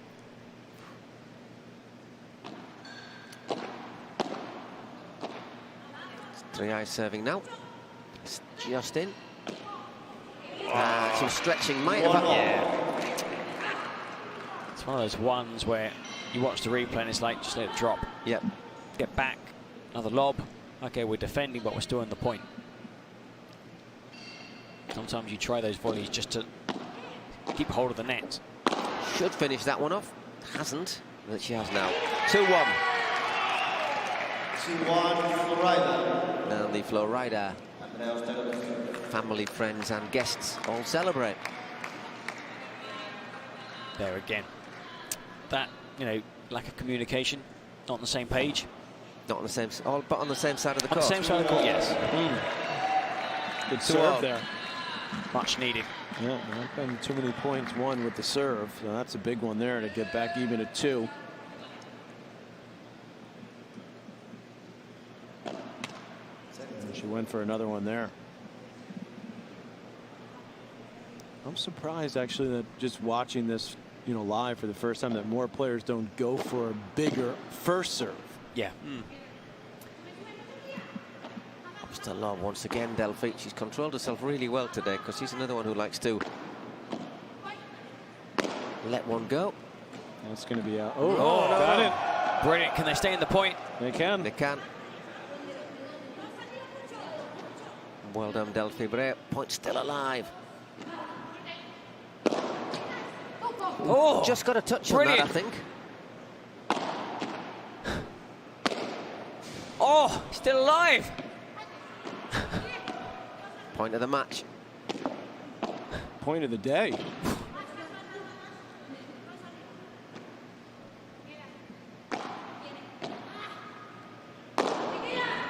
No! That is Ostero. Yeah. That's what we've been missing. That is awesome. 3-2 New York. Well, the fans on their feet. Oh, thanks to Delfi for saving that one. Now, had you missed that, then I think the trainer would have pulled her off. Time. Somewhere. Again, but so many shots in it. there. Arantzazu just getting a little touch on that. And there, she'll be disappointed today that she didn't get it over the back fence. Meanwhile, we'll see the end of this point. It's going to be Arantzazu's to serve. Need to see the end of this point, though. Such a good point. There you go. We're back live with a mini break to the good. Brea and Ustero. Oh, little bit there. 3-0. Well, it's picking up now. The level from both teams is picked up in this tiebreak. We've seen them quite a few tiebreaks. That suddenly, you know, we get the best rallies, best points, and you think sometimes they'll hold back more because it's a tiebreak. But we're seeing Ustero let fly twice. She's won 2 points outright with smashes. I don't think we've seen two winners. No, one winner in the first set with a smash. Yep. So 2 in the tiebreak, 1 in 11 games. Oof. You've got me there. I'd have to think back. Time.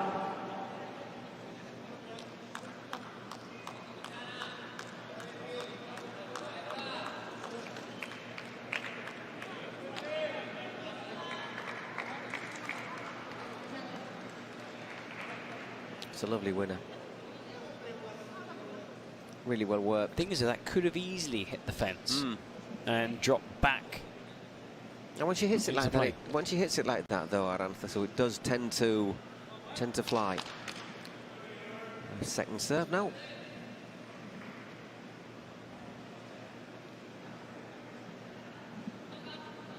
You can see Stupa Di Nenno over on the bench, hunched, leaning forward. Yeah. And there they are on their feet celebrating. There are times when they make it look so easy, aren't there? Just such as that. Good serve, forcing her deep. Couldn't really do much with it. And Gemma Triay takes the point. Delfi Brea serving.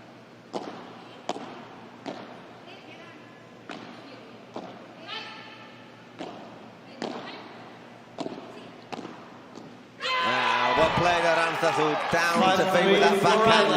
5-3 to Florida.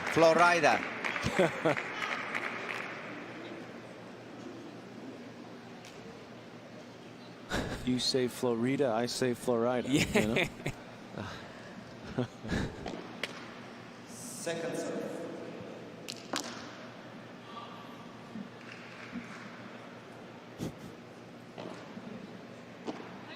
Oh, great That's a good angle, yeah. Oh, she's kept it in. Pickup. Going the angle again. So you never know quite what to expect from Ustero. Lots of tricks up her sleeve, very unorthodox. Oof, awkward bounce there. No. I know I can expect some intensity from her. That's what I can you know, first time I've ever seen her play. Yeah. That's pretty obvious. And you know what? It's paying off in this tiebreak. I think that's the thing, is she can up her game. She can up her game at the big moments. So but she's we one of have those players that needs to get that kind of energy, frustration, drive, passion, and starts playing better. And also helps her partner. Okay, set points.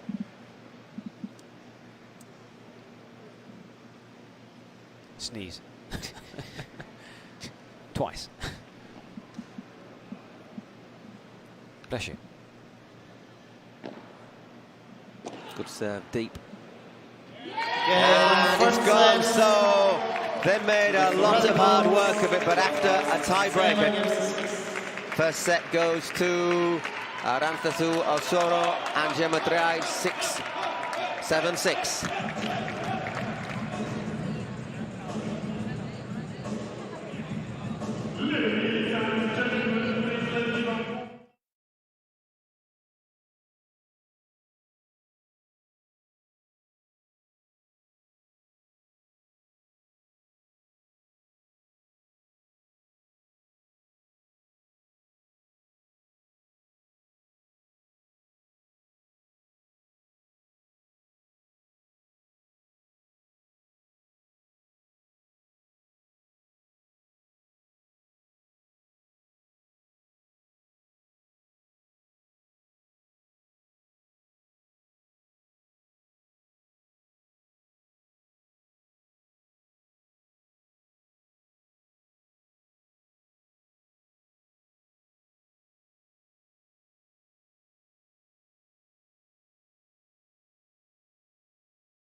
I'm definitely going to have to ask the cleaner about that mop and see where he gets it from.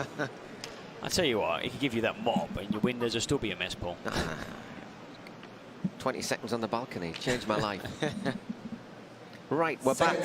Second set. First one going after the tie-break to Gemma Triay and Arantxa Osoro. It's going to be Gemma Triay to get us underway in this second set.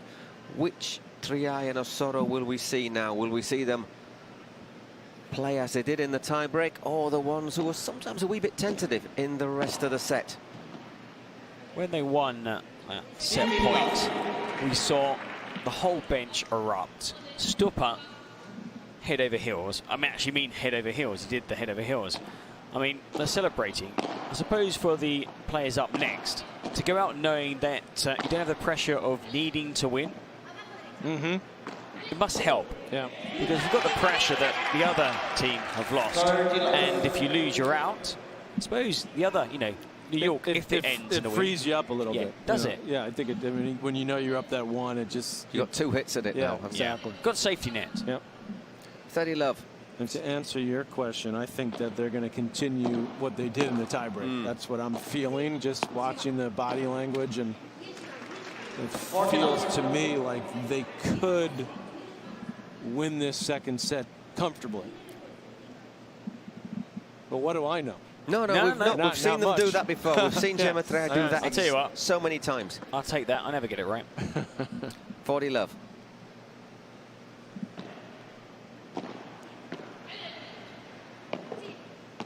There, that's... Oh, whoa. Oh, yeah. Lovely shot from Delfi. Didn't have much of a gap there to aim for. And that was typical. Osoro flicks it one way, then the other. Loves to move players and then just create that gap down the middle. Normally it's a doubles partner who hits the winning smash.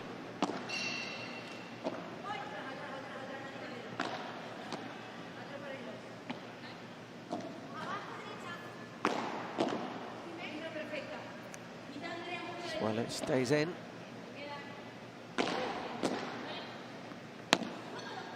Good shot from Ostero. Unlucky. Just travels too far. Yeah, travels too far. Ostero. So, first blood to Triay and Osoro, holding their serve, which is always a big thing to do, isn't it, after you've won a set? Yeah, just keep that momentum going, and now you've shaded so okay, a little bit of energy right here. We get a quick break, and then that's when you really feel like you can get total control of the match.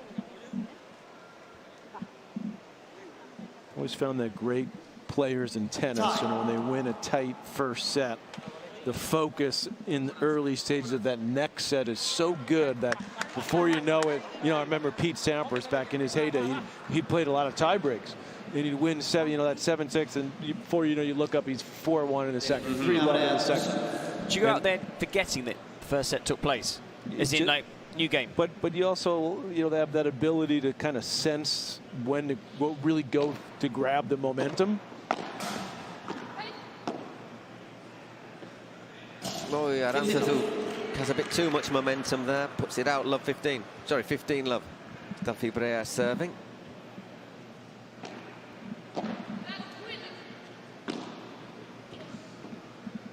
And 30 love to the side of the court.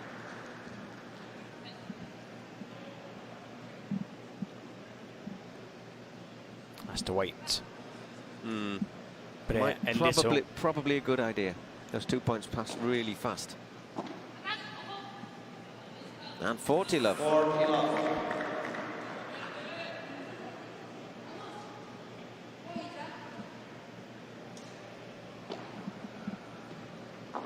Oh, no. Okay. Was that an ace? She'll take it. It was actually. It was an ace. That's the first ace I've seen this season.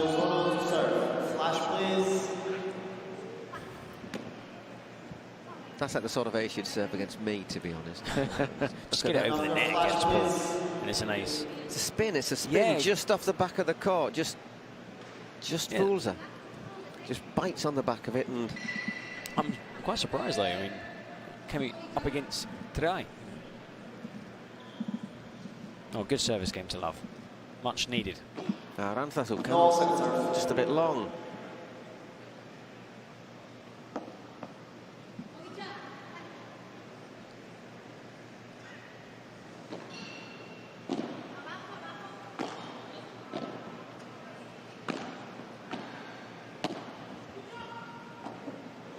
Nicely recovered. Oh, no time to react there, but Well played, Gemma. Just a little word with Arantxa Zuosoro. No second serve. Once again, long.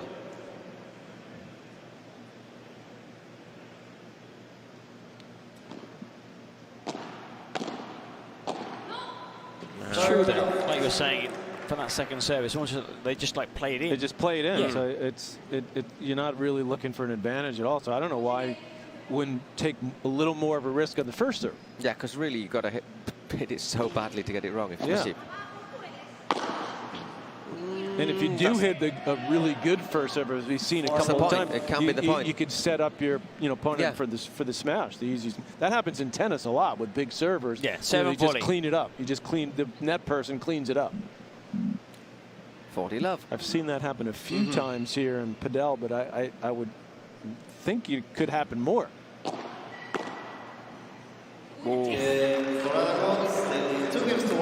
Nasty serve there. That was 2 service games whipping through them. So we go into our first break of the second set. Everything going with serve 2 games to 1 for Ortega and Triay. Ortega to serve after play resumes. Just try and hit it. Jorge Martinez. That's the same.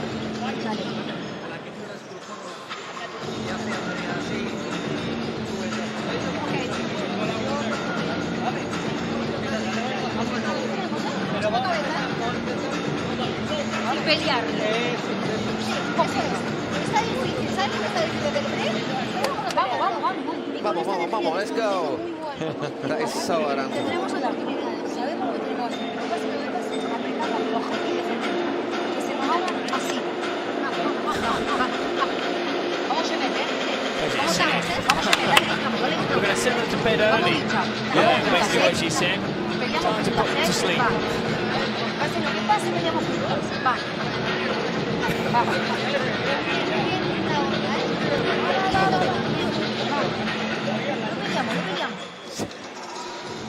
Well, I don't think they're going to get to bed before midnight, to be brutally honest, one way or another. Well, if they win, I'm sure they can go out for a nice dinner.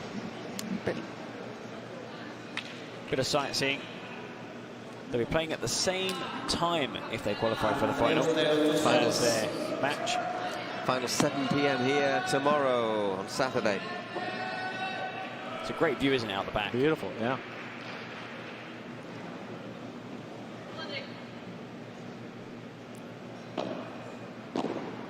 Ortega serving. Just up top. And here at the Dougal Greenhouse, there's a wonderful view out the back through a huge window. See Manhattan. Went for the contra pared there. Arantxa got her angles a little bit wrong. Yeah. 15 love.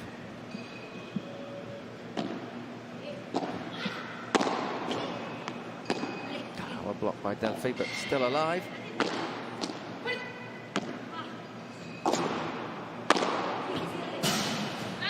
Just claws it over. Triay. Hovering on the service line, the 2 players. Well played, right down to feet. One thing we have to say is that Brea and Ortega haven't been affected by losing that set. By the looks of it, they've come out and they've not dropped their rhythm. Yeah, good intensity. Probably plenty of credit has to go to the coach.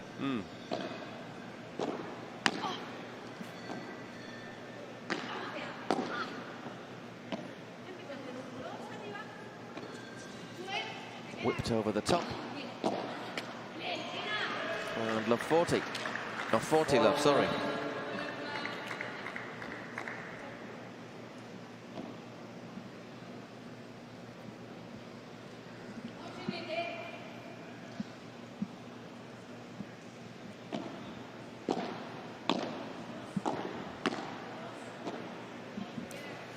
Justin.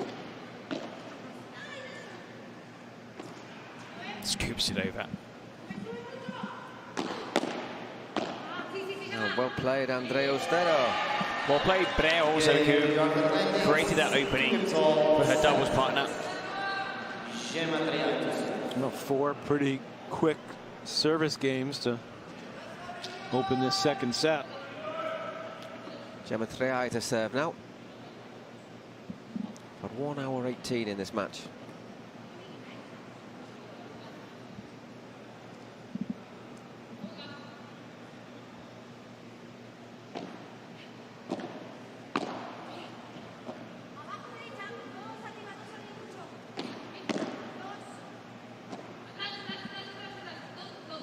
Again, good deep lob. Looks for the bajada. It's a bit short. Opts to place it, but Delfi can't deal with it into the net. 15 love. Ortega didn't attack the net, and so Brea started backtracking.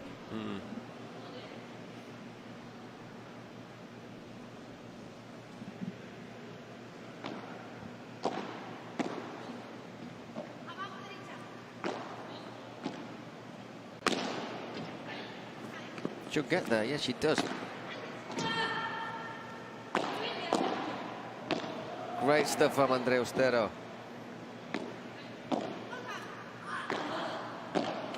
Oh, what a shame. What a shame, yeah. 30 love. Plugged away there, Ortega. Saves that. Comes back on the court.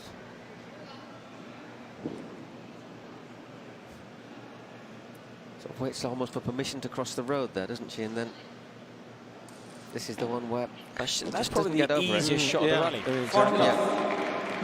Justine 40 love put on the board. Yeah, and all of a sudden these games are passing quickly, aren't they?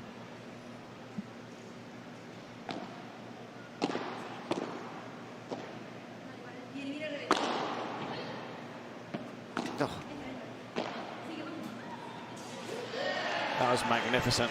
So why wouldn't you hit that smash at the player that's charging the net? Yeah, that's. Why don't you just hit him in the chest? I mean, just well, like that one right there.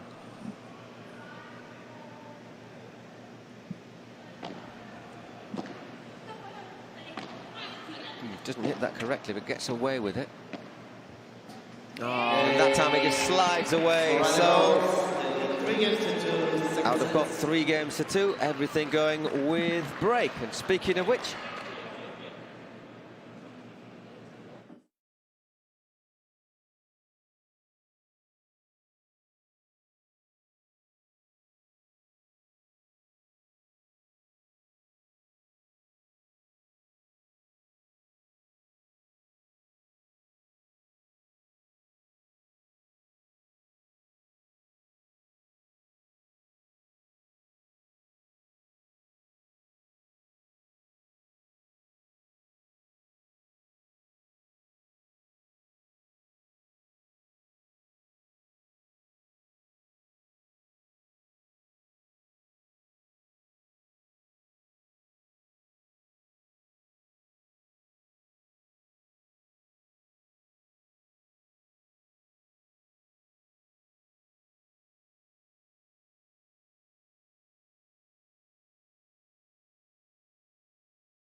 well, we're back on court. Delfi Brea to serve. 3-2 her and Andrea Ortega trailing the second set, and by 1 set to love after losing the first one on a tie break. And this second set is proven to be just as close. 15 love. Once again, Andrea Ortega showing us that she is a 17-year-old who can hit the ball incredibly hard. Just starting to unleash a few more shots as well in the second set. I think they've allowed her to because she's more comfortable when she's not being held back. Yes, you make a few mistakes, but she can win more points than she loses. And Brea hasn't been herself, not winning too many points. Another mistake there by the Argentine. 15 on, rubs her knee there. Yeah, I think she caught herself. Hit herself with the paddle. Yeah, I think, that's with the really racket. painful. Yeah. Big kick in the shins. Those rackets are pretty solid. Solid. Exactly. And they've changed a lot over the years. I suppose the courts have also, just like in tennis. I'm not saying you play with wooden racket, but you've got the wooden rackets, aluminium.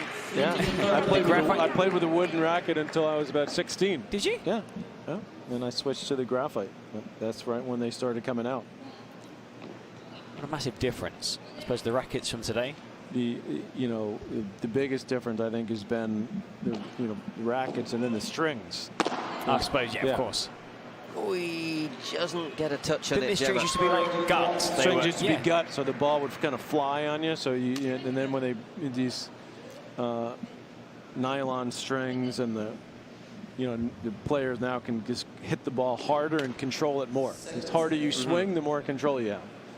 Because before it was either one or the other, wasn't it? Yeah, with gut you couldn't do that, and obviously with the old rackets. Similar in paddle, you have tremendous nice passing shots. Excellent. There is Augustin again. Didn't have a lot of space to aim for, but found it perfectly. The paddle a lot changes as well. You have the shape of the racket. Sometimes you have the teardrop, circular, and also the weight. If it's head heavy, sometimes more powerful. Right. And also the gram. Normally they go from 285 grams to almost 400 grams. Pretty heavy. Which takes, on That's the elbows especially. 480 is about a pound, isn't it? 480 grams. It's about a pound. No in weight. idea. It's about a pound. I believe. I trust you. But no, it's definitely the heavy. You can tell that when you pick up a racket, and it's a heavy racket. If you're not used to playing with a heavy racket, after a few games, you feel it. Really it makes a big difference. Okay, Osoro is serving once again. The children, of course, play with smaller rackets, which obviously weigh a lot less, and also play with softer balls. Softer ball, that's how we start them in tennis now. Mini tennis. Yeah.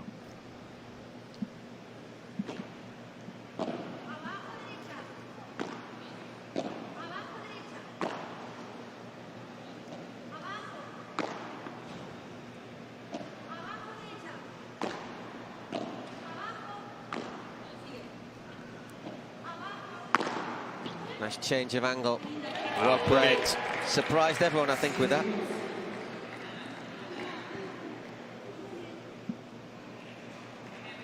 $15 love.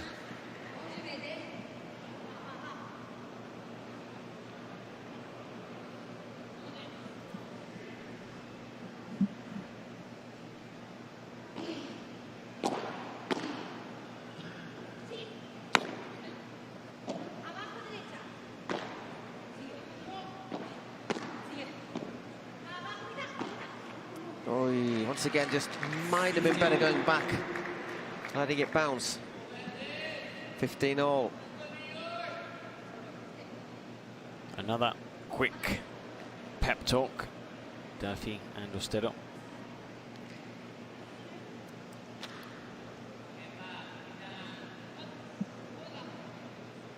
Quite sure Aranza would like to keep going quickly.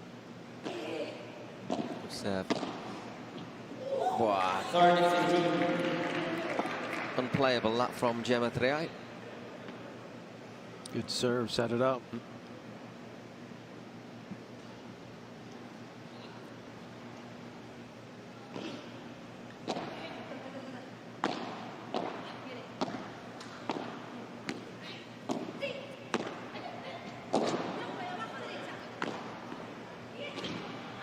A couple of good contra pared. Does well. And big hit from Aranza, 40-15.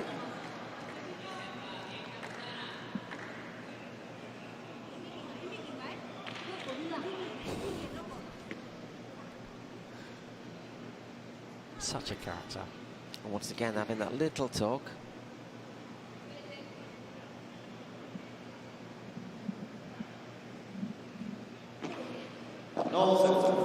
Once again long.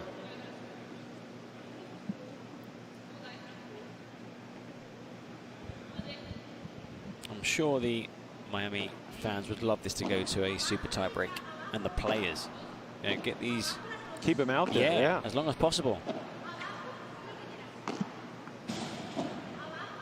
An extra hour out on court at this stage after so many days of competition.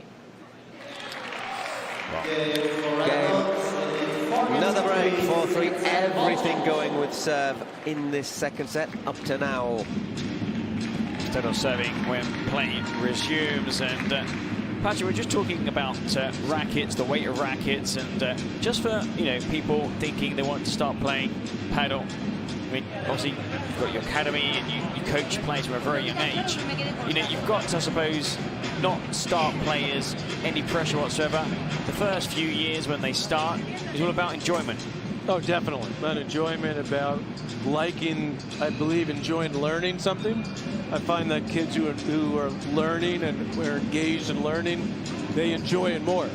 So of course you want to have fun, but I think to me, I actually, as I've been working with kids more over the last decade or so, I try to focus even more on the learning part, because I find that if they are learning, they're more engaged and they will have more fun. Where if it's just fun, then maybe they're not, going to stay in it for that long. Yeah. Do you also try and teach the parents? Well, that's a whole other story, right? Yeah. We'll save that for the final. Yeah, that's a little more difficult, right? My son is so great. I want him to. Yeah, right. Exactly. Yeah, make him a world. Yeah, number one. I'll be a professional. He's doing nappies anyway. Don't let that Peanuts character Molly Volley. Do you remember? Yeah. Wow. We're showing our age. I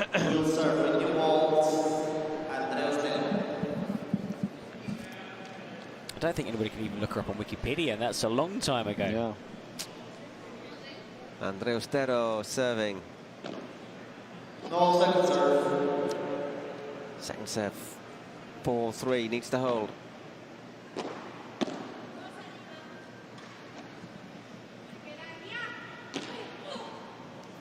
Oh, made the wrong move there. Triay. She set off a bit too early.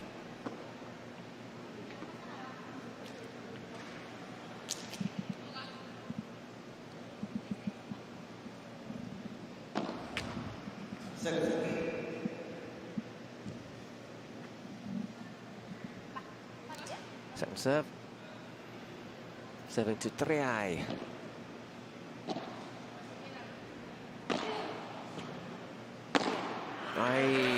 Delfi shows her frustration. Yeah, that's a bit of a wild slash there from Delfi.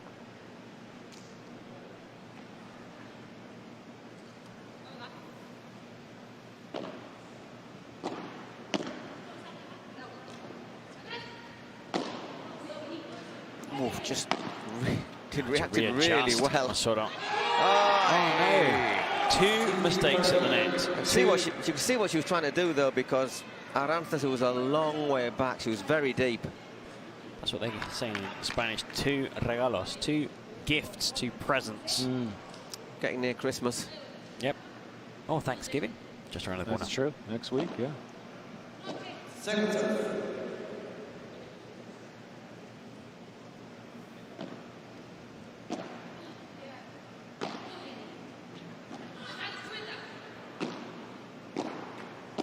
Does well because it clipped the net.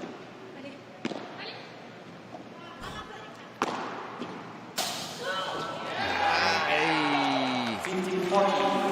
15-40, so 3 break points at a moment where if you lose serve here, you've only got one opportunity to recover. Would you say like game 7 is the key game? Definitely. It's always the 7th game.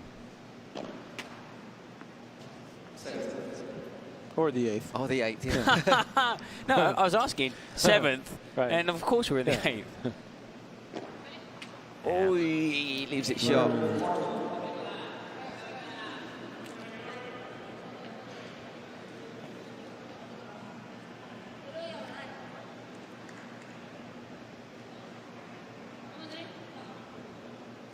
Still not 2 more bites at this. Fraction long.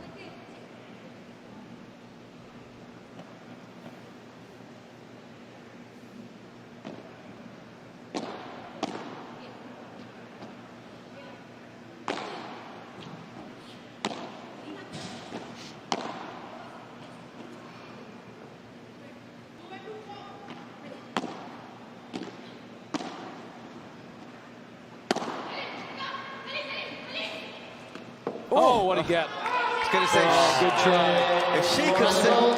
Yeah. She even used the door frame to help her spin to try Spin and get that around, over. yeah. Let's have a look at this again. If she'd have saved that, it would have been unbelievable. How resourceful.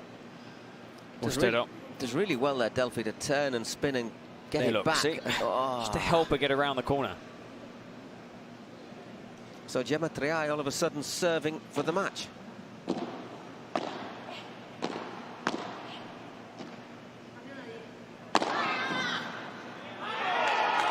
She took your advice. That's the one, exactly. Yeah. 15 love. I'd be doing that on that shot every single time. because also the player Yeah. isn't even looking. Yeah. He's not looking where the ball goes. By the time they react, it's probably gone back over their head. Or you just hit the player and win the point outright. There again, right there. Right at him again, yeah. 30 love.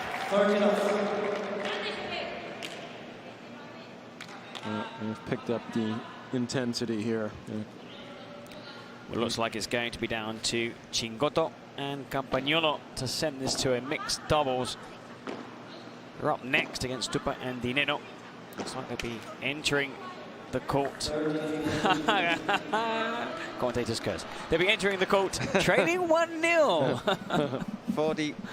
30-40. Yeah. You can have a go at me if we go to a tie-break ball.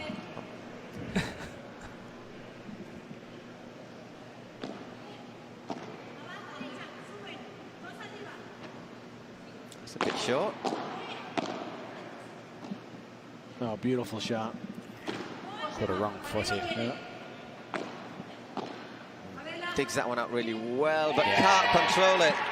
And there was a little, caught her wrong-footed, turned around, and the ball down at her feet. Brea. 3 match points. I'm not saying a word.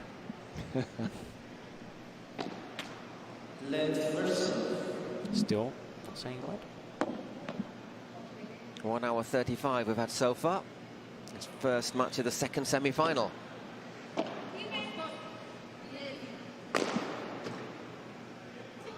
Just gets a touch on it, Delphi.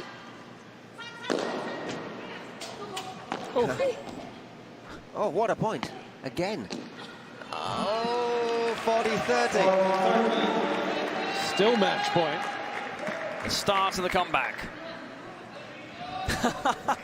I'm just going to get out of reach just in case.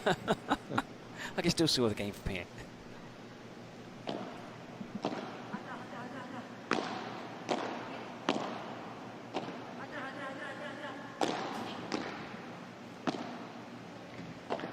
Oh, unleashes that one, Delphi, but well defended.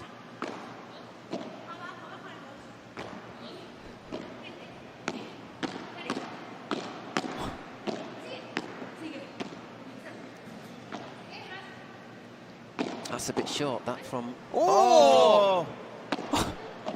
Good grief. No! Yes, no!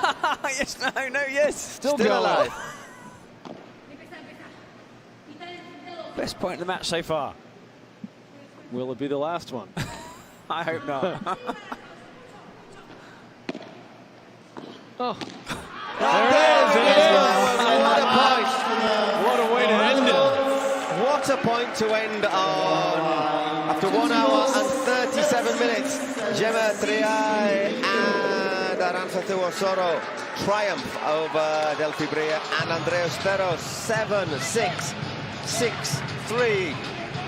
But my word, they had to work for it. They sure did. That was a really exciting second set. Really different from the first set, which was much tighter. Well, exactly. I mean, even in this game. Incredible final point. Yeah. So everything in this point.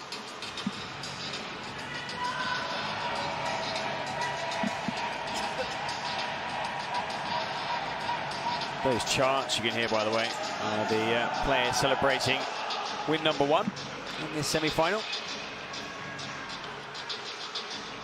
What a point. That was a heck of a get there.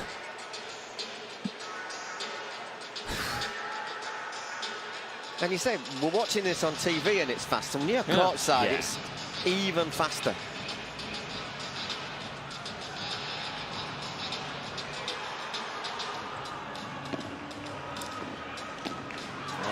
Just reaching a little bit too far for Delfi Brea. That's the celebrations, and they've only won the first of... You know, maybe celebrating too early. Don't count your chickens. Next match, Franco Stubachuk and Martin Di Nenno against Fede Chingotto and Carlos Campagnolo. That's going to be really close. But before we get to that, you know what we have now? Smash of the match, brought to us by Adidas. Who's it by? It's going to be Gemma, isn't it? Yeah, the one that goes out on the side. Yep, there you go. There it is. Yeah. Gemma Triay wins our smash of the match today. Oh, in this match. It's a bit like if you played billiard, snooker, when you know, angle it off the wall, yeah, looking for that angle. It wasn't the pace of that one, it was the angle. It's the angle. Yeah. Okay, we're going to hear from Julian and our winners. Ladies and gentlemen, what a spectacular performance for the Florida Goats and these two amazing ladies. Aranza, the last point, the match point, was truly spectacular. Tell me, what was going through your mind in that specific point? Buenas noches a todos, a los que están presentes y a los que están en la tele. No puedo decirte lo que pasaba por mi cabeza porque ni yo sé. O sea, es un momento que a mí Jorge me decía, hace esto, y cuando salía me decía, pero hiciste cualquier cosa. Pero ya lo sabés, Jorge, o sea, no voy a hacer lo que me digas, voy a hacer lo que yo siento. Pero bueno, creo que le debía, no sabía si íbamos a ganar o no, pero creo que le daría a los Florida Goats un buen partido de mi parte. El resto de convocatorias en San Diego y en Miami no les pude dar mi mejor versión. Creo que estoy en una parte del año donde estoy mejor, tengo más confianza y le debía a los Floridas darle un partido de esta talla, de esta altura y por supuesto al lado de Gemma, que es un placer y es un deleite jugar al lado de esta mujer. Envidia de la mala a Claudita porque vivirla al lado es una locura. Así que muy feliz y vamos ahora a los chicos. Truly, it's way too long, but I'm going to synthesize it the best possible.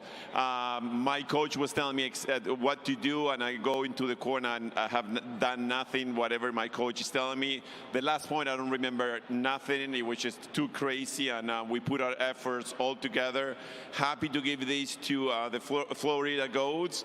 And now, Gemma, tell me, how did you guys play? The first set was tough. The second set was pretty much flawless.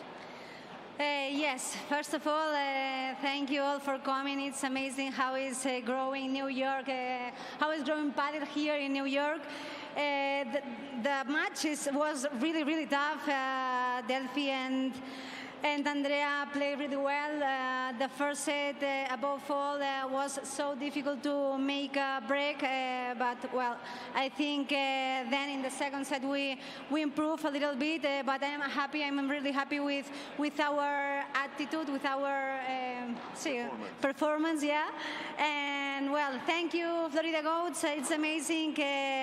Live this week with the team. Amazing to play here in New York, and now, well, vamos a ver qué pasa con los chicos. Let's put our hands together here. Let's go, Florida Goats! Well done. One of the other things that Arantha actually said there was she felt she hadn't played very well in Miami or San Diego, and that she really owed a performance to the team, and then said, you know, it's great playing alongside Gemma. I really feel envious of Claudia Fernandez. So my highlight was the coach told me to do this, and I said no. I do what comes naturally. So anyhow, over an hour and a half that took us. Really close match, 7-6. It started kind of slow, but it picked up, you know, especially late in that first set and the tie break. I thought both teams really raised their level, and even though it was 6-3 in the second, I felt like the level of both teams continued from where it started in that tie break. Really excellent stuff. Best point was match point. Yeah. We're seeing some of the highlights from that opening set that went to a tie break. Had a set point, first set, New York, but missed the opportunity to close out the opening set. Ended up losing that tie break. And in the second set, we saw top level paddle from all 4 players. And in the end, though, a good win for Flo Rider Goats, who take the lead in this second semi-final series. It will soon be the turn of the men's doubles. Stupa Di Nenno against Chingotto and Campagnolo. Another match that I think is going to be really, really close. I don't think this could well be another tie break in the first set at least. We'll find out. Game, set and match to the Flo Rider Goats. I mean, she's an entertainer. You get your money's worth watching. Oh, no doubt about that. There we go. Well, 69 points to 53, 57%. Most consecutive points were 9, which I think that must have been right at the very start of the match. Look how few golden points there were. That's really strange, isn't it? And one more break point, New York. And the one less. Okay, we're just going to take a quick break, and we will be back with our second game.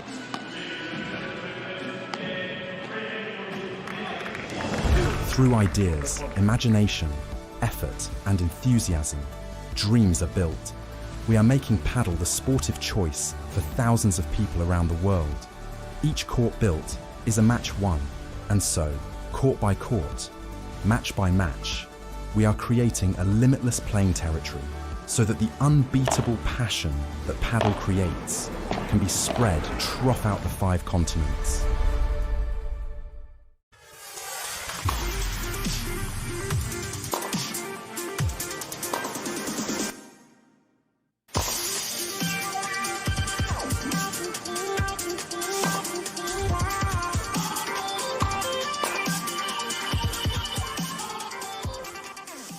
You're still waiting on your turf?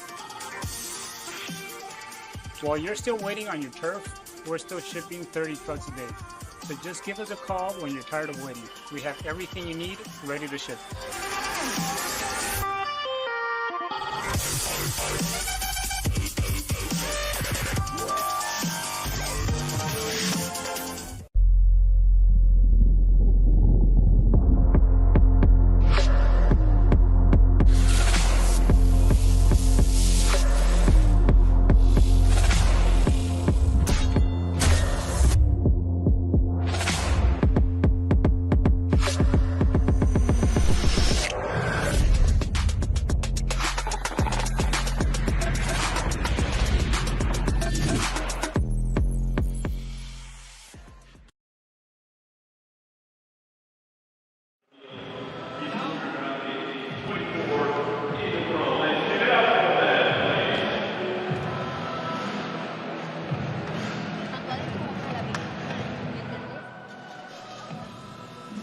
Hello, welcome here to the second game. Well, Flo Rider Goats winning the women's doubles, so they are just 1 victory away from the final on Saturday. They will face Miami. It could be a local derby, unless, of course, New York Athletics can win this doubles game and set up what will be just a second mixed doubles to decide the winners of this semi-final. Warming up the 4 players, and in a few minutes this semi-final will get underway. We really enjoyed that earlier game on the centre court. It was entertaining. 7-6 in the first set. Second set 6-3 today, and Osorio taking some pressure off Nenno and Stupa. They were delighted by the win. They were celebrating, but they're not there yet. I'm sure the home side, the locals, the team playing in their own backyard, New York Athletics, has something to say about this. They've come a long way this season. They don't want to fall at the final hurdle. They want to be there on Saturday in the final. Exactly, and we look at the New York Athletics pairing. It's Fede Chingotto and Carlos Campagnolo. They were a little bit unlucky to lose yesterday to Augustin Tapia and John Sanz, who we saw obviously win their game earlier today. 4-6, 5-7 they lost from their point of view, and I think it's going to be, whatever happens, I'm expecting it to be close again. We know that Nenno and Stupačuk, they were together as a pairing for 18 months. Nice mix of Nenno, who covers a lot of court, and Stupačuk, who can, another one with a big, big slam on him. Well, those two, as Paul said, play together for 18 months, hugely successful. They only split in June this year. So they do have a good understanding, also play together as teenagers back home in Argentina. They're up against a Brazilian in Campagnolo and a compatriot, probably the most popular player from Argentina right now, Fede Chingotto, who happens to be also probably the shortest player on the World Padel Tour circuit, but you couldn't tell. I mean, he's outstanding, he's a huge leap. His defense is probably the best in the world. Really looking forward to this game, and we saw New York lose their game yesterday, so they missed out on the chance of being top seeds and facing Toronto. But speaking to their CEO, he said maybe a defeat isn't a bad thing, because you can learn sometimes a lot from a defeat. Usually more. Usually you can lose more from defeats, but I always try to tell our kids at the academy, learn from both, you know. You got to learn. And when kids come back from a tournament, you know, they see them on Monday. I said, what'd you do this weekend? They say, I played a tournament. I never ask them if you won or you lost. The first question I always ask is, how'd you play? How did you play? Did you feel good about your game? So that's the way I think you can learn. And obviously, in these situations, you've got the best in the world, but even the best in the world can figure out how they can improve, continue to improve as players. And you see the level of the athleticism of the players in paddle is just phenomenal. And my guess, it's only going to get better as it gets more popular. And also lots of players in every sport have moments during the season when they struggle, moments when they peak. I suppose it's important, this is something maybe the best players in the world do, is to somehow always seem to peak at the right time. Right. That's you know, that's a science, isn't it, to figure out how to do that. Well, science is a massive part of every sport in the world. Just thinking about the, very quickly changing the subject, about the change. We talked about the domino effect of the change as well. Nenno and Stupačuk separated in June. Yep. Obviously, Martin Nenno now plays alongside Juan Lebron. Juan Lebron's former partner is Alejandro Galan, who now partners, they had a falling out, Galan and Lebron, and Galan now plays with Fede Chingotto. This sounds like a soap opera. Sounds just like the tennis circuit. I think you probably could make a soap opera of the changes in paddle. They should do one of those fly-on-the-wall documentaries. Or like a family tree of who plays with who. Right. He played with him, who played with her, who... I suppose over the years as well, so many players, you've seen players world number one suddenly fall down the standings. Some players shoot up. Tapia, for example, was a player who went up 50 places in about 4 months, winning many tournaments. He was just at 20 at the time. So, Chingotto, huge fan base. I think he, well, in his first game here, I don't know if he brought with him or they live here, Argentines perhaps, There's about 40, 50 people sat in this near end cheering every single Chingotto point. Campagnolo. We'll find out if they're here as well. Yeah, he's one of those guys that moves the needle, right? So every sport has him and needs him. Nenno and Stupa just sat down on the bench. I'm a huge fan of how they play. Now, a lot of the times, it's a bit hectic. Okay. Very athletic. I like that. Players, players that love to dominate points. Stupa is slightly more crazy, makes a few more mistakes, but just watch how he leaps, how high. I mean, the joy to watch. I'm expecting a really good game here.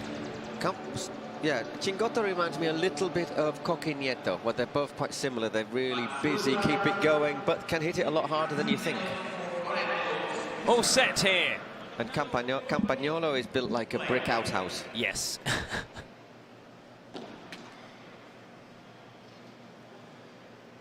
Nenno serving men's doubles. Flow Rider Goats lead 1-0.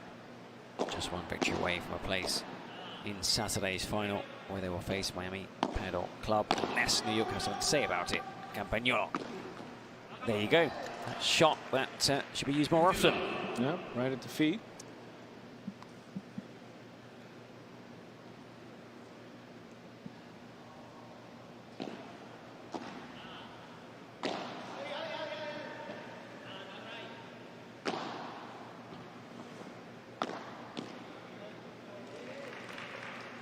Love. You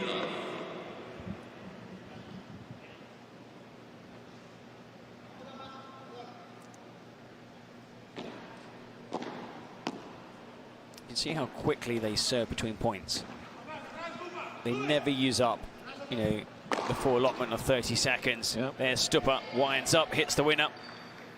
Straight away, they're lined up. Yeah, they don't waste any time. I like it. It's like the Bryan brothers in tennis. It's boom, just keep going. Also, I suppose when you're winning points, you can't wait for the next point to start. That's part of it. And then you've got your opponents who probably do whatever they can to try and break that rhythm. Slow things down, maybe dry off the racket. Well, look at that. How many seconds? Not many. And that's surprising because I think Chingotto and Campagnolo have been one of the toughest pairs to win a point against. They do battle every point, especially Chingotto. You've got to normally do something special to win the point when you play against Chingotto. He's like Scooby-Doo's irritating cousin Scrappy-Doo, isn't he? He's like sort of boom, boom, boom, boom, boom. Let me at him. It's going to be Chingotto to serve. I mean that in a good way as well.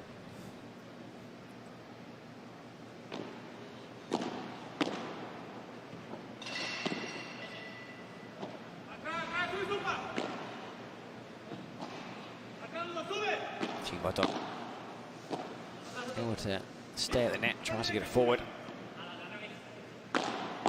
Stupa.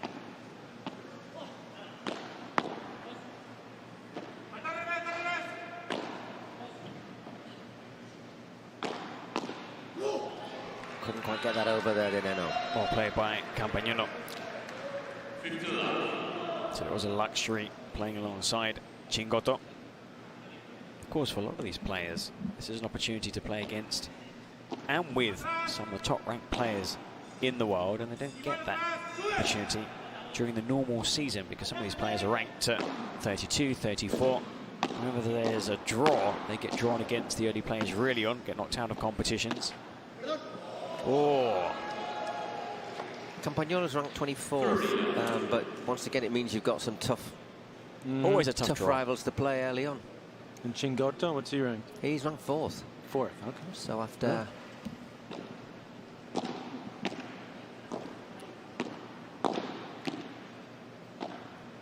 So after Tapia, Cuello, and Stupa chucks third.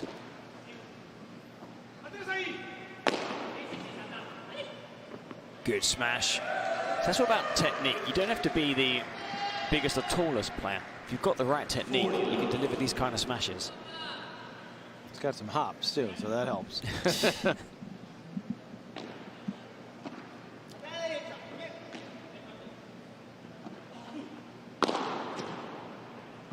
Well played, Campagnolo. His soft volley made it difficult for his opponent. And then that return was easy for Chingotto to gobble up. 1-1. He winds up his opponents constantly, Chingotto. He's great. There's always banter.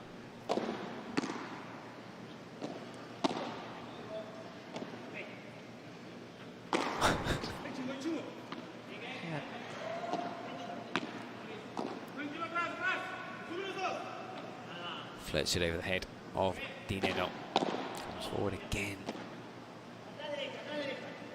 Asking Campagnolo to join him.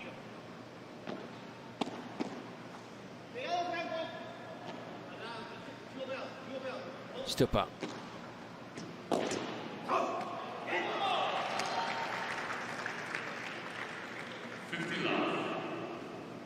I had to work for that one. As I say, you do have to work so hard for every point against Chingotto and Campagnolo.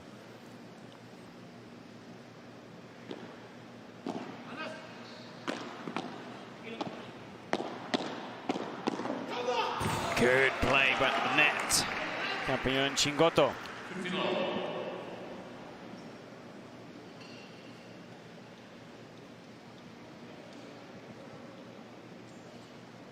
The difference between the two players in size. Really mobile. Campagnolo, not then. 30-15.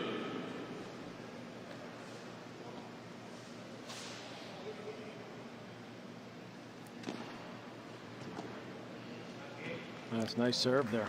40-15. Just inside the line.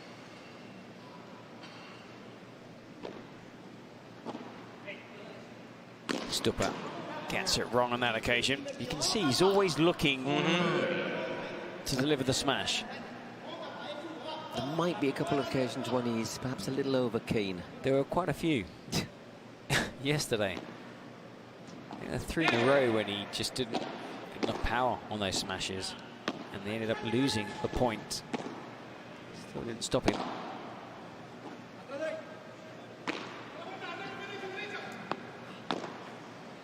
Cross again, Nenno, and Stupa. It's well played by Nenno. Working Campagnolo over there, making a move quickly. Just tuck that volley into the corner, down low. 2-1 with serve in this opening set.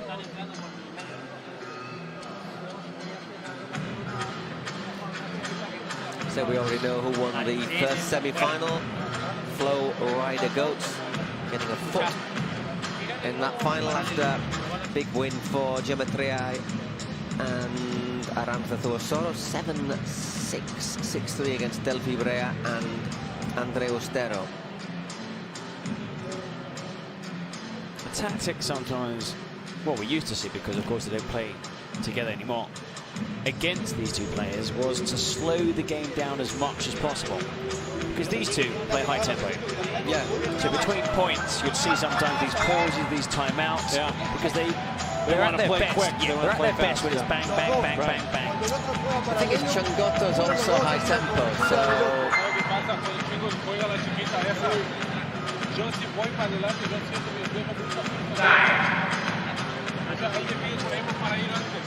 Just saying that sometimes he's struggling to decide when to attack the net and when to stay back, because he's seeing Chingotto attack the net quite often, but he doesn't feel as comfortable.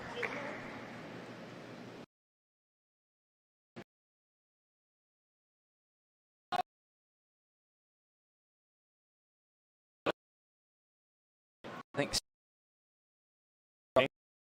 to dart forward, dart back, dart forward. You're saying yourself, as you know, that the toughest exercise in tennis was those ones when you're running forward or backwards in a straight line. Right. Lob, volley, lob, volley.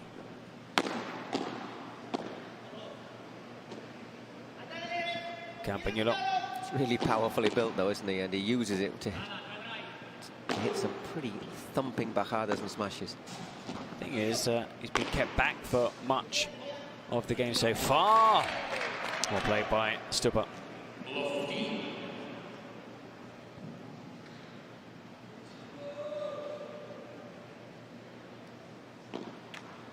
4.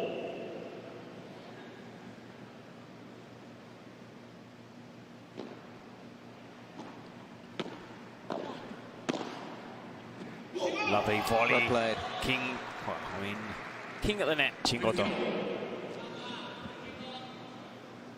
think we were talking about having a partner who keeps you going, who G's you up, and I think Chingotto is probably the perfect example.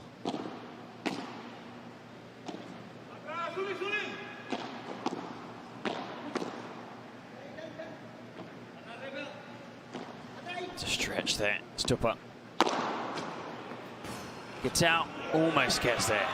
That was a wonderful hit by Campagnolo.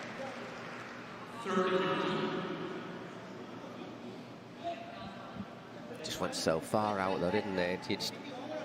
Even if you got it back in, it would take you so long to get back.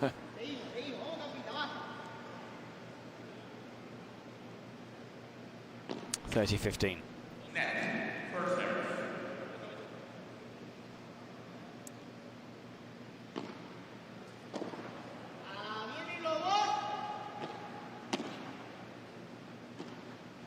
The lob down the line. Yeah. This time sends it wide.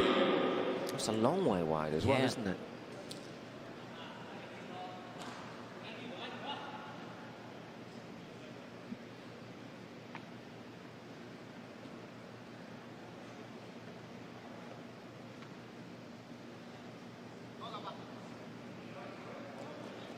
Really impatient Stupadino. They want this to be quicker. Also, when you watch them, they are constantly trying to get to the net. Like, there are very few players who attack the net as much as these two. There you go again, straight into the net. This time, though, the ball slightly behind Nenno.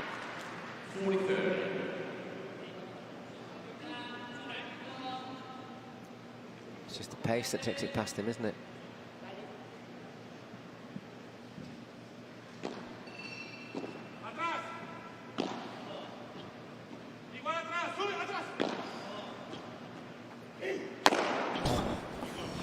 Forget that one. Yeah. It's gone about. 2-2.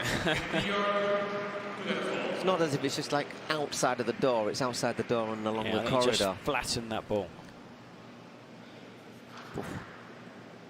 Got some serious firepower behind that.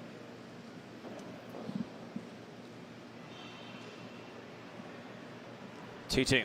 Nenno to serve in this first set.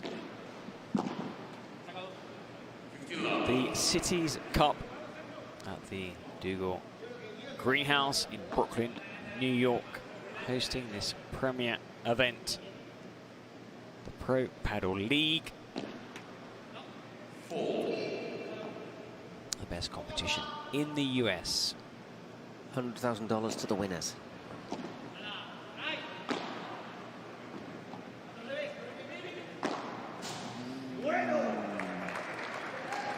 Oh, he gave it good, did he? Yeah, good. Quickly, look how quick he's serving again.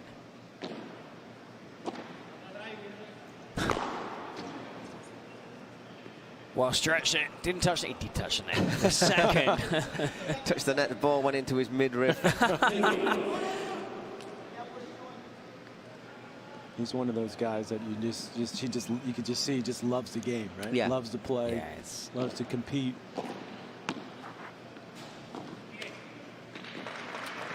That didn't take very long. Oh, we're flying through these games in the opening set. We've had 5 already.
Chingotto serving 3-2 down in this opening set.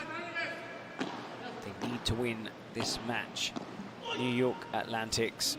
Otherwise, well, they're not really going to fly anywhere. Oh. They're from New York. The backhand doesn't quite leave the court. Chingotto.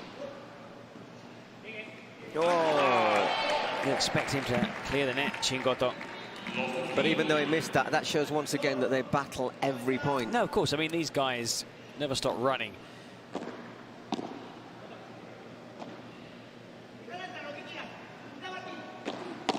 Powerful backhander there.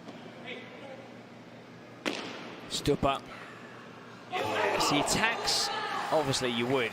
The side of Chingotto. And not Campagnolo. Yeah. How deep was he when he hit that? Sorry. Behind the serve yeah, line. Well behind it. But he'll always hit it. If he's that's the thing about him. He'll always hit it. He always tries to smash the ball out of the court. More often than not, he does. That was so close.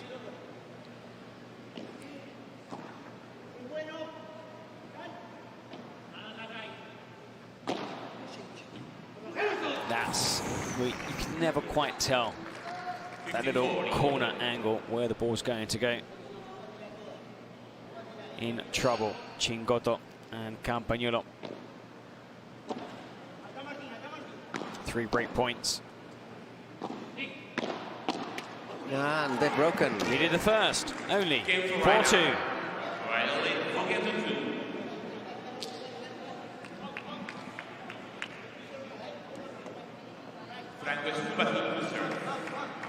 Well, can they consolidate it?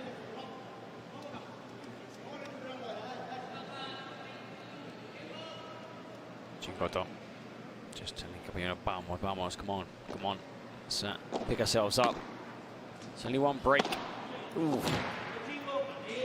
That's gone long. Just these guys at the net, they're so crisp with the volleys, and they don't give the Campagnolo and Chingotto any time to really set, to get set. You know, they just keep sticking those volleys. Yeah, that's the tempo. Yeah. And also no time to really chit-chat. Straight away they're up again serving. Again, look, I mean, constantly. They'll be at the net. If they're not at the net, they'll attack once more and somehow get to the net. It's going to drop in, isn't it? Oh! That's a lucky break there for... Look at it, Stupa smash. But that's Campagnolo who's going to get the there, backhand. isn't it? Oh, he was there, wasn't he? He ran out of room. Yeah. Well, we had to hurdle. Move that back. Yeah. There is a little... He would have got there. There is a little bit less room here, I think, at the side of the court than at some venues. But, I mean, there is enough normally for you to normally get there. The thing is, if you get another 20 yards, you're just not going to get back anyway. Yeah. Right. But see, that was a Stupa smash, wasn't it? Yeah. Where he was once again... Maybe, yeah, you need a bit more patience. A couple of Biburas, you know, maybe just look for another angle later on in the rally, or maybe be a bit closer to the net.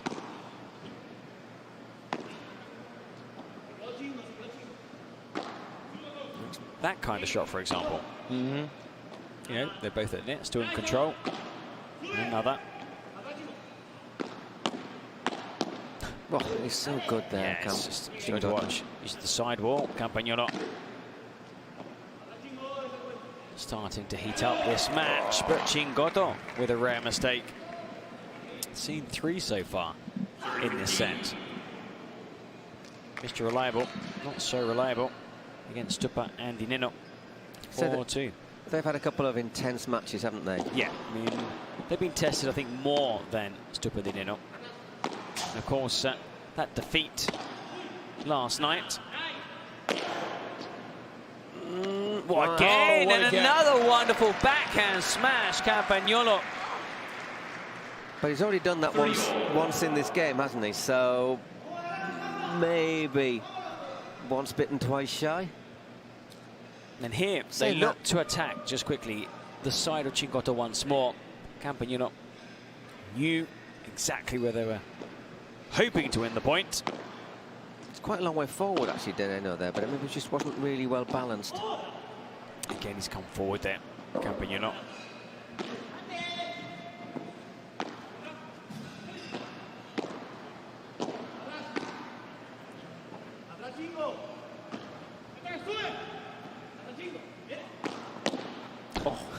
Oh, great block. Chingotto. Amazing.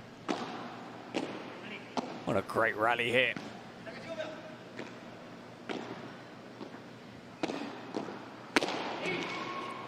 Oh, he gets a touch on it. Wonderful play there by Nenno. Chingotto. The big smash off the foot of point of the match so far. Excellent. This is more like it. They were working them over here, weren't they? 30-40. This is what we want to see. Just couldn't get out of the way.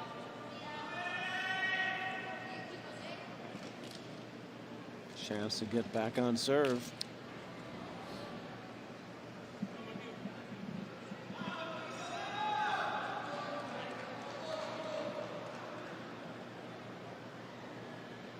Two break points for Campagnolo and Chingotto. Two opportunities. There's one of them gone, so golden point.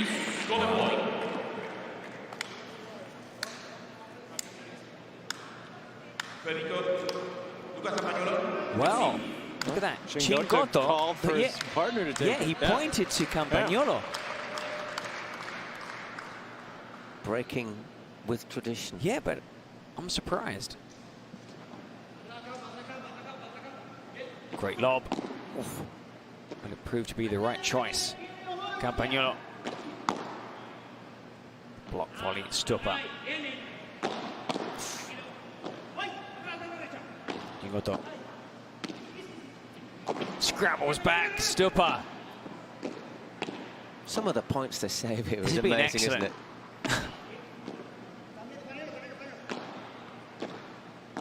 Pick up, attacking the net. Nenno gets it, and the backhand winner! Big time right there. Big time. Brilliant how Nenno just took responsibility there, killed off the point. That's a big, big save, 5-2. You enjoyed that game, didn't you? I did. I thoroughly enjoyed that.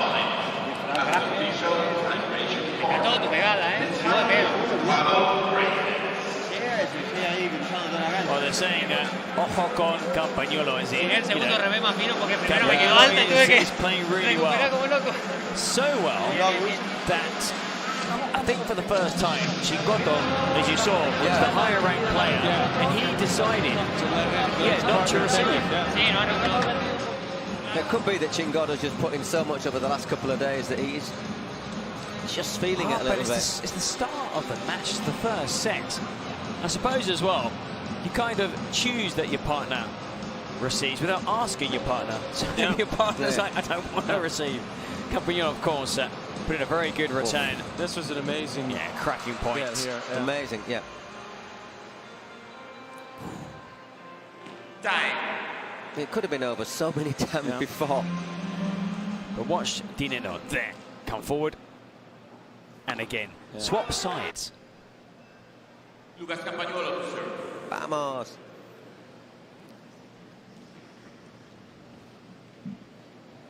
Five to Campagnolo. Chingotto trailing in this first set.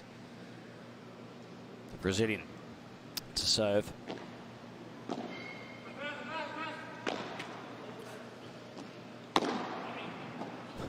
Scoops it up again. Nenno.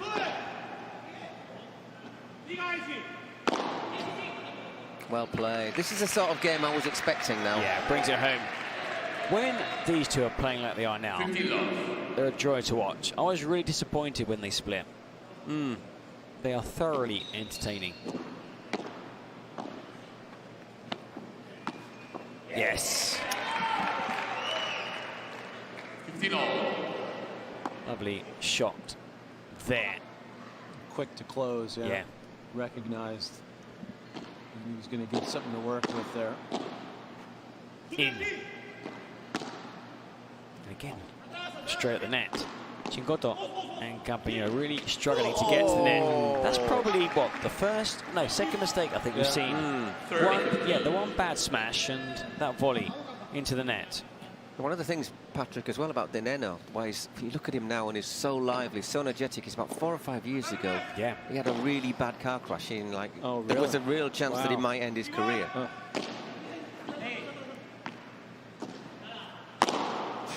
It hasn't. He's got there.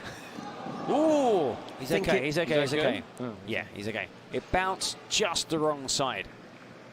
Just off court. Well, gonna look at that. That's nice of Campagnolo. Sorry about that. Tidying things up there. Yeah. A lot of respect you can see between these players as well. Nah, he's unlucky, isn't it? Because he gets there, it just bounces on the wrong side of the court, though.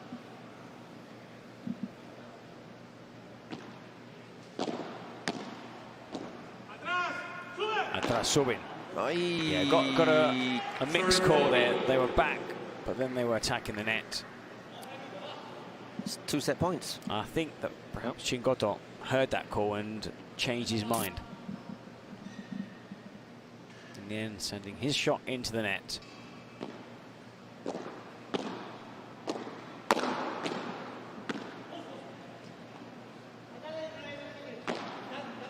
Two break points. Oh, they still a little have short. another golden point. 5-2. I think he was trying to put a bit of backspin on that one there, Stupa. Flow rider Goats lead 1-0 on the night. Looking to take the first set in the men's doubles. Chingotto quiet so far in this semi-final tie. Well recovered there by Stupa. And again. Nenno.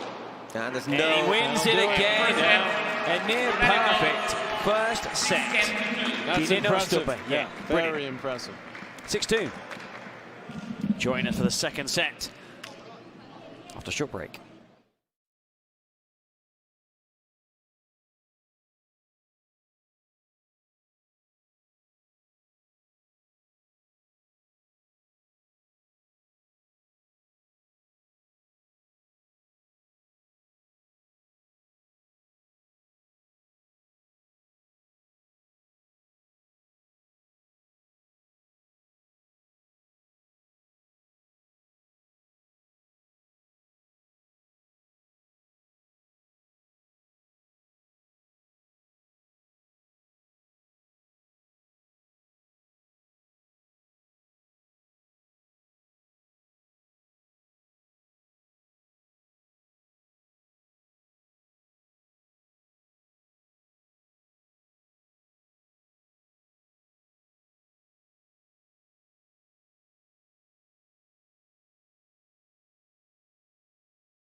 Serving in this second set, leading by 1 set to 0. Nenno and Stupa were excellent in that first set. Let's see if the Atlantics can battle their way back. So much top spin on that. Kick smash. Yep, exactly. There was just no chance. You really have to arch your back, Yeah. don't you? It's, if I tried that, I'd be laid up for a couple weeks.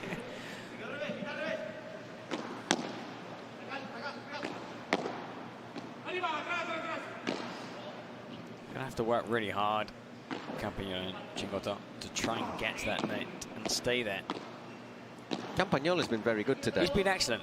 I think he's been the better player of the two.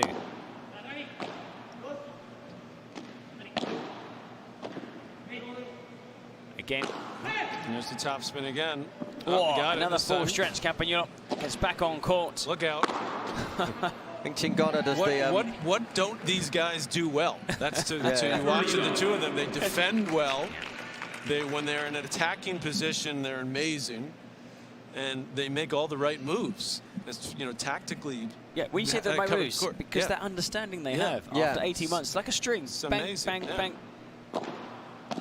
And when one of them's out of position, the other one covers, and the other player is no longer out of position. It's. Oh, you can't buy it with money. It's you know. Yeah, I mean, even that miss there was still the right play. Yeah. He anticipated where it was going. Just one of the few mistakes they've made.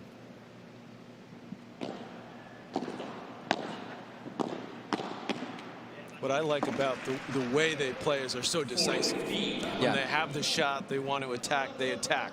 When they have to defend, they defend. There's never any, at least just watching from the outside, looks like there's never any indecision. Well, obviously, there's a long way to go, but it does make you, does whet the appetite for the match against maybe Augustin Tapia and John Sands tomorrow. Sign me up. Long way to go. Not that long, I don't think. And they don't speculate, you know, in the point. Whenever they get the chance, they try and win it outright. They're not there just sitting back, sitting over lobs. They're constantly looking to get to that net. It's a constant headache as well for Chingotto.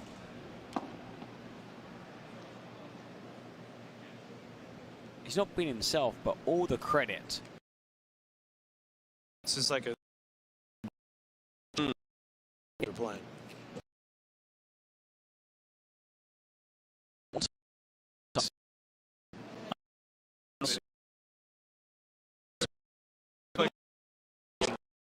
Perfect.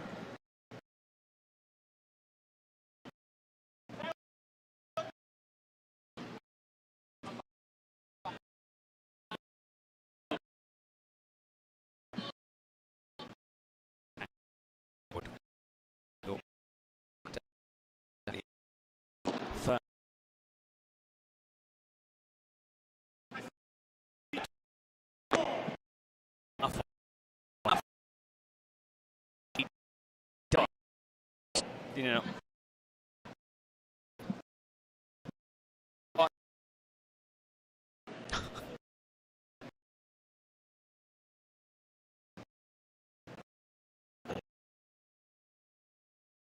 God. People himself.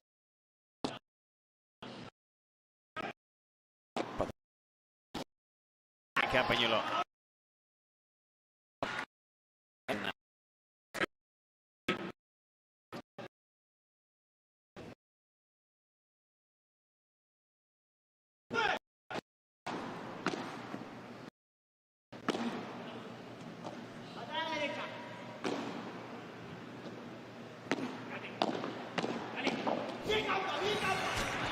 Okay, a little better here. Yes. But because they're starting to get to the net. Finally. 40-15.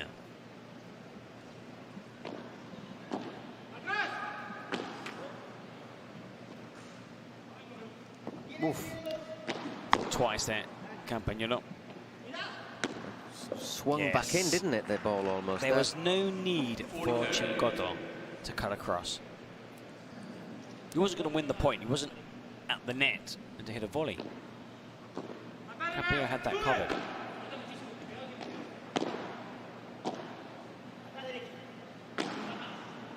Excellent Brea. Read it well. And another Chingotto mistake. Snatched at it. Yes.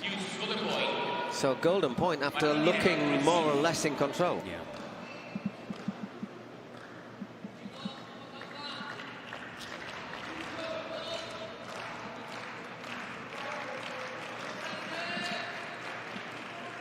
Not going to say this is a must-win point, but this is a must-win point for them.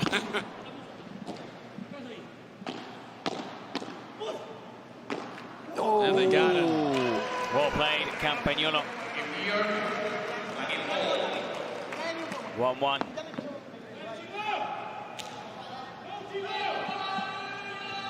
Now the good thing is, Chingotto can play much better.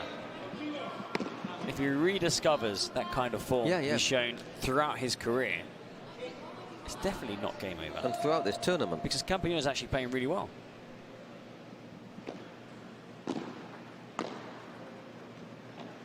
Then again, Chingotto in that defeat yesterday. Again, well read. Yeah. The execution maybe wanting, but he was there. He was there to be taken. Stupa. That's gone long. That's gone wide. That first serve.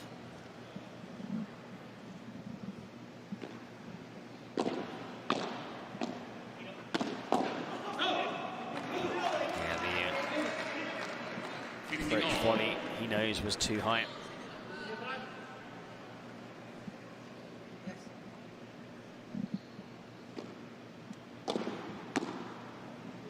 Oh, missed it. Not opening here, 15-30.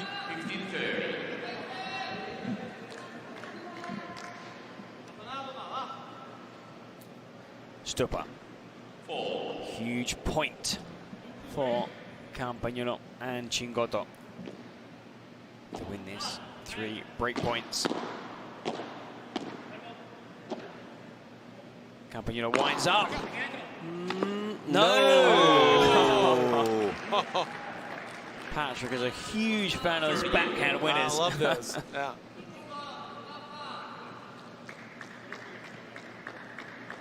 $30-all. Gesture from you could tell Campagnolo there is like, ah, damn.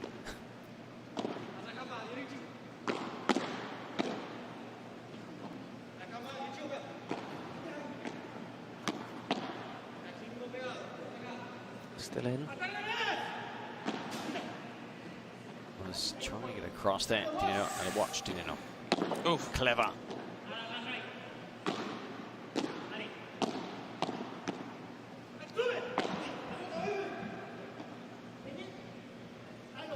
Someone put it there. Oh, what a point. Stupa. Fake smash, didn't quite connect cleanly there. Chance here for Chingotto. No, again he's... short with that. Yeah. It's just not quite. Got to get all that. You got to get the power into that, right? It's when not you go working. for that. Yeah, you've got to really kill that. Now I know why when they're warming up. I was watching them, all the players warm up. They're practicing crushing that shot. Yeah. I was saying to myself, why are they trying to hit that so hard? Well, now I know why. That's why. Yeah. If you don't get it right, you're sitting duck. Yeah. And that's happened, what, about 3 times now? And to Chingotto. Yeah. It's almost like if you don't have your full energy on that. That could be it. Yeah, that could you might be just be a little bit fatigued. Yeah, same which. That could be it. 2-1. They were in with a chance, perhaps, of breaking. They were indeed. That was another thrilling game we've seen. 6-2, 2-1. Nenno and Stupa ahead.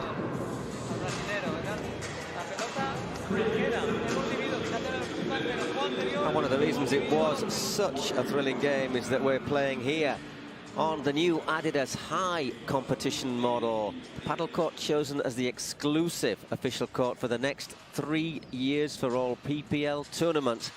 It is without doubt the most suitable court for high competition. And high competition is most certainly what we're seeing here. Oh, Adidas doing a lot for paddle worldwide, especially here in the US. They've got a great ambassador, Martita Ortega. Since 2012, well, they started with accessories and bags and trainers.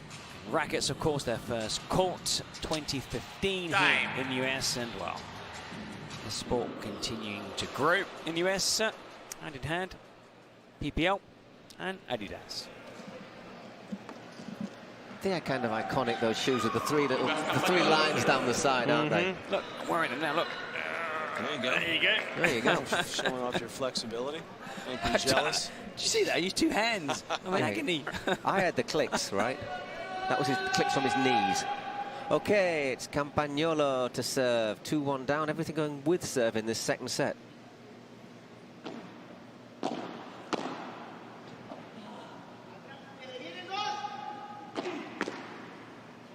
We'll get there. So intelligent, scooped over by, and again, Chingotto. working them over, though, aren't they, at the back of the court? There's no respite, is there, really? Yeah, once they get in that control the point, it's just so hard to get it back, regain the control.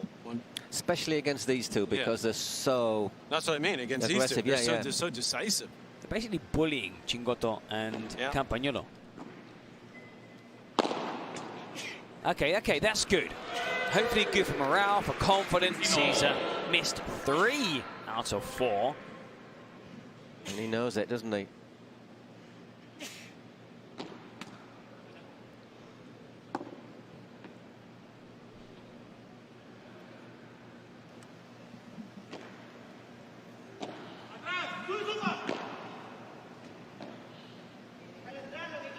The two players in white are so confident in their shots that they sometimes attack the net at the wrong time when they're not meant to, because they're good enough. There are some of these balls, there's some of these balls like approach shots, you think they're too short, the bounce is too high, but there they are at the net. Don't think Campagnolo actually got a touch on that, but he just killed it just in case. 15-30.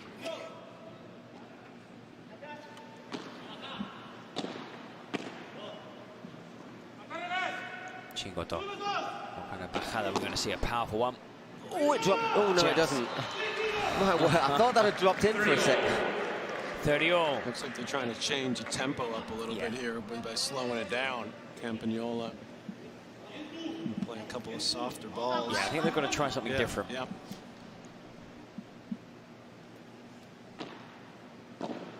There's a shot used in paddle, which is called the chiquita. Which is excellent. Anticipated Campagnolo. That chiquita is when you're defending, instead of the lob or something powerful, you can't just float it over the net to the feet. Because obviously from that position it's difficult to win the point. Oh! Okay. There you go. Big cheer. 2-2. Still alive and kicking. Chingotto fan club is in town officially. Nenno to serve. 2-all. Everything going with serve in this second set.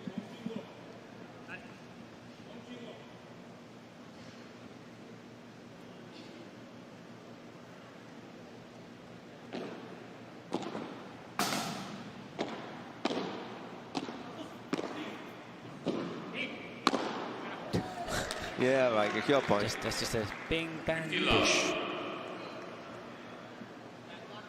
I'm sure if you ask these two players, they wouldn't even stop at the change of ends. No, just come straight, keep going, straight out. We don't want to change over. Look at this.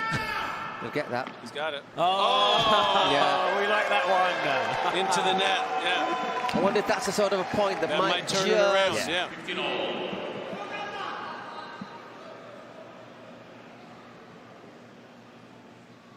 That was too easy for him. Yes. I mean, he had time to spare, didn't he? Yeah, not this one, though.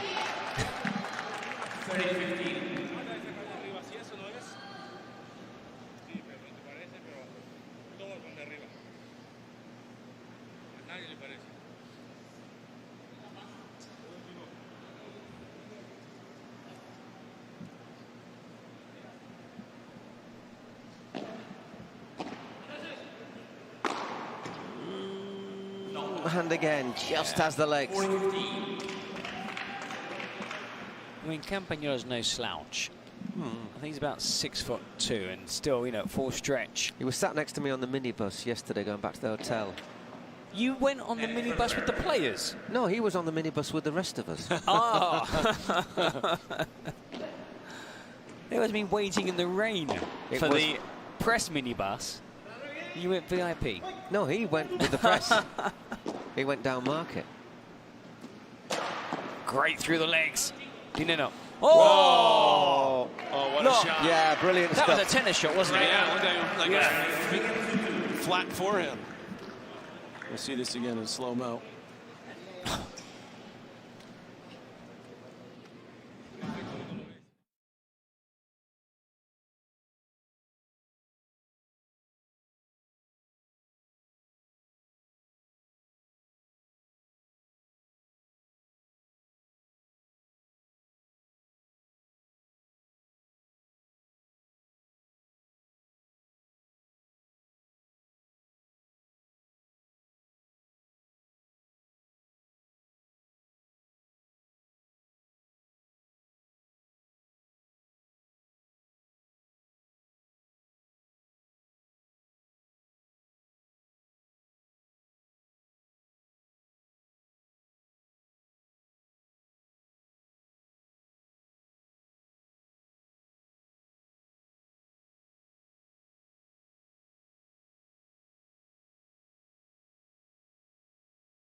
Serving to tie this second set has been really entertaining, and we have seen Chingotto and Tapia take a step forward. They are looking to get to the net, gets it quickly, just clip the net. That drop shot from Tapia. Oh, nice angle there. Yeah. Spun it right into the side.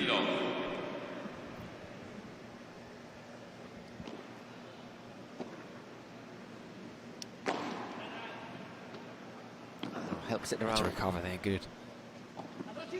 Shot there from Campagnolo. Oh, brilliant. Well, he knew where it was going, Chingotto, but he still couldn't do anything about it. So he's running right to the spot, and it's so perfectly angled. Stupa now playing extremely well.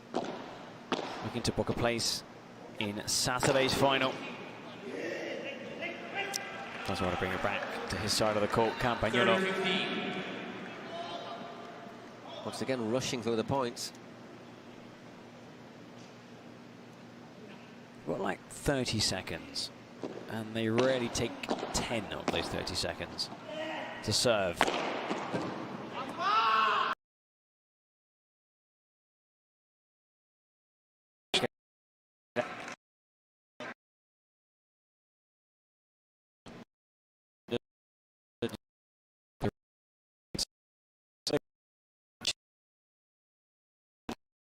In the middle.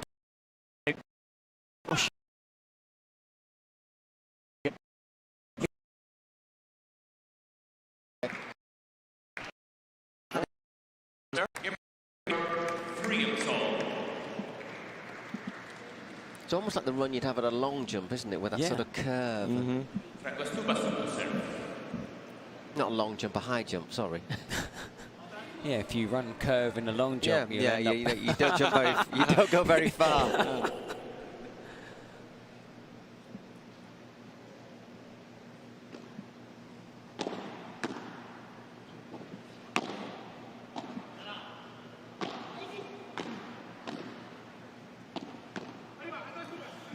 Oh, good for a second that. I thought he'd left that really short. Yeah, Campagnolo would have taken over. Oh. He had time just to look.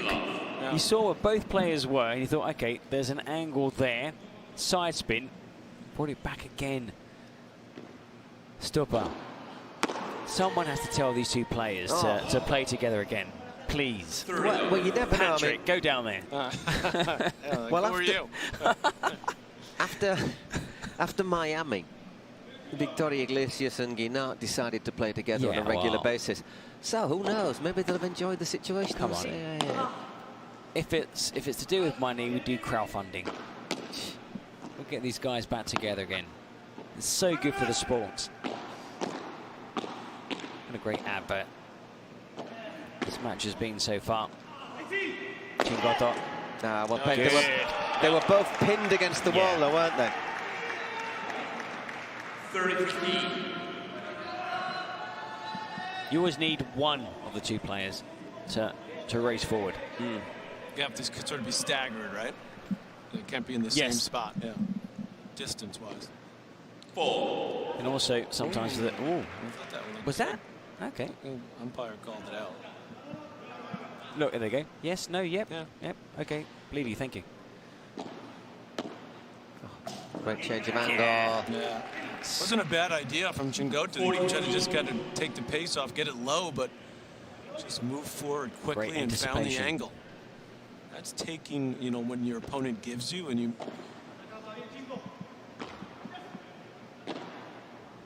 Whoa, forehand, not expecting that tennis shot. That was clever there. He mixed his shots there, Campagnolo. Yeah. Going for a bit of a topspin forehand down the line. Just got Stupa in he two minds, didn't he? Well, I suppose it's a shot you don't see too often in paddle.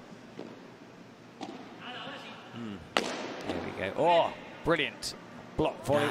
Just too long. I thought that was going to be good. You can see then Chingotto quickly off, and we're serving this second set. Getting to that 8th game again, aren't we? Yeah, when the important one is number 7, isn't it? No, it's number 8. It's number 8. In paddle, it's number 8. In tennis, it's 7. In paddle, it's 8. It's 8. Yeah, of course. 8, isn't it? We've been saying 8 all week, Eric. Have we? There are differences between the two, aren't there? Yeah.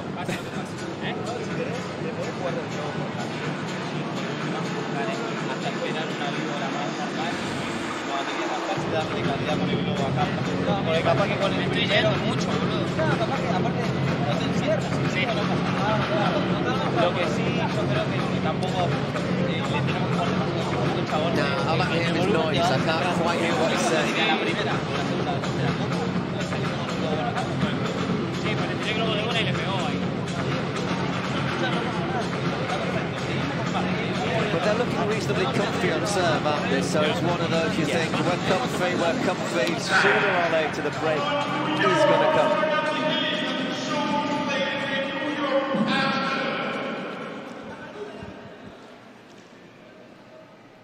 Or if you're just joining us, hopefully you've been watching us for a few hours. It's 6-2-4-3. It's the second game of this series. Flow Rider Goats lead 1-0. So potentially 2 games, and they are through to Saturday's final, where they would face Miami Padel Club.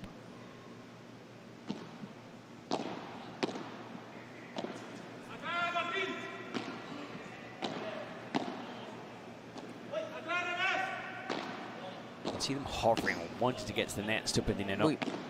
Little misunderstanding there. Fraction of a second, and that's gone out. Yep.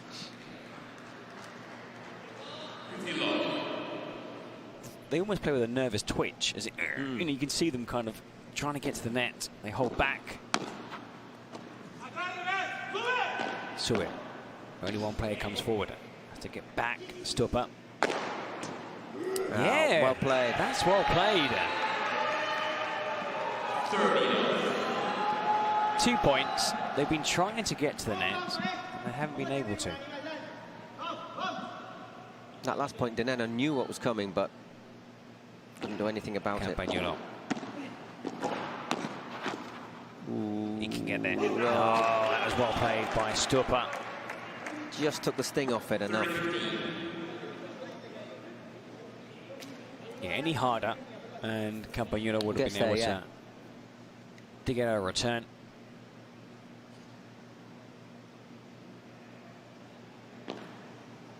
Good serve.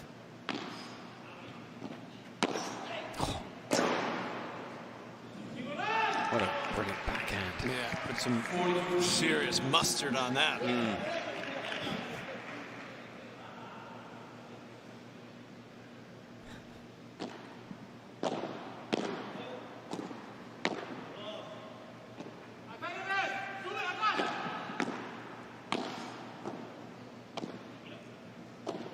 Oh, nice. Oh, great angle. Great Lovely shot. angle. Looked like he was going to do the lob, right? And then he just flicked it cross.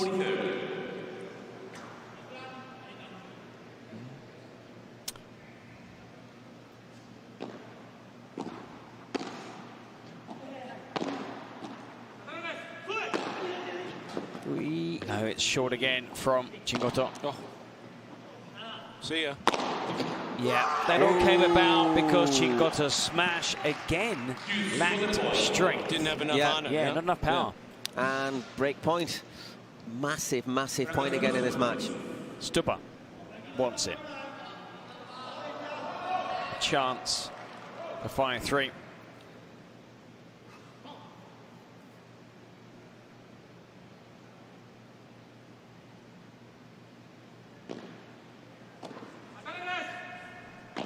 Chingotto.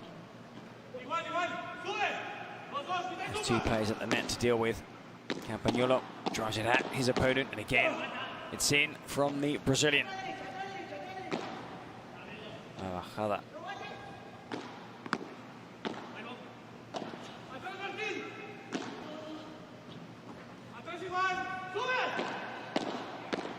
Well played. Well played. On this occasion, maybe he didn't need a cut across. There. Left a huge gap. Yeah.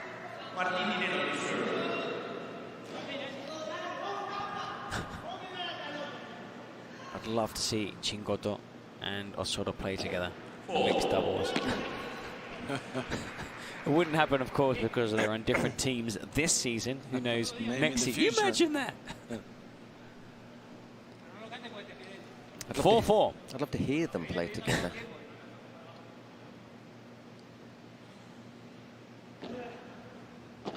Just past the hour mark.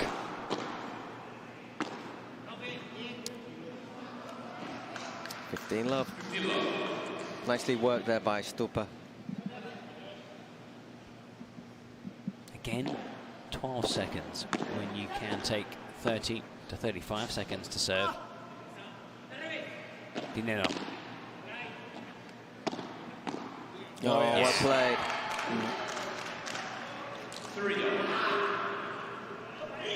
Like you said, Paul, they're looking very good on their service games. That's the thing, is when you're not really suffering.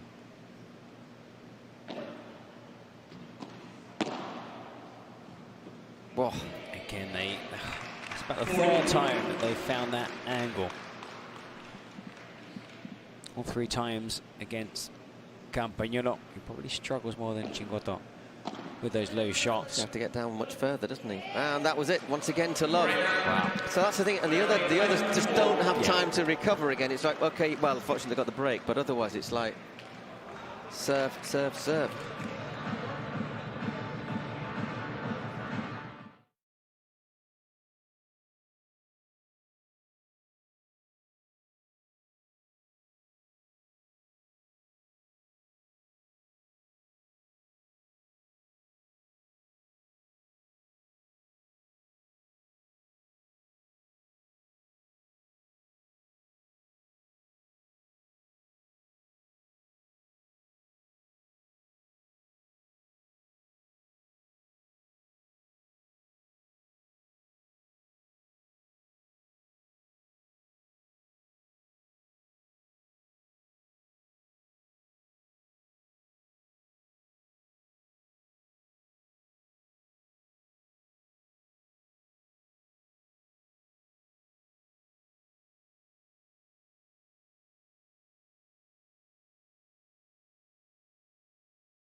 Huge game for New York Athletics. They could be headed out of the Cities Cup. They need to win Chingotto's serve to tie the second set 5-5. Campagnolo. Again, Campagnolo. Oh, Gamble did well. Oh, my word. Red intentions of Campagnolo. Right place, right time, wrong shot. To work the chance there and into the net.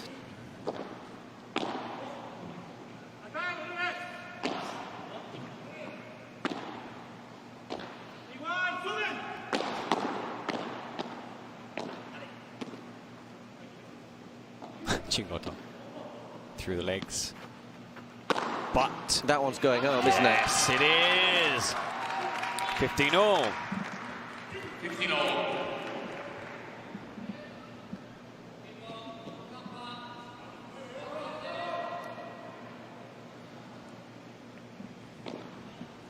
That's way long.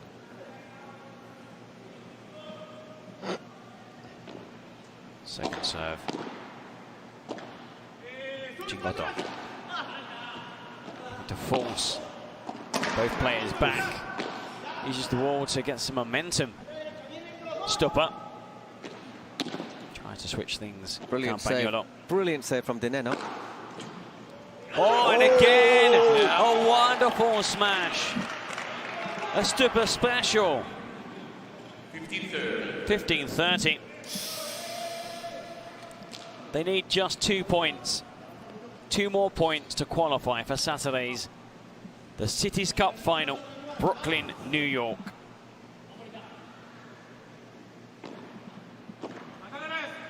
Chingotto. They must be feeling the pressure Ooh, was that in? Close. Just. Yeah, just barely.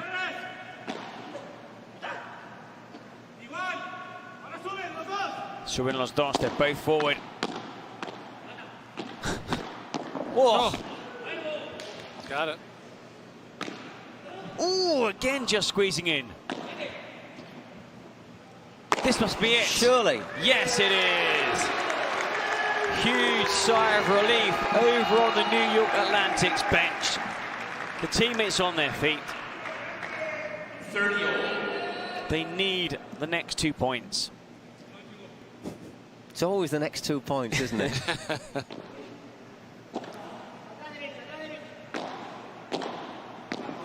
Cracking forehand. See ya. Yeah. Okay, well, nothing changes for Campagnolo and Chingotto. They still need the next 2 points. Match point, however, for Martin de Nenno and Franco Stupacuk. They only need 1. Is it going to end here for the hosts, New York Atlantics? Are they going to fall by the wayside? Campagnolo. Yes! Congratulations to the Flow Rider Goats.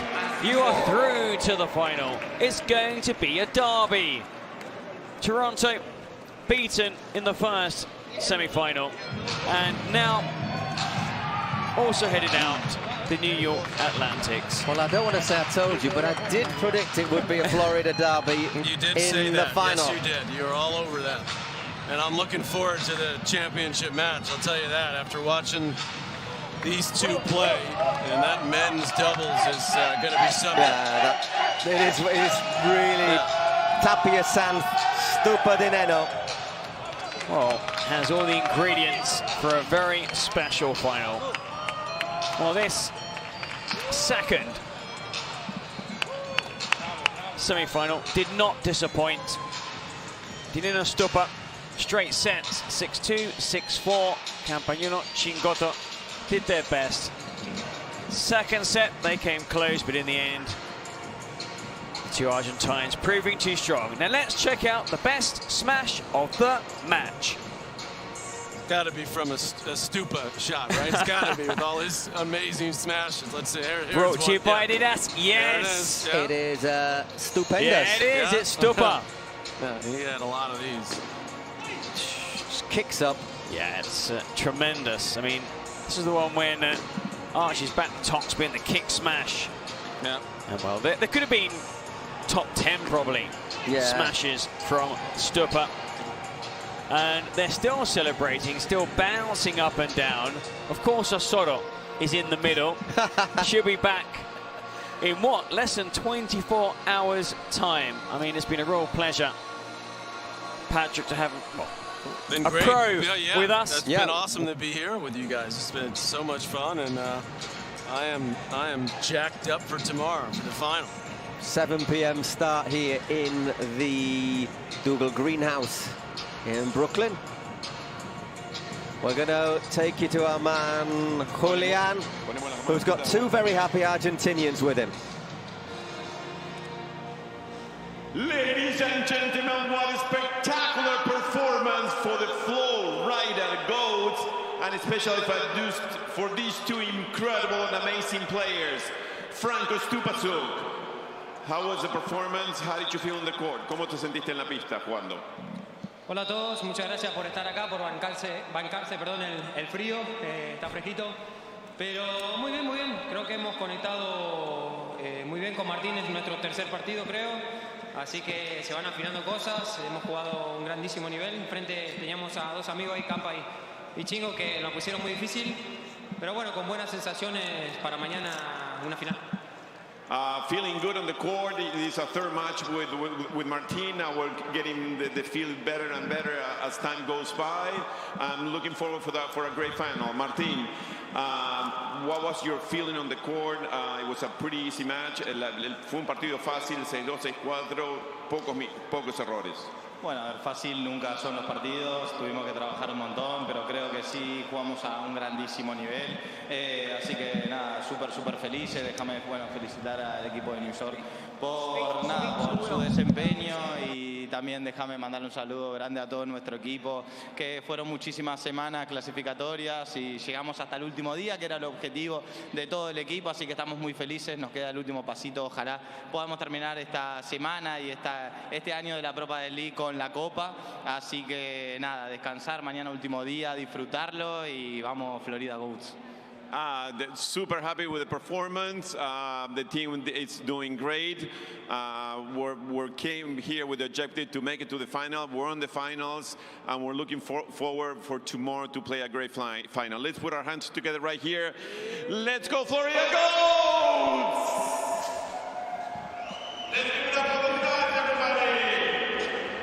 Well, tomorrow, 7 p.m.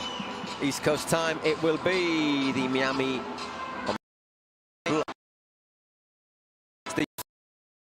Goats. And why? Because after Ari Sanchez and singled, it was all down to Nenno, Martin Nenno, Frank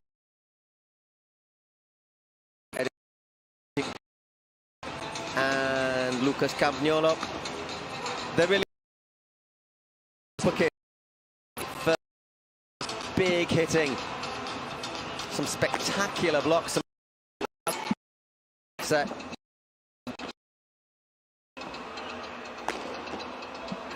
The second definitely game, yeah.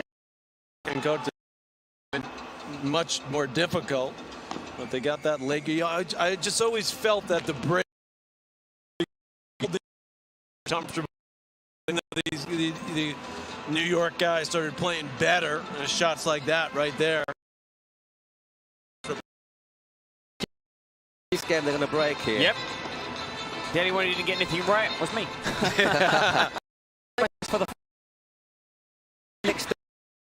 I'm setting myself for the final. We might get that tomorrow. I think we might do. I think there's a very, very good chance of that. But anyhow, here, some of the hits. Great anticipation there by Stupa. Steps in, whips it past Chingotto. I mean, they played well. What I mean well is we know how they can play. Sometimes a bit hit and miss. Today it was hit, hit, hit, hit. Exactly, yeah. When they're at their best, I'm not going to say they're unbeatable, but they're very, very hard to beat. There you go. 6-2, 6-4. Lots of celebrations. There's the stats. 59 points to 41, which is actually pretty emphatic. Pretty emphatic, yeah. Exactly. You know, 2 goal points for each team, and winning 3 out of 6 break points. Chingotto and Campagnolo couldn't win either of the 2 they had, and they struggled to force them. So I think that is the big difference. Well played. Congratulations to the Flow Rider Goats.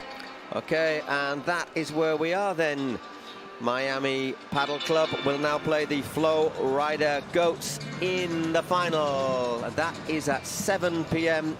East Coast time tomorrow, Saturday. Yeah. Join Paul, Patrick. All right, you guys rest up. Get ready for tomorrow. Yeah, get a good night's sleep. Yeah, yeah. It's been a pleasure. Looking Set forward the alarm to it. clock. We'll see you.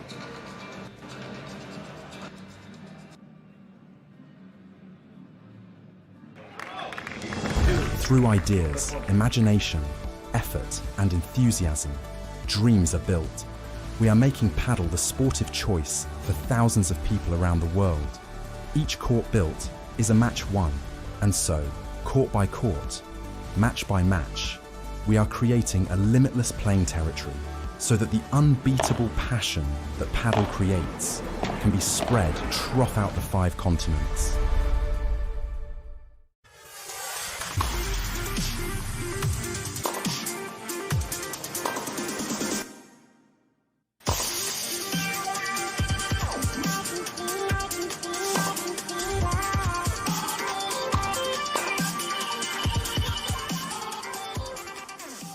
You're still waiting on your turf? While you're still waiting on your turf, we're still shipping 30 trucks a day. So just give us a call when you're tired of waiting. We have everything you need ready to ship.